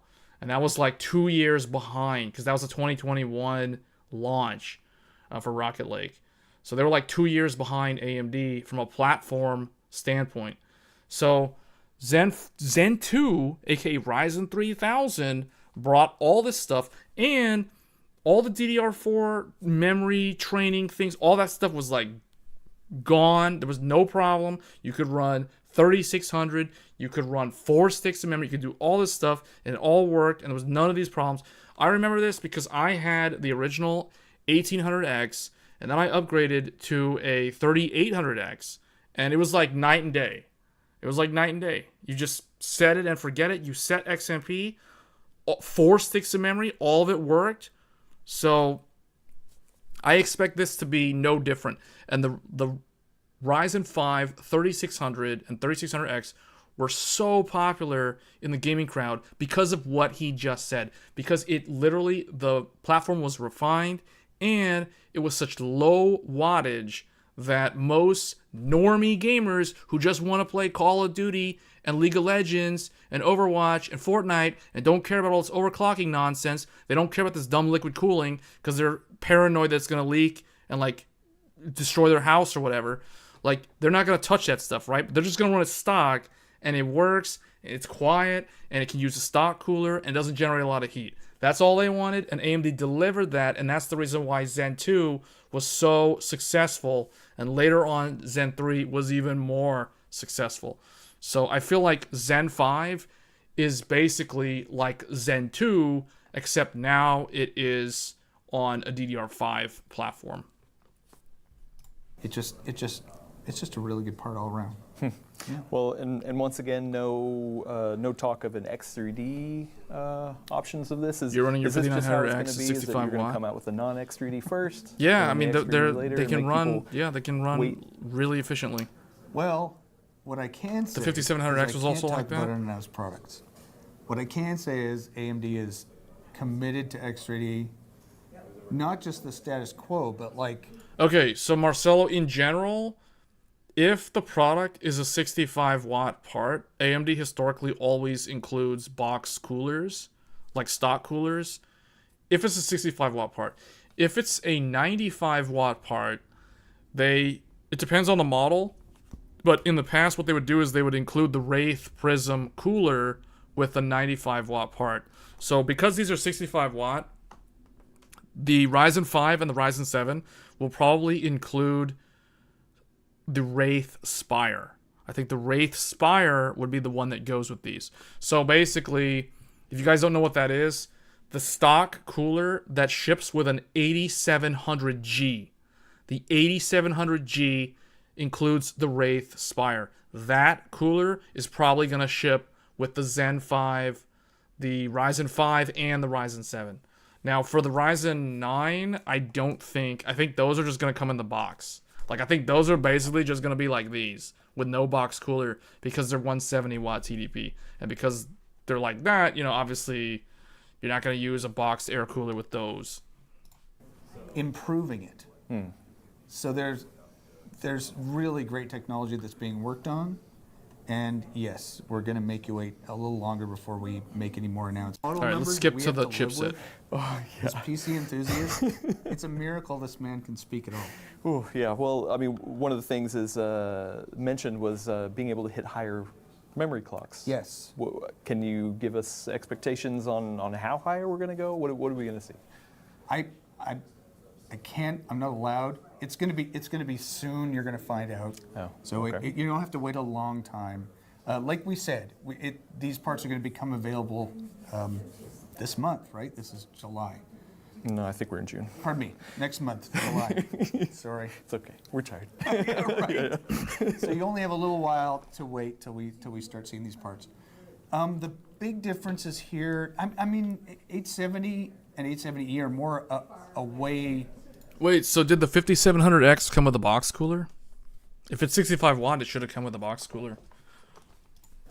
That we're looking at it a little differently, trying to make things more accessible.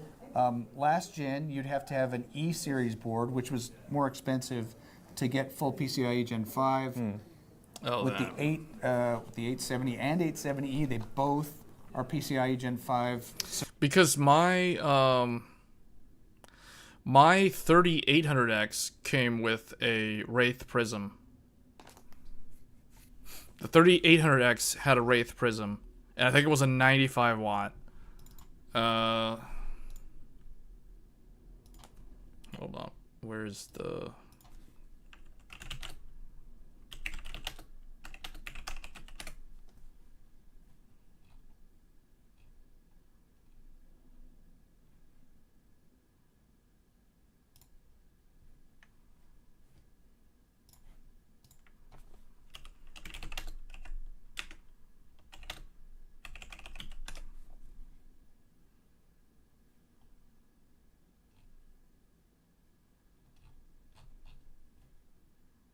Why am I unable to find this? Okay, here it is. Oh, wait, it was a 105 watt. It was 105 watt, and it came with the Wraith. Yeah, see? It came with the Wraith Prism with RGB LED. So that one came with a stock cooler.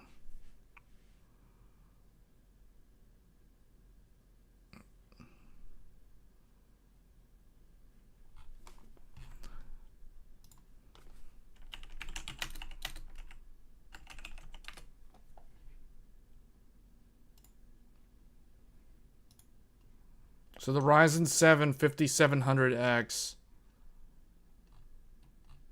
does not include a box cooler. Yeah, so that one didn't come with one.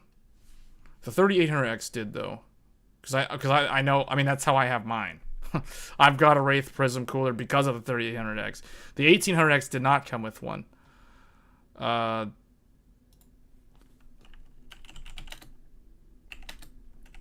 5800X did not come with one. Yeah, this one did not come with one. Because I have that exact box, and it did not come with a box cooler. And that one was 105 watt.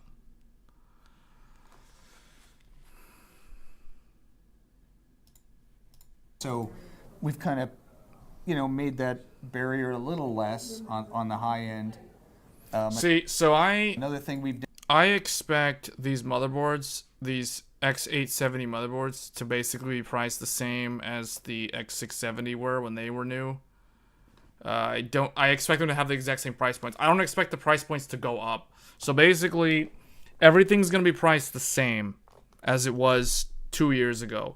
Like, I expect all the AMD CPUs themselves, like the Ryzen 9, for example, the Ryzen 9 is probably going to have the exact same price as a 7950X when it was at launch. Like, basically, they're going to maintain the exact same launch MSRP. Like, there's going to be no price hikes or decreases, as far as I can tell, because there's no reason to.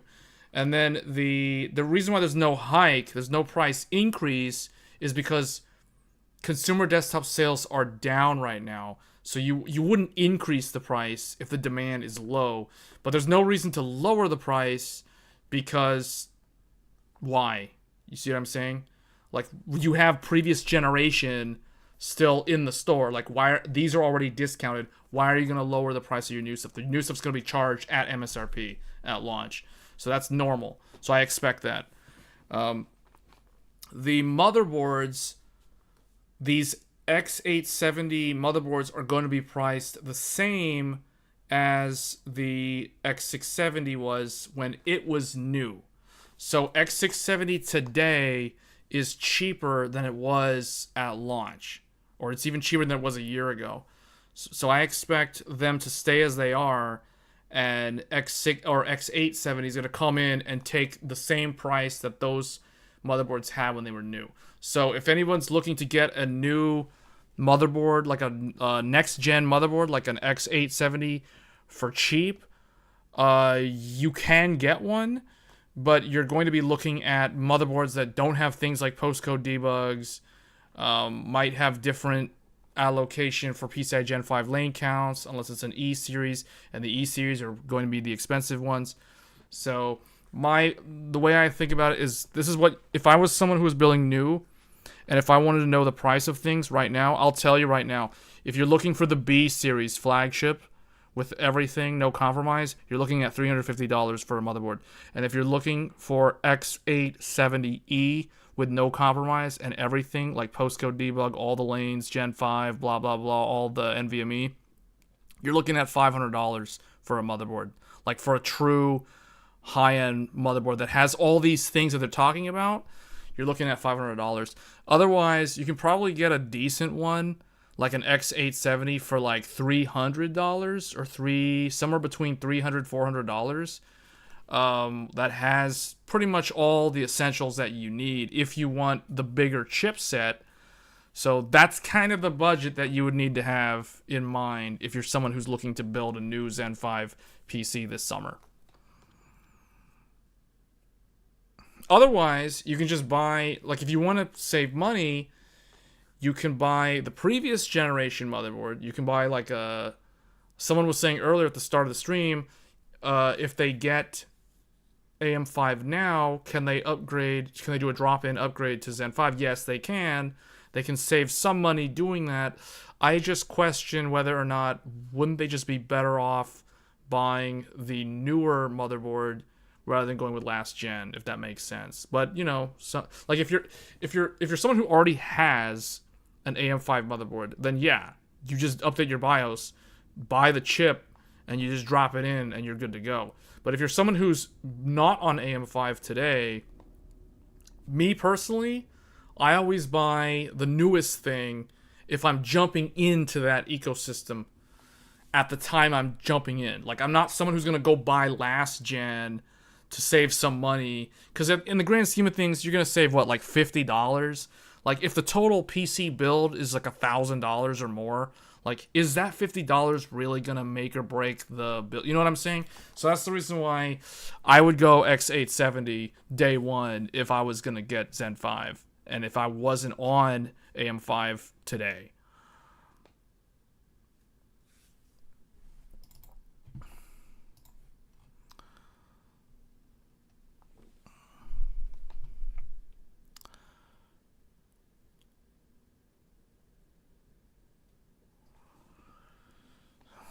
You think Ryzen 7 and 5 need to have lower MSRPs? I don't. Well, see, here, somebody, okay, who was the one who said that? There was a video. Who was saying that? Like, somebody was saying, I think it was Paul's Hardware. Paul from Paul's Hardware was saying that, where are the Ryzen 3 CPUs? So, Met's comment about, I think Ryzen 7 and 5 need to have lower MSRPs. I think the reason why that statement exists is because AMD doesn't really do Ryzen 3s anymore. I feel like they need to have a Ryzen 3 to address that market.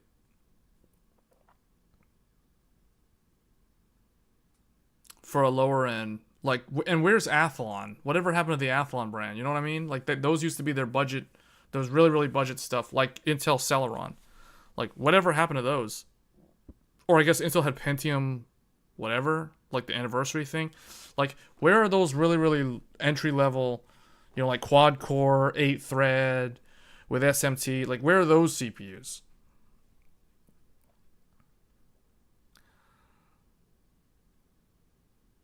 The 9900X should be $250, and the 9700X should be around $350.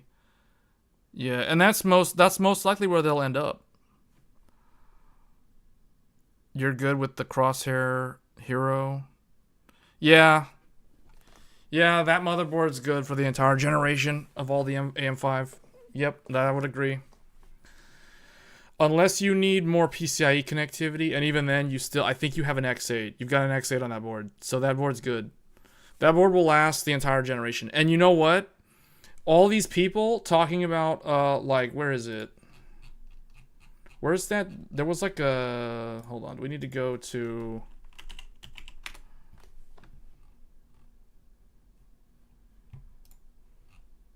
Where's that chipset slide? Here. Everybody is making a big deal about this USB 4. But the only thing to denote from this is the fact that it says USB 4 standard on all X870 and X870E. Like, that's the only thing that's the thing to note from this. Nothing else changes. PCI Gen 5 on graphics and NVMe on all motherboards. This, okay, that is the only thing different about the second bullet point versus the previous motherboards is X670 only had Gen 5 on a single NVMe slot. The graphics and all the other NVMe were Gen 4 on X670. X670E had PCI Gen 5 on everything. Well, it had 24 lanes, 24 CPU lanes.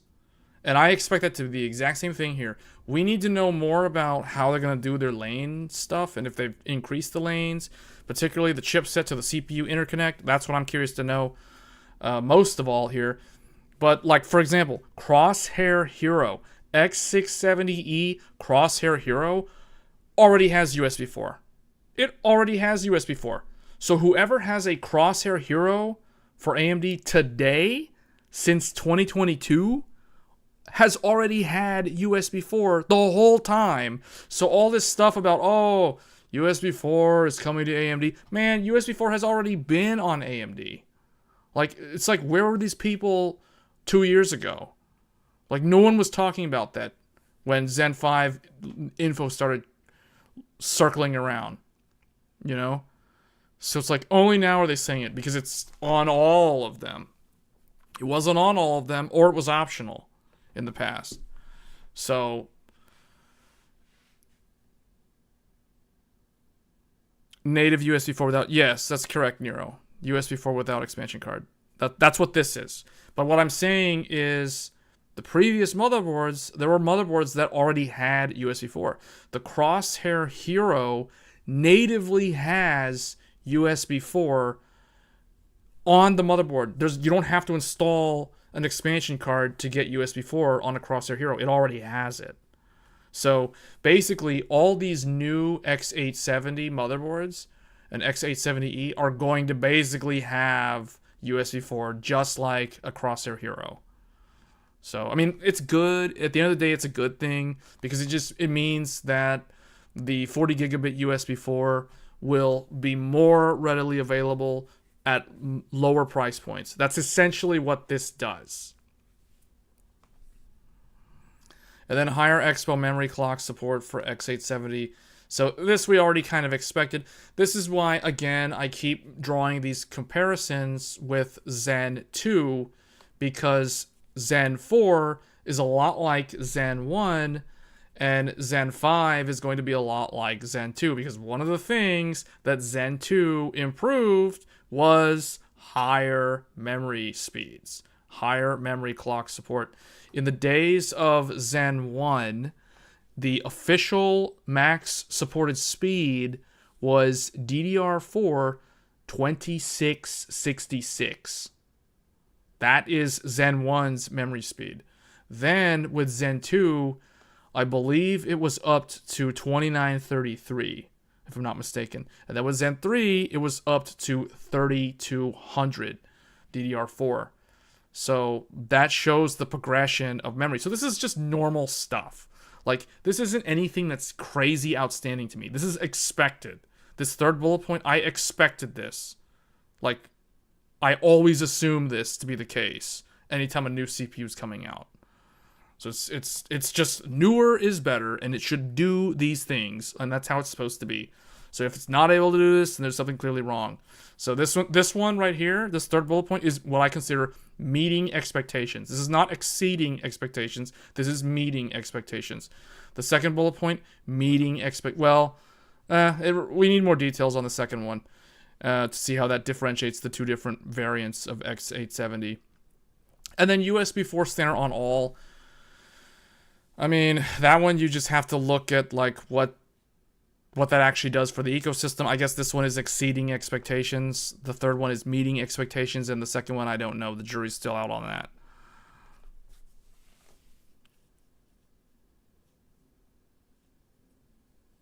Yeah, in general, that is, I would say that's a pretty accurate statement. If you got an expensive high-end X670E board, and see, that's the reason why I feel like the people that kept complaining about expensive motherboards when Zen 4 launched, they didn't look at it from a long-term, like, the way I see it, the people who were complaining about the motherboards being so expensive, they are what I consider short-sighted. Like, they don't see the bigger picture.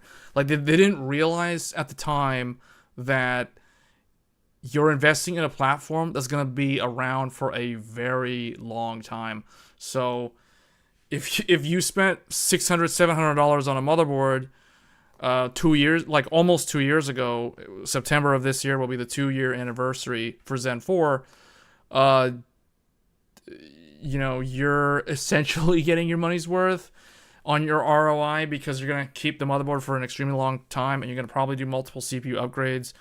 So if you look at it that way, it makes a lot more sense. But, you know, the counter argument would be like, oh, well, I could have just bought like a $200 motherboard back then and kept that the entire generation of Zen 5 or Zen 4, 5, and whatever, you know, and all the X3D stuff. So it's like, yeah, you can make that argument, but at the same time, that $200 motherboard is going to be lacking a bunch of things that a higher-end motherboard would have had, and it probably doesn't have the same quality of trace layout for memory overclocking and stuff like that. So the old saying, you get what you pay for, does stand in this situation.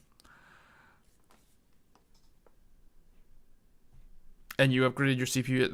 That is what I ended up doing with AMD's AM4 architecture, because I went from a 1800X to a 3800X to a 5800X. I basically went to every Ryzen 7 on AM4, with the one exception being the Zen Plus, because I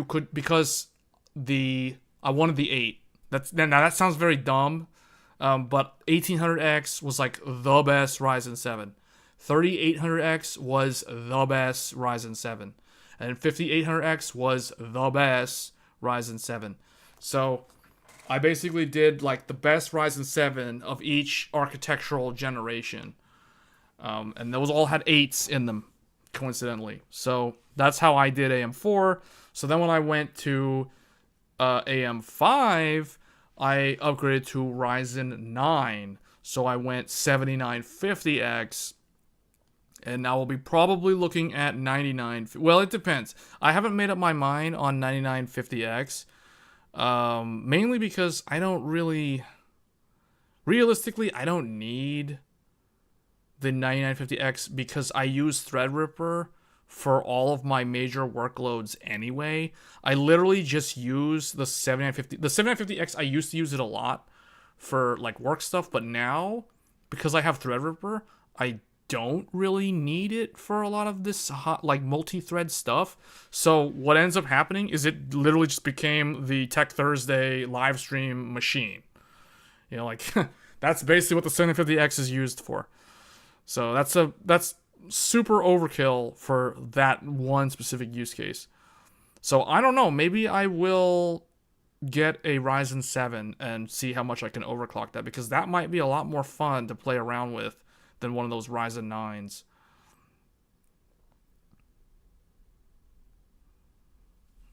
This time you're going to every X3D. You had Zen Plus, and Zen 3 on B350. And you started with DDR4 2400, and now you're on DDR4. Yeah, see? See? That is a prime example of that long-term investment. All on the same motherboard. The 9700X is the best CPU for you to get then. Yeah, I mean, it's sounding more and more like I'm probably going to end up going to a Ryzen 7. Just because I use the Threadripper so much now for like all this other stuff, like the Ryzen 9 is, I mean, the Ryzen 9's good. If I didn't have Threadripper, I would definitely be making better use of my Ryzen 9 desktop. But ever since I built Threadripper, it's like the Ryzen 9 PC, it has become redundant. Like I use my 7800X 3D for benchmarking. Like if I'm gonna benchmark GPUs, I'm going to use the best CPU for benching GPUs, and that's gonna be an X3D, like naturally, right? Like, because why would I use something else? So anyway, guys, this stream was like over 4 hours. I wasn't expecting to be live after the Intel keynote. But we'll be talking more about this on Tech Thursdays. Tech Thursdays this week, we're going to be covering... So what I expect to happen between now and Tech Thursday is we're going to see a lot of videos uploaded and news articles, written articles about Computex. So by the time we do the live show, between now and Thursday, there's going to be a lot of info dumps for all this stuff about like X870. Who knows? Maybe there's going to be a release schedule, like, given, like, maybe the motherboards will launch, you know, earlier than the actual CPUs, because AMD has done that in the past. I don't know if they're going to do it this time, but they have done that in the past, because technically you could buy, well, I don't know. We'll see what they do.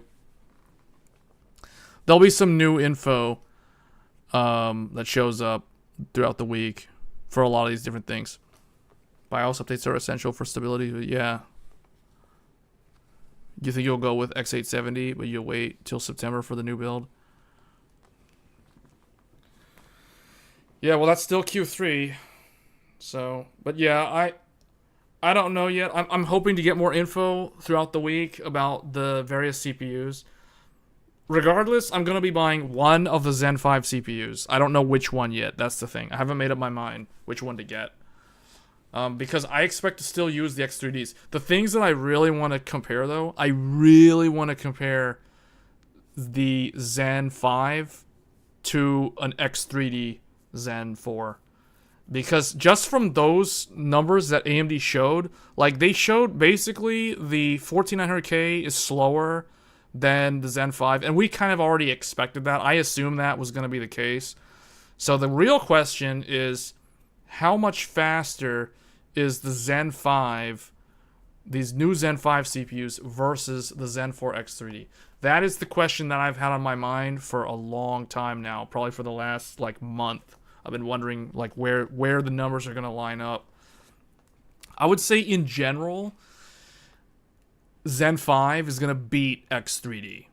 Like in almost all cases. Because if you look at, there probably will be like some onesie twosies where the X3D or just does better because of all the Vcache and because of how a specific game is designed. Because it's the same thing when you look at the 7700X versus a 5800X 3D. In general, the 7700X is usually faster than the 5800X unless the game just really likes the Vcache, and then in that scenario, the 5800X 3D wins. But in general, 7700X is faster than the 5800X 3D. The only reason why I would not recommend that to someone, like in the past, I've recommended 5800X 3D. If they already have AM4, it's a no-brainer. It's such a cheap upgrade.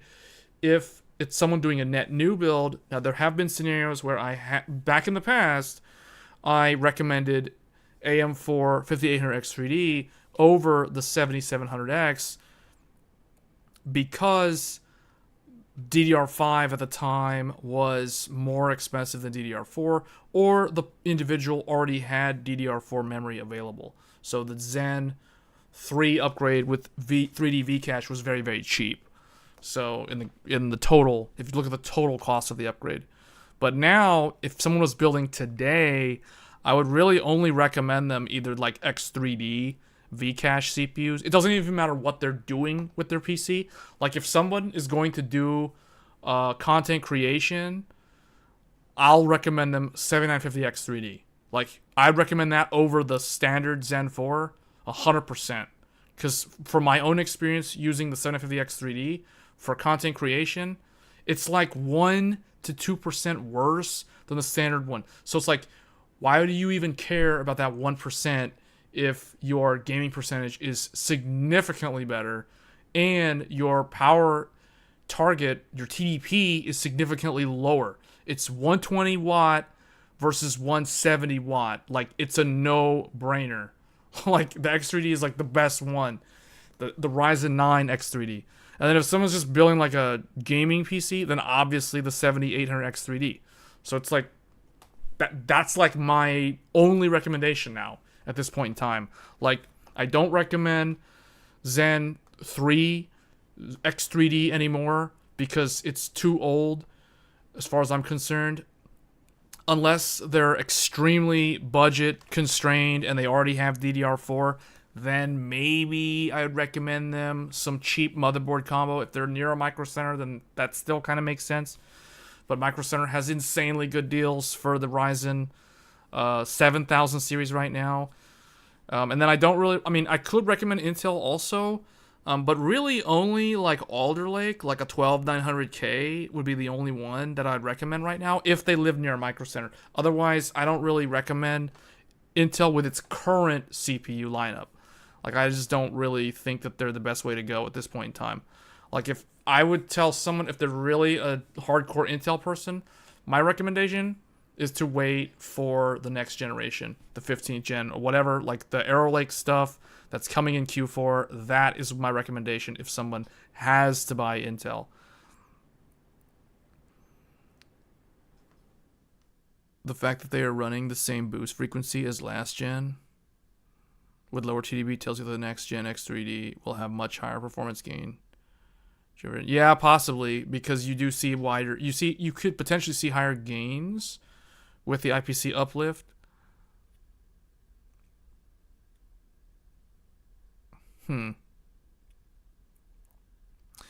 Yeah, those X3Ds are going to be really, really interesting. I do feel like, I think what AMD is going to do with the Ryzen 9 is they're probably just going to do all they're probably going to do X3D on both CCDs.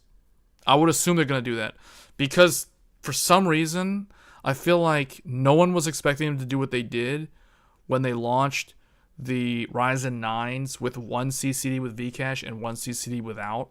So even though my own testing, I probably need to make a video about that to debunk a lot of whoever is saying that the dual CCD X3D is not good for whatever stupid reason, because it's like completely false. Like, all those arguments are complete garbage, and the people who are making these rumors, they don't even have the chips, so they can't back up their claims. So I probably do need to address that in the video, because there's actually a lot of interesting things you can do with the dual CCD, either the 7900X3D and the 7950X3D that you cannot do with the 7800X3D, nor can you do with a standard non-X3D Ryzen 9. So I probably should make a video. I've been wanting to make that video, just never found the time, because I felt like there wasn't really much interest in that content. But I may need to just make it just to make that video, because we're probably going to be waiting for a while for the X3D for Zen 5. I don't expect those to come out this year. So anyone waiting for X3D, at the earliest, it's going to be sometime in the middle to late Q4. Otherwise, I would expect X3D next year. Sometime next year. But we'll see. They're basically keeping X3D. AMD is in the same position that NVIDIA is in the GPU world, but it's in CPU world. So keep that in mind. Basically, right now, AMD is the industry leader in CPUs, the way NVIDIA is the industry leader in GPUs. So when AMD has something that can compete with NVIDIA in the GPUs, what NVIDIA usually does is it holds back some final flagship, like, a TI variant of whatever their best card is. And if AMD manages to put something out there that manages to beat NVIDIA's current best, NVIDIA will just then launch they'll counter with this TI thing and then retake the performance crown. So NVIDIA is in that position. They've been in that position for a very long time against AMD. But now in the CPU world, AMD is in that position against Intel. So meaning if Intel manages to outperform AMD in consumer desktop, AMD can just counter with X3D and then retake the crown. So they're in that position to do that. And I feel like, depending on the efficiency, they probably just do dual X3D on the Ryzen 9s, because I feel like that's what a lot of people have been clamoring for. Even the people who understand that Ryzen 9 X3D is not bad at all, it's actually very good. A lot of people, the people who understand that, they just want X3D on both CCDs because they want all the X3D. They just want all that cache, and that's all there is to it.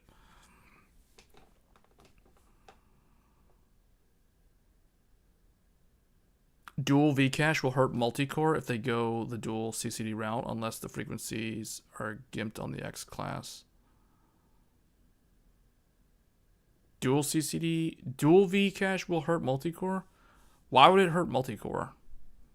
Well, okay, yeah, I see why you're saying it would hurt multi-core. Well, we'll see how things change, though, with the Zen 5 X3D. We don't know anything about Zen 5 X3D.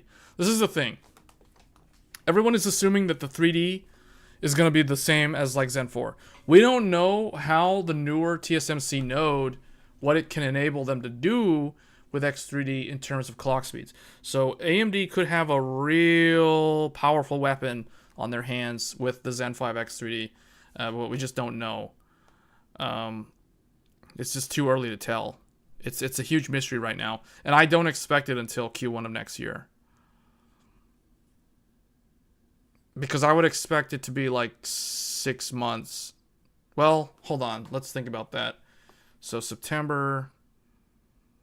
So 1, 2, 3, 4, 5. Yeah, I would give it like five-ish months. 5-ish months between, like, let's say 4 to 6 months. If I make it a quarter, it'll be like a 4 to 6 month window. But I would say, based off of what I've seen historically, and you guys know me, I always go by previous launches to figure out my estimates. I would say basically you take the Zen 5 launch and you add on average 5 months, and that will tell you when to expect Zen 5 X3D. So if it's July, which is next month, which is actually, I said July last year, then I said Q3 because then I was like, I'm not sure if it's actually going to be July. So, but it ends up being July. So that means add 5 months to July, and that puts you at what? December. So at the earliest we could see X3D would be the end of the year. So, and I still think that's the case. And that lines up perfectly with Intel's launch, because Intel's launching at the end of the year. They're definitely going to be in Q4. So that would make a very, very interesting CPU cadence, where you get Intel coming out and then AMD basically kind of like brings out X3D like immediately after. So they're definitely not going to do X3D before Intel's launch. They are not going to do that. That's not how you play poker, guys. That's not how you play blackjack. You got to know how to play these games. NVIDIA is the master of playing these games.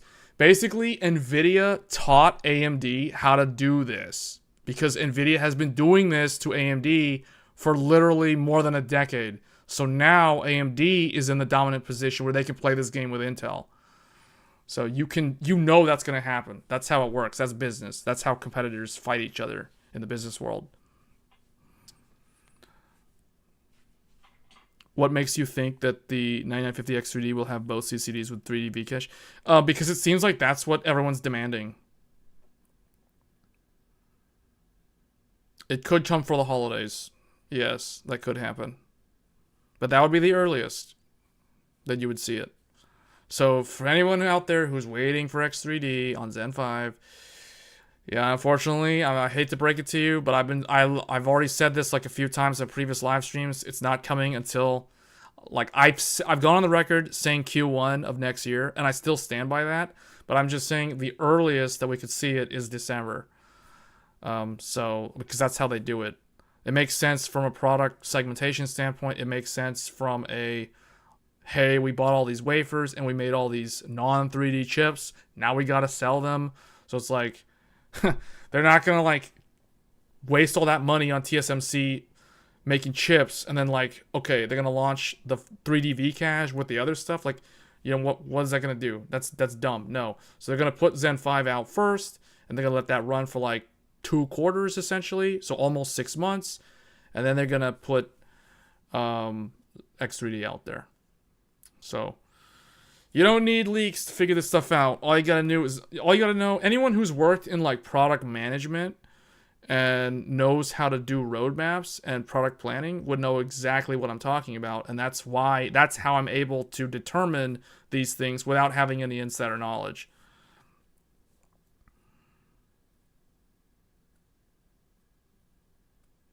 You think they will announce it for CES and release it in February? Yep, they could do that too. I mean, that's what I said. That's what I said like way earlier this year. I said that like 4 months ago that it's gonna be like a CES thing. Like I never expected X3D to launch this year. So if it does, it'll just be at the very, very end.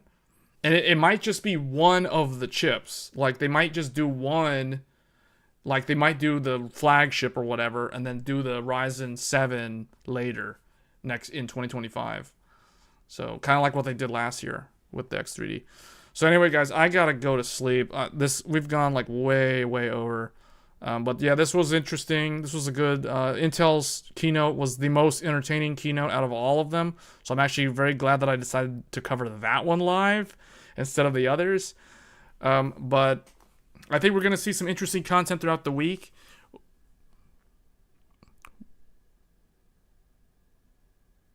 Well, that just means that your latencies go down if F-clock's faster. Your latencies are lower. When F-clock equals U-clock, then year 2 would become 96. Yes. Yes. We'll talk about that on Thursday. We'll talk about we're going to break it down. I'm banking on more YouTube videos and more articles being published with more info on Zen 5, and then we will cover that in more depth in future videos. No, I gotta go to sleep, unfortunately. I'll try to go to the VC, like, on the Thursday show or something, but no, I gotta go to work early tomorrow. So that's gonna be it, guys, for this live stream. Thanks for tuning in, and we will be back with Tech Thursdays with all the Computex info summarized. So until then, take care, and I'll catch you guys next time. Thanks.